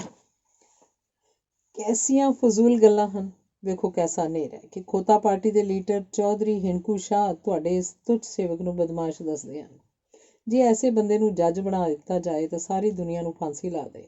ਮੈਂ ਕਿਹੜੀ ਬਦਮਾਸ਼ੀ ਕੀਤੀ ਹੈ? ਜੇ ਕੋਈ ਕੀਤੀ ਵੀ ਹੈ ਤਾਂ ਉਹਦਾ ਹਿੰਕੂ ਸ਼ਾਹ ਨੂੰ ਕੀ ਦੁੱਖ। ਜਾਤੀ ਹਮਲੇ ਕਰਨ ਵਾਲਾ ਬੰਦਾ ਕਦੇ ਕਾਮਯਾਬ ਨਹੀਂ ਹੋ ਸਕਦਾ। ਇੱਥੇ ਲੜਾਈ ਅਸੂਲਾਂ ਤੇ ਮਸਲਿਆਂ ਦੀ ਹੁੰਦੀ ਹੈ। ਸਿਆਸਤਦਾਨਾਂ ਨੂੰ ਹਰ ਥਾਂ ਜਾਣਾ ਪੈਂਦਾ। ਜਿਨ੍ਹਾਂ ਦੀ ਇਹ ਗੱਲ ਕਰਦਾ ਉਹਨਾਂ ਦਿਨਾਂ 'ਚ ਤੁਹਾਡਾ ਇਹ ਤੁੱਛ ਸੇਵਕ ਅੰਡਰਗਰਾਊਂਡ ਹੋ ਗਿਆ ਹੋਇਆ ਸੀ। ਜੇ ਮੈਂ ਲੁਕ ਛਿਪ ਕੇ 4 ਮਹੀਨੇ ਕਿਸੇ ਵੇਸਵਾ ਦੇ ਘਰ ਕੱਟ ਲਏ ਤਾਂ ਕੀ ਆਖਰ ਆਵੇ? ਉੱਥੇ ਮੈਂ ਵੱਡੇ ਨਵਾਬਾਂ ਨੂੰ ਚਿਲਮਾਂ ਭਰਦਿਆਂ ਵੇਖਿਆ। ਜੇ ਸੁਲਤਾਨਾ ਮੈਨੂੰ ਇੱਕ ਸ਼ਰੀਫ ਆਦਮੀ ਸਮਝ ਕੇ ਮੇਰੇ ਨਾਲ ਆ ਗਈ, ਮੇਰੀ ਜੀਵਨ ਸਾਥਣ ਬਣ ਗਈ, ਮੇਰੀ ਰਫੀਕੇ ਹਯਾਤ ਹੋ ਗਈ ਤਾਂ ਹਿੰਕੂ ਸ਼ਾਹ ਦਾ ਢਿੱਡ ਕਿਉਂ ਦੁਖਦਾ ਹੈ? ਲੂੰਬੜ ਪਾਰਟੀ ਦੇ ਖੋਚਰੀ ਰਾਏ ਨੇ ਇਲਜ਼ਾਮ ਲਾਇਆ ਹੈ ਕਿ ਤੁਹਾਡਾ ਇਹ ਤੁੱਛ ਸੇਵਕ ਪਬਲਿਕ ਵਿੱਚ ਇਕੱਠੇ ਕਰਕੇ ਲੱਖਾਂ ਰੁਪਏ ਦੇ ਚੰਦੇ ਹੜੱਪ ਕਰ ਗਿਆ। ਲਓ, ਇਹ ਵੀ ਕੈਸਾ ਇਲਜ਼ਾਮ ਹੈ? ਉਹ ਅਕਲ ਦੇ ਅੰਨੇ। ਕਦੇ ਸੋਚਿਆ ਕਿ ਚੰਦਿਆਂ ਬਗੈਰ ਵੀ ਕਦੀ ਪਾਰਟੀਆਂ ਚੱਲਦੀਆਂ ਨੇ? ਜਿੱਡੀ ਵੱਡੀ ਪਾਰਟੀ ਓਨੇ ਵੱਡੇ ਚੰਦੇ। ਕੋਈ ਪੁੱਛਣ ਵਾਲਾ ਹੋਵੇ, ਤੂੰ ਸੰਡਾ ਪਾਰਟੀ ਨੂੰ ਕੀ ਦਿੱਤਾ ਸੀ? ਜੇ ਤੁੱਛ ਸੇਵਕ ਹੋਰੀ ਚੰਦੇ ਖਾ ਗਏ ਹਨ ਤਾਂ ਤੈਨੂੰ ਕੀ ਤਕਲੀਫ ਹੈ? ਜੇ ਬੰਦਾ ਵੀ ਕਿਸੇ ਸਿਆਸੀ ਪਾਰਟੀ ਨੂੰ ਚੰਦਾ ਦਿੰਦਾ ਹੈ ਤਾਂ ਉਹ ਕਦੋਂ ਕਹਿੰਦਾ ਹੈ ਕਿ ਇਸ ਚੰਦੇ ਨੇ ਤੇ ਕਿੰਨੇ ਫੀਸਦੀ ਸੂਦ ਮਿਲੇਗਾ ਜਾਂ ਮੈਂ ਇਹਨੂੰ ਕਦੋਂ ਵਾਪਸ ਲੈ ਸਕਦਾ?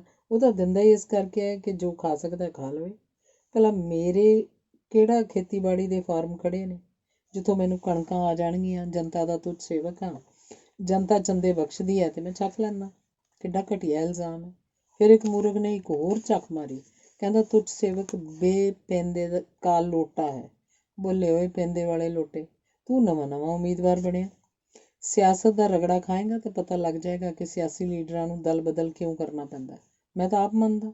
ਮੈਂ 6 ਵਾਰ ਪਾਰਟੀਆਂ ਬਦਲੀਆਂ, ਕਦੇ ਅਕਾਲੀਆਂ 'ਚ, ਕਦੇ ਕਾਂਗਰਸੀਆਂ 'ਚ, ਕਦੇ ਜਨਸੰਘੀਆਂ 'ਚ, ਕਦੇ ਸੋਸ਼ਲਿਸਟਾਂ 'ਚ ਅਤੇ ਕਦੇ ਸੰਡਾ ਪਾਰਟੀ 'ਚ। ਪਰ ਕਦੇ ਕਿਸੇ ਵੇਲੇ ਭਲਾ ਮਾਨਸ ਨੇ ਸੋਚਿਆ ਵੀ ਹੈ ਕਿ ਨਹੀਂ ਕਿ ਪਾਰਟੀਆਂ ਕਿਉਂ ਬਦਲੀਆਂ? ਇਹਦਾ ਜਵਾਬ ਮੈਂ ਦਿੰਦਾ। ਆਪਣੇ ਇਲਾਕੇ ਦੀ ਜਨਤਾ ਦੀ ਸੇਵਾ ਕਰਨ ਲਈ ਲੀਡਰ ਨੂੰ ਵੇਖਣਾ ਪੈਂਦਾ ਹੈ ਕਿ ਕਿਸ ਸਮੇਂ ਕਿਹੜੀ ਪਾਰਟੀ 'ਚ ਰਲਿਆ ਫਾਇਦਾ ਹੈ। ਲਾਲਾ ਘਸੀਟਾ ਮੱਲ ਨੇ ਜਦੋਂ ਕਿਸੇ ਨੇ ਪੁੱਛਿਆ ਸੀ, ਲਾਲਾ ਜੀ ਤੁਸੀਂ ਨਰਕ 'ਚ ਜਾਣਾ ਪਸੰਦ ਕਰੋਗੇ ਸੁਰਗ ਵਿੱਚ? ਤਾਂ ਲਾਲਾ ਜੀ ਨੇ 40 ਸੇਰੀ ਗੱਲ ਕਰਦਿਆਂ ਕਿਹਾ ਸੀ, ਮਹਾਰਾਜ ਜਿੱਧਰ ਧੇਲੇ ਦਮੜੀ ਦਾ ਫਾਇਦਾ ਹੋਵੇ। ਸੋ ਭਾਈਓ, 100 ਹੱਥ ਰੱਸਾ ਸਿਰੇ 'ਤੇ ਗੰਢ। ਤੁਹਾਡਾ ਤੁੱਛ ਸੇਵਕ ਪਾਰਟੀਆਂ ਬਦਲਦਾ ਰਿਹਾ ਅਤੇ ਅੱਗੋਂ ਲਈ ਬਦਲਦਾ ਰਹੇਗਾ, ਕਿਉਂਕਿ ਐਸਾ ਕਰਨ ਵਿੱਚ ਮੇਰੇ ਇਲਾਕੇ ਦੀ ਜਨਤਾ ਦੀ ਬਿਹਤਰੀ ਹੈ। ਜਦੋਂ ਮੱਝ ਦੁੱਧ ਦੇਣੋਂ ਹਟ ਜਾਏ ਫਿਰ ਉਹਦਾ ਖਹਿੜਾ ਛੱਡ ਦੇਣਾ ਚਾਹੀਦਾ। ਬਸ ਇਸੇ ਤਰ੍ਹਾਂ ਹੀ ਪਾਰਟੀਆਂ ਦਾ ਮਾਮਲਾ ਹੈ। ਖੋਤਾ ਪਾਰਟੀ ਦੇ ਇੱਕ ਲੀਡਰ ਤੋਹਮਤ ਮੱਲ ਨੇ ਸਾਡੇ 'ਤੇ ਤੋਹਮਤ ਲਾਈ ਹੈ ਕਿ ਮੈਂ ਅਤੇ ਮੇਰੇ ਸਾਥੀ ਗੱਡੀਆਂ ਲੁੱਟਦੇ ਰਹੇ ਹਾਂ। ਇਹਦਾ ਮਤਲਬ ਇਹ ਹੈ ਕਿ ਮੇਰੇ ਪਾਸ ਤੋਪਾਂ ਹੁੰਦੀਆਂ ਸਨ ਅਤੇ ਮੈਂ ਗੋਲਾਬਾਰੀ ਕਰਕੇ ਗੱਡੀਆਂ ਰੋਕ ਲਿਆ ਕਰਦਾ ਸਾਂ ਅਤੇ ਇਸ ਤਰ੍ਹਾਂ ਸਭ ਕੁਝ ਲੁੱਟ ਲਿਆ ਕਰਦਾ ਸਾਂ। ਇਹ ਲੋਕ ਕੈਸੇ ਮੂਰਖਾਂ ਦੀ ਦੁਨੀਆ 'ਚ ਵਸਦੇ ਨੇ? ਇਸ ਤਰ੍ਹਾਂ ਭਲਾ ਕੌਣ ਕਰ ਸਕਦਾ? ਲਾਹੌਰੋਂ ਰਾਤ ਨੂੰ ਕਰਾਚੀ ਮੇਲ ਚੱਲਿਆ ਕਰਦੀ ਸੀ। ਰਸਤੇ 'ਚ ਸਾਡਾ ਸਟੇਸ਼ਨ ਪੈਂਦਾ ਸੀ। ਮੈਂ ਹਰ ਰੋਜ਼ 3rd ਕਲਾਸ 'ਚ ਲਾਹੌਰ ਜਾਣਾ ਅਤੇ 1st ਕਲਾਸ 'ਚ ਮੁੜਨਾ। ਸਾਡੇ ਸਟੇਸ਼ਨ 'ਤੇ ਗੱਡੀ ਰਾਤ ਨੂੰ ਕੋਈ 1:30 ਵਜੇ ਦੇ ਕਰੀਬ ਪੁੱਜਿਆ ਕਰਦੀ ਸੀ। ਮੇਰੇ ਨਾਲ ਹਰ ਰੋਜ਼ ਇੱਕ ਨੌਕਰ ਜਾਇਆ ਕਰਦਾ ਸੀ। ਜਦੋਂ ਗੱਡੀ ਨੇ ਸਾਡੇ ਸਟੇਸ਼ਨ 'ਤੇ ਆ ਕੇ ਰੁਕਣਾ, ਮੇਰੇ ਨੌਕਰ ਨੇ ਆਪਣੇ ਡੱਬੇ ਵਿੱਚੋਂ ਉਤਰ ਕੇ 1st ਕਲਾਸ ਦੇ ਡੱਬੇ ਵੱਲ ਭੱਜਣਾ। ਮੈਂ ਖਿੜਕੀ ਖੋਲ੍ਹਣੀ, ਉਹਨੇ ਸੁੱਤੀਆਂ ਸਵਾਰੀਆਂ ਦਾ ਸਮਾਨ, ਅਟੈਚੀ ਕੇਸ, ਥਰਮਸ ਬੋਤਲਾਂ, ਬੂਟ, ਖੂੰਡੀਆਂ, ਕਿਤਾਬਾਂ ਅਤੇ ਹੋਰ ਜੋ ਹੱਥ ਲੱਗਣਾ ਲਾਹ ਕੇ ਫੌਰਨ ਥੱਲੇ ਸੁੱਟ ਲੈਣਾ। ਗੱਡੀ ਤੁਰ ਪੈਣੀ ਅਤੇ ਇਹ ਮਾਲ ਅਸਬਾਬ ਘਰ ਪਹੁੰਚਾ ਦੇਣਾ। ਕਦੇ ਕਦੇ ਇੱਕ ਅਟੈਚੀ ਕੇਸ ਵਿੱਚੋਂ ਸਾਲ ਦੇ 1st ਕਲਾਸਾਂ ਦੇ ਖਰਚ ਜੋਗੇ ਪੈਸੇ ਨਿਕਲ ਆਉਣੇ। ਕਦੇ ਕਦੇ ਸੋਨਾ ਚਾਂਦੀ ਵੀ ਹੱਥ ਲੱਗ ਜਾਣਾ। ਜੇ ਕਿਸੇ ਸਵਾਰੀ ਨੂੰ ਜਾਗ ਆ ਜਾਣੀ ਅਤੇ ਉਹਨੇ ਬੂਹ ਪਾਰਿਆ ਕਰਨਾ ਕਿ ਉਹਦਾ ਸਮਾਨ ਕਿਉਂ ਲਾਹ ਰਹੇ ਹੋ, ਤਾਂ ਮੈਂ ਧੈਂ ਕਰਕੇ ਨਕਲੀ ਲੱਤਾਂ ਨੌਕਰ ਦੇ ਸਭ ਜੜ ਦੇਣੀਆਂ ਅਤੇ ਕਹਿਣਾ, ਉੱਲੂਆ ਅੱਖਾਂ ਖੋਲ੍ਹ ਕੇ ਵੇਖ, ਦੂਜੀਆਂ ਸਵਾਰੀਆਂ ਦਾ ਸਮਾਨ ਕਿਉਂ ਲਾਹੀ ਜਾਂਦਾ ਸੁੱਤਿਆ। ਸਵਾਰੀ ਨੇ ਥੈਂਕਸ ਕਰਨਾ ਅਤੇ ਅਸੀਂ ਉਸ ਦਿਨ ਮੱਥੇ ਲੱਗਣ ਵਾਲੇ ਨੂੰ ਕੋਸਦਿਆਂ ਘਰ ਮੁੜ ਆਉਣਾ। ਭਰਾਓ ਤੁਸੀਂ ਆਪ ਹੀ ਦੱਸੋ, ਇਸ ਤਰ੍ਹਾਂ ਦੀ 10 ਨਹੁੰਆਂ ਦੀ ਕਿਰਤ ਕਰਨੀ ਪਾਪ ਹੈ ਭਲਾ? ਹਰ ਸਵਾਰੀ ਦਾ ਫਰਜ਼ ਬਣਦਾ ਕਿ ਹੁਸ਼ਿਆਰੀ ਅਤੇ ਸੂਝ-ਬੂਝ ਨਾਲ ਸਫ਼ਰ ਕਰੇ। ਜੇ ਕੋਈ ਉਹਦਾ ਮੁਸਾਫਰ ਆਪਣੇ ਘੁਰਾੜਿਆਂ ਕਰਕੇ ਕੋਈ ਮਾਲ ਅਸਬਾਬ ਗੁਆ ਲਏ ਤਾਂ ਇਸ 'ਚ ਤੁੱਛ ਸੇਵਕ ਦਾ ਕੀ ਕਸੂਰ? ਅਤੇ ਐਸੀ ਮਾੜੀ ਮੋਟੀ ਕਮਾਈ ਨੂੰ ਗੱਡੀਆਂ ਲੁੱਟਣ ਦਾ ਨਾਂ ਦੇਣਾ ਕਿੱਡੀ ਵਾਹਿਯਾਤੀ ਹੈ। ਇਸੇ ਤਰ੍ਹਾਂ ਇੱਕ ਹੋਰ ਬੇਸਮਝ ਨੇ ਇਲਜ਼ਾਮ ਲਾਇਆ ਕਿ ਤੁੱਛ ਸੇਵਕ ਨੇ ਫਸਾਦਾਂ ਵਿੱਚ ਹੱਥ ਰੰਗੇ। ਕਿਆ ਬਚਕਾਨਾ ਇਲਜ਼ਾਮ ਹੈ। ਇਹਨਾਂ ਨੂੰ ਕੋਈ ਮੱਤ ਦੇਣ ਵਾਲਾ ਹੋਵੇ ਕਿ ਭਲੇ ਉਹ ਫਸਾਦ ਤੱਕ ਕਰਵਾਈ ਹੱਥ ਰੰਗਣ ਲਈ ਜਾਂਦੇ ਹੈ। ਜਿਹੜਾ ਲੀਡਰ ਹੋ ਕੇ ਫਸਾਦਾਂ ਵੇਲੇ ਹੱਥ ਨਹੀਂ ਰੰਗ ਸਕਦਾ, ਉਹ ਜੈਸਾ ਹੋਰ ਅਹਿਮਕ ਕੌਣ ਹੋ ਸਕਦਾ? ਰੰਗੇ ਭਈ ਰੰਗੇ, ਹੱਥ ਵੀ ਰੰਗੇ, ਬੁੱਲ੍ਹ ਵੀ ਰੰਗੇ, ਪੈਰ ਵੀ ਰੰਗੇ ਅਤੇ ਮੂੰਹ ਵੀ ਰੰਗਿਆ। ਕਿੱਡੀ ਪੁਰਾਣੀ ਗੱਲ ਦਾ ਅੱਜ ਰੋਣ ਰਿਹਾ, ਪਰ ਇਹਦਾ ਕੋਈ ਕਸੂਰ ਨਹੀਂ। ਸਿਆਸੀ ਆਦਮੀ ਐਸਾ ਬੇਹੂਦਾ ਇਲਜ਼ਾਮ ਕਦੇ ਕਿਸੇ 'ਤੇ ਨਹੀਂ ਥੱਪੇਗਾ। ਊਲ ਜਲੂਲ ਬੋਲਣਾ ਅੱਲੜ ਅਤੇ ਭੁੱਖੜ ਪੋਲੀਟੀਸ਼ੀਅਨਾਂ ਦਾ ਕੰਮ ਹੈ। ਪੋਲੀਟੀਸ਼ੀਅਨਾਂ ਦੀ ਤਾਂ ਇੱਕੋ ਹਮਾਮ ਵਾਲੀ ਗੱਲ ਹੁੰਦੀ ਹੈ। ਕੋਈ ਪੋਲੀਟੀਸ਼ੀਅਨ ਕੀ ਅਤੇ ਕਿਸੇ ਹੋਰ ਨੂੰ ਖਾ ਗਿਆ ਪੀ ਗਿਆ ਆਖਣਾ ਕੀ? ਲਓ ਹੋਰ ਸੁਣੋ। ਅਖੇ ਤੁੱਛ ਸੇਵਕ ਨੂੰ ਉਸ ਥਾਂ ਦਾ ਨਾਂ ਨਹੀਂ ਲੈਣਾ ਆਉਂਦਾ ਜਿੱਥੇ ਮੈਂਬਰ ਬਣ ਕੇ ਜਾ ਬੈਠਣਾ ਹੈ। ਜੇ ਮੈਨੂੰ ਅਸੈਂਬਲੀ ਘਰ ਦਾ ਪੂਰਾ ਨਾਂ ਨਹੀਂ ਆਉਂਦਾ ਤਾਂ ਫਿਰ ਕੀ ਹੋਇਆ? ਕੀ ਮੈਂ ਥਾਂ ਨਹੀਂ ਲੱਭ ਸਕਦਾ? ਪਿਛਲੇ 9 ਸਾਲ ਮੈਂਬਰੀ ਕੀਤੀ ਹੈ। ਅਖੇ ਤੁੱਛ ਸੇਵਕ ਅਨਪੜ੍ਹ ਹੈ ਜੀ? ਕੈਸੀ ਫਜ਼ੂਲ ਗੱਲ ਕੀਤੀ ਹੈ। ਪੁੱਛਣ ਵਾਲਾ ਹੋਵੇ, ਸ਼ਹਿਨਸ਼ਾਹ ਅਕਬਰ ਅਤੇ ਮਹਾਰਾਜਾ ਰਣਜੀਤ ਸਿੰਘ ਹੋਰੀ ਕਿਹੜੀਆਂ ਯੂਨੀਵਰਸਿਟੀਆਂ 'ਚ ਪੜ੍ਹਦੇ ਰਹੇ ਸੀ? ਬਹੁਤੀਆਂ ਪੜ੍ਹਾਈਆਂ ਕਰਨ ਵਾਲਾ ਡਾਕਟਰ ਨਿਰਮਲ ਪਾਲ ਵਿਚਾਰਾ ਅਗਲਿਆਂ ਨੇ ਪਾਗਲਖਾਨੇ ਤੁੰਨਿਆ ਹੋਇਆ। ਬੰਦੇ ਨੂੰ ਜਨਤਾ ਦੀ ਸੇਵਾ ਦੀ ਜਾਚ ਆਉਣੀ ਚਾਹੀਦੀ ਹੈ। ਪੜ੍ਹਾਈ ਦੀ ਕੀ ਲੋੜ ਹੈ? ਫਿਰ ਸਰਕਾਰ ਨੇ 4-4 ਹਜ਼ਾਰ ਰੁਪਇਆ ਤਨਖਾਹ ਲੈਣ ਵਾਲੇ ਸੈਕਟਰੀ ਭਲਾ ਕਾਹਦੇ ਵਾਸਤੇ ਰੱਖੇ ਹੈ? ਲੋਕ ਰਾਜ ਦੇ ਯੁੱਗ ਵਿੱਚ ਕਿਸੇ ਨੂੰ ਅਨਪੜ੍ਹਤਾ ਦਾ ਤਾਨਾ ਮਾਰਨਾ ਫਜ਼ੂਲ ਗੱਲ ਹੈ। ਇੱਕ ਹੋਰ ਘੋਗੜ ਜਿਹੇ ਲੀਡਰ ਨੇ ਇਲਜ਼ਾਮ ਲਾਇਆ ਕਿ ਤੁੱਛ ਸੇਵਕ ਦੇ ਯਾਰ ਚੋਰ ਉਚੱਕੇ ਚੌਧਰੀ ਹਨ। ਵਾਹ ਬਈ, ਇਹ ਵੀ ਕੈਸੀ ਹਾਸੋਹੀਣੀ ਗੱਲ ਹੈ। ਹੋਰ ਮੇਰੇ ਯਾਰ ਭਲਾ ICS ਹੋਣੇ ਚਾਹੀਦੇ ਹੈ। ਪਰ ਹਨੇਰ ਸਾਈਂ ਦਾ, ਨਾਲੇ ਮੇਰੇ ਯਾਰ ਦੋਸਤ ਜਨਤਾ ਦੀ ਸੇਵਾ ਕਰਨ, ਨਾਲੇ ਚੋਰ ਉਚੱਕੇ ਅਖਵਾਉਣ। ਉਹ ਮੇਰੀ ਚੋਣ 'ਚ ਕਾਹਦੇ ਇਕੱਠੇ ਹੋ ਗਏ? ਕਈਆਂ ਨੂੰ ਢਿੱਡ ਪੀੜ ਹੋਣ ਲੱਗ ਪਈ। ਇੱਕ ਅਹਿਮਕ ਨੇ ਤਾਂ ਇੱਥੋਂ ਤੱਕ ਕਹਿ ਦਿੱਤਾ ਕਿ ਜਿਸ ਦਿਨ ਦੇ ਤੁੱਛ ਸੇਵਕ ਦੇ ਵਰਕਰ ਇਸ ਚੋਣ ਹਲਕੇ 'ਚ ਆਏ ਨੇ, ਉਸ ਦਿਨ ਤੋਂ ਜਿੰਦਰਿਆਂ ਦੇ ਭਾਅ ਚੜ੍ਹ ਗਏ ਨੇ। ਲੋਕਾਂ ਨੇ ਤਖਤਿਆਂ ਨੂੰ ਬਗਲ ਸੰਗਲੀਆਂ ਲਵਾ ਲਈਆਂ। ਮਾਲ ਡੰਗਰ ਦੀ ਹਿਫਾਜ਼ਤ ਲਈ ਉਚੇਚੇ ਪ੍ਰਬੰਧ ਕਰ ਲਏ ਆ। ਭਲਾ ਮੇਰੇ ਵਰਕਰਾਂ ਨੂੰ ਇਸ ਤਰ੍ਹਾਂ ਬਦਨਾਮ ਕਰਨ ਦਾ ਕੀ ਫਾਇਦਾ? ਉਹ ਅੱਗੇ ਪਿੱਛੇ ਭਾਵੇਂ ਪਸ਼ੂ ਡੰਗਰ ਨੂੰ ਹੱਥ ਪੱਲਾ ਮਾਰ ਲੈਂਦੇ ਹੋਣ। ਅੱਜ ਕੱਲ੍ਹ ਤਾਂ ਕੈਰੀ ਅੱਖ ਨਾਲ ਕਿਸੇ ਪਾਸੇ ਨਹੀਂ ਵੇਖਦੇ। ਪਰਸੋਂ ਇੱਕ ਵਰਕਰ ਆ ਕੇ ਕਹਿਣ ਲੱਗਾ, ਤੁਝ ਸੇਵਕ ਜੀ, ਮੈਨੂੰ ਪੁਲਿਸ ਵਾਲੇ ਤੰਗ ਕਰਦੇ ਆ। ਬਾਪੂ ਹੋਰਾਂ ਨੂੰ ਅਫੀਮ ਖਾਣ ਦੀ ਬਿਮਾਰੀ ਹੈ। ਮੈਂ ਕਿਹਾ, ਕਿੱਥੋਂ ਤੋਲਾ ਤੋਲਾ ਮੰਗਦੇ ਫਿਰਾਂਗੇ, 1-2 ਕਿੱਲੋ ਇਕੱਠੀ ਲੈ ਲਓ। ਪੁਲਿਸ ਵਾਲੇ ਦੇ 2 ਕਿੱਲੋ ਅਫੀਮ ਨੂੰ 10 ਕਿੱਲੋ ਦੱਸਦੇ ਪਏ ਨੇ। ਜਾਪਦਾ ਪੁਲਿਸ ਵੀ ਵਿਰੋਧੀਆਂ ਨਾਲ ਰਲ ਗਈ ਹੈ। ਕਿੱਥੇ 2 ਕਿੱਲੋ, ਕਿੱਥੇ 10 ਕਿੱਲੋ। ਜਾਂ ਤਾਂ ਵਰਕਰ ਝੂਠ ਮਾਰਦਾ ਤੇ ਜਾਂ ਫਿਰ ਪੁਲਿਸ ਵਾਲੇ ਘਰ 8 ਕਿੱਲੋ ਅਫੀਮ ਪਾਉਣ ਲਈ ਤੁਲੇ ਬੈਠੇ ਆ। ਜਿੱਥੋਂ ਤੱਕ ਮੇਰੇ ਵਰਕਰਾਂ ਦਾ ਸੰਬੰਧ ਹੈ, ਉਹ ਐਸਾ ਕੰਮ ਨਹੀਂ ਕਰਦੇ। 2-2, 4-4 ਕਿੱਲੋ ਅਫੀਮ ਪਿੱਛੇ ਕਿਉਂ ਬਦਨਾਮੀ ਖੱਟਦੇ ਫਿਰਨ? ਉਹ ਜਦੋਂ ਕਰਦੇ ਨੇ ਮਣਾਂ ਤੇ ਕੁਇੰਟਲਾਂ 'ਚ ਲੈਣ ਦੇਣ ਕਰਦੇ ਨੇ। ਇੱਕ ਹੋਰ ਵਰਕਰ ਨੂੰ ਪੁਲਿਸ ਵਾਲਿਆਂ ਨੇ ਇਸ ਕਰਕੇ ਘੇਰ ਲਿਆ ਕਿ ਉਸ ਪਾਸ ਪਸ਼ੂਆਂ ਦੀ ਰਾਹਦਾਰੀ ਨਹੀਂ ਸੀ। ਮਾਲਵੇ ਵਿੱਚੋਂ 20-25 ਪਸ਼ੂ ਉਹ ਮਾਝੇ ਵੱਲ ਲੈ ਕੇ ਜਾ ਰਿਹਾ ਸੀ। ਸੁੱਖ ਨਾਲ ਰਿਸ਼ਤੇਦਾਰਾਂ ਦੇ ਡੰਗਰ ਸਨ। ਪੁਲਿਸ ਵਾਲੇ ਕਹਿੰਦੇ ਇਹ ਚੋਰੀ ਦੇ ਹਨ। ਅਖੀਰ ਮੈਨੂੰ ਰਾਹਦਾਰੀ ਦਾ ਪ੍ਰਬੰਧ ਕਰਨਾ ਪਿਆ, ਤਾਂ ਜਾ ਕੇ ਵਿਚਾਰੇ ਦੀ ਖਲਾਸੀ ਹੋਈ। ਲੋਕ ਝੱਟ ਮੂੰਹ ਪਾੜ ਕੇ ਐਡੀ ਵੱਡੀ ਗੱਲ ਕਹਿ ਦਿੰਦੇ ਨੇ। ਇਹ ਨਹੀਂ ਸੋਚਦੇ ਕਿ ਵਰਕਰਾਂ ਵਿਚਾਰਿਆਂ ਦਾ ਕੀ ਰਹਿ ਜਾਏਗਾ। ਇਸੇ ਤਰ੍ਹਾਂ ਦੂਜੇ ਵਿਰੋਧੀਆਂ ਨੇ ਅੰਧਾ ਧੁੰਦ ਇਲਜ਼ਾਮ ਤਰਾਸ਼ੀ ਕੀਤੀ। ਲਓ ਜੀ, ਇਹ ਖਾ ਗਿਆ, ਉਹ ਖਾ ਗਿਆ। ਪਿਛਲੀ ਵਾਰ ਇਹ ਸੜਕ ਤੇ ਪਏ ਲੁੱਕ ਦੇ ਪੀਪੇ ਪੀ ਗਿਆ। ਹਜ਼ਾਰਾਂ ਮਣ ਰੋੜੀ ਦੇ ਫੱਕੇ ਮਾਰ ਗਿਆ। ਕਈ ਪੁਲ ਹਜ਼ਮ ਕਰ ਗਿਆ। ਕਈ ਸੜਕਾਂ ਬਿਨਾਂ ਡਕਾਰ ਲਿਆ ਹੜੱਪ ਕਰ ਗਿਆ।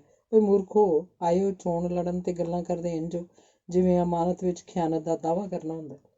ਜਦੋਂ ਕਦੀ ਤੁਹਾਡੇ ਹੱਥ 'ਚ ਪਾਵਰ ਆਏਗੀ, ਤੁਹਾਡੇ ਮਗਰ ਠੇਕੇਦਾਰ ਫਿਰਨਗੇ, ਨੋਟਾਂ ਦੇ ਥੱਬਿਆਂ ਦੇ ਥੱਬੇ ਦਿਸਣਗੇ, ਫਿਰ ਮੈਂ ਪੁੱਛਾਂਗਾ ਕਿੰਨੇ ਕੁ ਇਮਾਨਦਾਰ ਹੋ ਤੁਸੀਂ। ਜੇ ਮੈਂ ਇੰਨਾ ਕੁਝ ਖਾ ਗਿਆ ਤਾਂ ਇਸ ਤਰ੍ਹਾਂ ਦਾ ਕੁੱਤੀ ਚੀਕਾਂ ਕਰਨ ਦੀ ਥਾਂ ਮੇਰੇ ਹਾਜ਼ਮੇ ਦੀ ਦਾਦ ਦੇਣੀ ਚਾਹੀਦੀ। ਪਰ ਸਿਆਸਤ ਵਿੱਚ ਕੋਈ ਕਿਸੇ ਨੂੰ ਦਾਦ ਨਹੀਂ ਦਿੰਦਾ। ਖੋਤਾ ਪਾਰਟੀ ਦੇ ਇੱਕ ਨੇਤਾ ਨੇ ਤਾਂ ਇੱਥੋਂ ਤੱਕ ਫੜ ਮਾਰੀ ਕਿ ਤੁਝ ਸੇਵਕ ਪੈਰਾਂ ਦਾ ਛੋੜਾ ਹੋਣ ਕਰਕੇ ਬੜੀਆਂ ਸਿਆਸੀ ਭੁੱਲਾਂ ਕਰਦਾ ਰਿਹਾ। ਇਹਨੂੰ ਸਿਆਸਤ ਵਿੱਚੋਂ ਹੀ ਰਿਟਾਇਰ ਹੋ ਜਾਣਾ ਚਾਹੀਦਾ। ਕੈਸੀ ਬੁੱਧੀ ਦਲੀਲ ਹੈ। ਸਿਆਸਤ ਵਿੱਚੋਂ ਰਿਟਾਇਰ ਹੋਏ ਨੂੰ ਭਲਾ ਕੋਈ ਪੈਨਸ਼ਨ ਮਿਲ ਜਾਂਦੀ ਹੈ? ਸਿਆਸਤ ਵਿੱਚ ਤਾਂ ਫਿਰ ਵੀ ਮਾੜਾ ਮੋਟਾ ਟੁੱਕ ਖਾ ਸਕਦਾ। ਮੈਂ ਕਦੋਂ ਕਿਹਾ ਕਿ ਮੈਂ ਕੋਈ ਭੁੱਲ ਨਹੀਂ ਕੀਤੀ? ਮੈਂ ਭੁੱਲਾਂ ਕੀਤੀਆਂ, ਮੈਂ ਭੁੱਲਾਂ ਕਰ ਰਿਹਾ, ਮੈਂ ਭੁੱਲਾਂ ਕਰਾਂਗਾ। ਪਰ ਤੁਸੀਂ ਦੱਸੋ, ਮੈਨੂੰ ਬਖਸ਼ਣਾ ਕਿਹਨੇ ਹੈ? ਜਨਤਾ ਨੇ? ਜਨਤਾ ਜਨਾਰਦਨ ਨੇ? ਜਦੋਂ ਪ੍ਰਣ ਹੀ ਲੈ ਲਿਆ ਕਿ ਜਿਉਣਾ ਵੀ ਜਨਤਾ ਲਈ ਹੈ, ਮਰਨਾ ਵੀ ਜਨਤਾ ਲਈ ਹੈ, ਤਾਂ ਫਿਰ ਜਨਤਾ ਮਾਫ਼ ਕਿਵੇਂ ਨਾ ਕਰੇਗੀ? ਜਿੱਥੋਂ ਤੱਕ ਸਿਆਸੀ ਭੁੱਲਾਂ ਦਾ ਸੰਬੰਧ ਹੈ, ਇਹ ਉਦੋਂ ਹੁੰਦੀਆਂ ਹਨ ਜਦੋਂ ਆਦਮੀ ਦੀ ਦੂਰਦ੍ਰਿਸ਼ਟੀ ਕੰਮ ਨਾ ਕਰੇ। ਕੁਝ ਦਿਨ ਹੋਏ ਮੈਂ ਜਾਨਵਰਾਂ ਦੀ ਇੱਕ ਨੁਮਾਇਸ਼ ਵੇਖੀ। ਉਹਨਾਂ ਦਾ ਰਿੰਗ ਮਾਸਟਰ ਇੱਕ ਜਾਨਵਰ ਬਾਰੇ ਕਹਿ ਰਿਹਾ ਸੀ ਕਿ ਉਹ ਕੁੱਤਾ 10 ਗਜ਼ ਤੋਂ ਵੱਧ ਨਹੀਂ ਵੇਖ ਸਕਦਾ, ਇਹ ਲੂੰਬੜ 15 ਗਜ਼ ਤੱਕ ਵੇਖ ਸਕਦਾ ਹੈ, ਇਹ ਰਿੱਛ 20 ਗਜ਼ ਤੱਕ ਨਜ਼ਰ ਰੱਖਦਾ ਹੈ। ਤੇ ਸੱਚੀ ਗੱਲ ਭਰਾਓ ਇਹ ਹੈ ਕਿ ਮੇਰੇ ਵਰਗੇ ਲਈ ਕਈ ਸਿਆਸਤਦਾਨ ਆਪਣੀ ਨੱਕ ਤੋਂ ਗਾਂਹ ਨਹੀਂ ਵੇਖ ਸਕਦੇ। ਜਦੋਂ ਸਿਆਸੀ ਸੂਝ-ਬੂਝ ਦੀ ਦੂਰਬੀਨ ਕੰਮ ਹੀ ਨਾ ਕਰੇ, ਫਿਰ ਸਿਆਸੀ ਐਕਸੀਡੈਂਟ ਹੀ ਹੋ ਜਾਂਦੇ ਨੇ। ਇਸ ਲਈ ਭਰਾਓ, ਸਾਡੀਆਂ ਸਿਆਸੀ ਗਲਤੀਆਂ ਕਰਨ 'ਤੇ ਕਦੇ ਨਾ ਕਲਪਿਆ ਕਰੋ। ਸਾਡੇ 'ਚ ਕਈ ਐਸੇ ਹੀਰੇ ਵੀ ਪਏ ਨੇ ਜਿਨ੍ਹਾਂ ਨੂੰ ਚੱਟ ਕੇ ਸਾਰੀ ਦੀ ਸਾਰੀ ਕੌਮ ਦਾ ਕਾਹੀਆ ਹੋ ਸਕਦਾ ਹੈ। ਇਸ ਲਈ ਤੁਝ ਸੇਵਕ ਕਿਹੜੇ ਬਾਗ ਦੀ ਮੂਲੀ ਹੈ? ਇੱਕ ਵਿਰੋਧੀ ਨੇ ਮੇਰੀਆਂ ਕੁਰਬਾਨੀਆਂ ਦਾ ਮਖੌਲ ਵੀ ਉਡਾਇਆ। ਉਹਨੇ ਕਿਹਾ ਕਿ ਇਟਲੀ ਦੇ ਇੱਕ ਮੁਲਜ਼ਮ ਨੂੰ ਇੱਕ ਬੰਦਾ ਮਾਰਨ ਦੇ ਦੋਸ਼ ਵਿੱਚ ਉਮਰ ਕੈਦ ਦੀ ਸਜ਼ਾ ਹੋ ਗਈ। ਜਦੋਂ ਕੈਦ ਕੱਟ ਕੇ ਬਾਹਰ ਆਇਆ ਤਾਂ ਕੀ ਵੇਖਦਾ ਹੈ ਕਿ ਜਿਸ ਬੰਦੇ ਨੂੰ ਕਤਲ ਕਰਨ ਦੇ ਦੋਸ਼ 'ਚ ਉਹਨੂੰ ਉਮਰ ਕੈਦ ਹੋਈ ਸੀ, ਉਹ ਜਿਉਂਦਾ ਫਿਰਦਾ ਹੈ। ਕੈਦੋਂ ਰਿਹਾ ਹੋਏ ਬੰਦੇ ਨੂੰ ਜਿਸ ਪਿੱਛੇ ਕੈਦ ਦੀ ਸਜ਼ਾ ਹੋਈ ਸੀ, ਉਹਨੂੰ ਉੱਥੇ ਹੀ ਕਤਲ ਕਰ ਦਿੱਤਾ। ਉਹਨੇ ਅਦਾਲਤ ਵਿੱਚ ਹਾਜ਼ਰ ਹੋ ਕੇ ਕਿਹਾ, ਮੈਂ ਇਨਸਾਫ ਦੀ ਅਧੂਰੀ ਤਸਵੀਰ ਨੂੰ ਪੂਰੀਆਂ ਕੀਤਾ। ਬਸ ਇਸੇ ਤਰ੍ਹਾਂ ਹੀ ਤੁਝ ਸੇਵਕ ਹੋ ਰਹੀ ਹਨ। ਇਹਨਾਂ ਨੇ ਪਹਿਲਾਂ ਕੈਦਾਂ ਕੱਟੀਆਂ ਤੇ ਹੁਣ ਜੁਰਮ ਕਰ ਰਹੇ ਹਨ। ਮੈਂ ਐਸੇ ਸੱਜਣ ਨੂੰ ਦੱਸਣਾ ਚਾਹੁੰਦਾ ਕਿ ਜਿੰਨੀਆਂ ਅਸੀਂ ਕੈਦਾਂ ਕੱਟੀਆਂ ਹਨ, ਉਸ ਨਾਲ ਸਾਡੀ ਤਸੱਲੀ ਨਹੀਂ ਹੋਈ। ਜਿੰਨੇ ਅਸੀਂ ਫਾਇਦੇ ਉਠਾਏ ਹਨ, ਉਸ ਹਿਸਾਬ ਨਾਲ ਅਜੇ ਅਸੀਂ ਹੋਰ ਕੈਦ ਦੇ ਹੱਕਦਾਰ ਹਾਂ। ਪਰ ਇਹਨੂੰ ਕੀ ਤਕਲੀਫ ਹੈ? ਜੇ ਸਾਡੇ ਨਾਲ ਫਾਇਦਿਆਂ ਦੀ ਈਰਖਾ ਹੈ ਤਾਂ ਪਹਿਲਾਂ ਸਾਡੇ ਮੁਕਾਬਲੇ ਤੇ ਕੈਦ ਕੱਟ ਕੇ ਹੀ ਵੇਖੇ। ਸੱਜਣੋ, ਕੋਈ ਸਿਆਸੀ ਆਦਮੀ ਜਿੱਡੀ ਵੱਡੀ ਪਾਡੀ ਮਾਰਨਾ ਚਾਹਵੇ ਮਾਰ ਸਕਦਾ ਹੈ। ਮਿਸਾਲ ਦੇ ਤੌਰ 'ਤੇ ਖੋਤਾ ਪਾਰਟੀ ਦੇ ਉਮੀਦਵਾਰ ਵੱਲ ਹੀ ਵੇਖੋ। ਇਹਨੇ ਕਿੱਡੀ ਵੱਡੀ ਪਾਡੀ ਮਾਰੀ ਕਿ ਇਹਨਾਂ ਦੇ 50 ਮੁਰੱਬੇ ਜ਼ਮੀਨ ਦੇ ਬੀਕਾਨੇਰ ਰਿਆਸਤ ਵਾਲਿਆਂ ਇਸ ਕਰਕੇ ਜ਼ਬਤ ਕਰ ਲਏ ਕਿਉਂਕਿ ਇਹ ਆਜ਼ਾਦੀ ਲਹਿਰ ਦੇ ਲੀਡਰ ਸਨ। ਹੁਣ ਜੇ ਮੈਂ ਅਸਲ ਹਕੀਕਤ ਦੱਸਾਂ ਤਾਂ ਤੁਸੀਂ ਹੱਸੋਗੇ। ਗੱਲ ਇਹ ਸੀ ਕਿ ਇਹਨਾਂ ਦੇ ਬਜ਼ੁਰਗ ਪਿਛਲੀਆਂ ਕਈਆਂ ਪੀੜ੍ਹੀਆਂ ਤੋਂ ਮਾਮਲਾ ਦੇਣ ਦੇ ਆਦੀ ਨਹੀਂ ਸਨ, ਇਸ ਲਈ ਜ਼ਮੀਨ ਜ਼ਬਤ ਹੋ ਗਈ। ਇਹਨਾਂ ਨੇ ਆਪਣੀਆਂ ਕੁਝ ਸਿਫਤਾਂ ਤਾਂ ਦੱਸੀਆਂ, ਬਾਕੀ ਦੀਆਂ ਲੁਕੋ ਲਈਆਂ ਜਾਂ ਭੁੱਲ ਗਏ ਸਨ। ਇਹ ਹੁਣ ਮੈਨੂੰ ਦੱਸਣੀਆਂ ਪੈਣਗੀਆਂ। ਕੀ ਮੈਂ ਮਹਾਸ਼ੇ ਹੋਰਾਂ ਤੋਂ ਪੁੱਛ ਸਕਦਾ ਕਿ ਸਹਾਰਨਪੁਰ ਤੋਂ ਜਿਹੜੀ ਲੜਕੀ ਕੱਢ ਕੇ ਲਿਆਏ ਸਨ ਉਹ ਹੁਣ ਕਿੱਥੇ ਹੈ? ਪਰ ਮੈਂ ਐਸੀਆਂ ਨਿੱਜੀ ਗੱਲਾਂ 'ਚ ਪੈਣਾ ਨਹੀਂ ਚਾਹੁੰਦਾ। ਨਹੀਂ ਤਾਂ ਮੈਂ ਦੱਸਦਾ ਕਿ ਇਹਨਾਂ ਦਾ ਖਾਨਦਾਨ ਕਿੱਥੋਂ ਸ਼ੁਰੂ ਹੋਇਆ ਤੇ ਹੁਣ ਕਿੱਥੇ ਪੁੱਜੇ ਹਨ। ਬਿਹਤਰ ਇਹ ਹੋਇਆ ਕਿ ਮੈਂ ਆਪਣੇ ਵਿਰੋਧੀ ਉਮੀਦਵਾਰਾਂ ਬਾਰੇ ਕੁਝ ਨਾ ਕਹਾਂ। ਜਨਤਾ ਆਪਣੇ ਤੁੱਛ ਸੇਵਕ ਨੂੰ ਜਾਣਦੀ ਹੈ ਤੇ ਤੁੱਛ ਸੇਵਕ ਜਨਤਾ ਨੂੰ ਜਾਣਦਾ ਹੈ। ਜਨਤਾ ਸਾਹਿਬਾਂ ਹੈ ਤੇ ਤੁੱਛ ਸੇਵਕ ਮਿਰਜ਼ਾ। ਇਲੈਕਸ਼ਨਾਂ ਦੀ ਬੱਕੀ ਤੁਹਾਡੇ ਸਾਹਮਣੇ ਹੈ। ਕਿਰਪਾ ਕਰਕੇ ਛਾਲ ਮਾਰੋ ਤੇ ਮੇਰੀ ਬੱਕੀ ਤੇ ਚੜ੍ਹ ਜਾਓ। ਮੰਜ਼ਿਲ ਤੇ ਪਹੁੰਚਾ ਦੇਣਾ ਮੇਰਾ ਕੰਮ ਰਿਹਾ। ਯਾਦ ਰੱਖੋ, ਮੇਰਾ ਚੋਣ ਨਿਸ਼ਾਨ ਘੋੜੀ ਹੈ। ਤੁੱਛ ਸੇਵਕ ਦੀ ਘੋੜੀ ਜਨਤਾ ਦੀ ਘੋੜੀ ਹੈ। ਧੰਨਵਾਦ।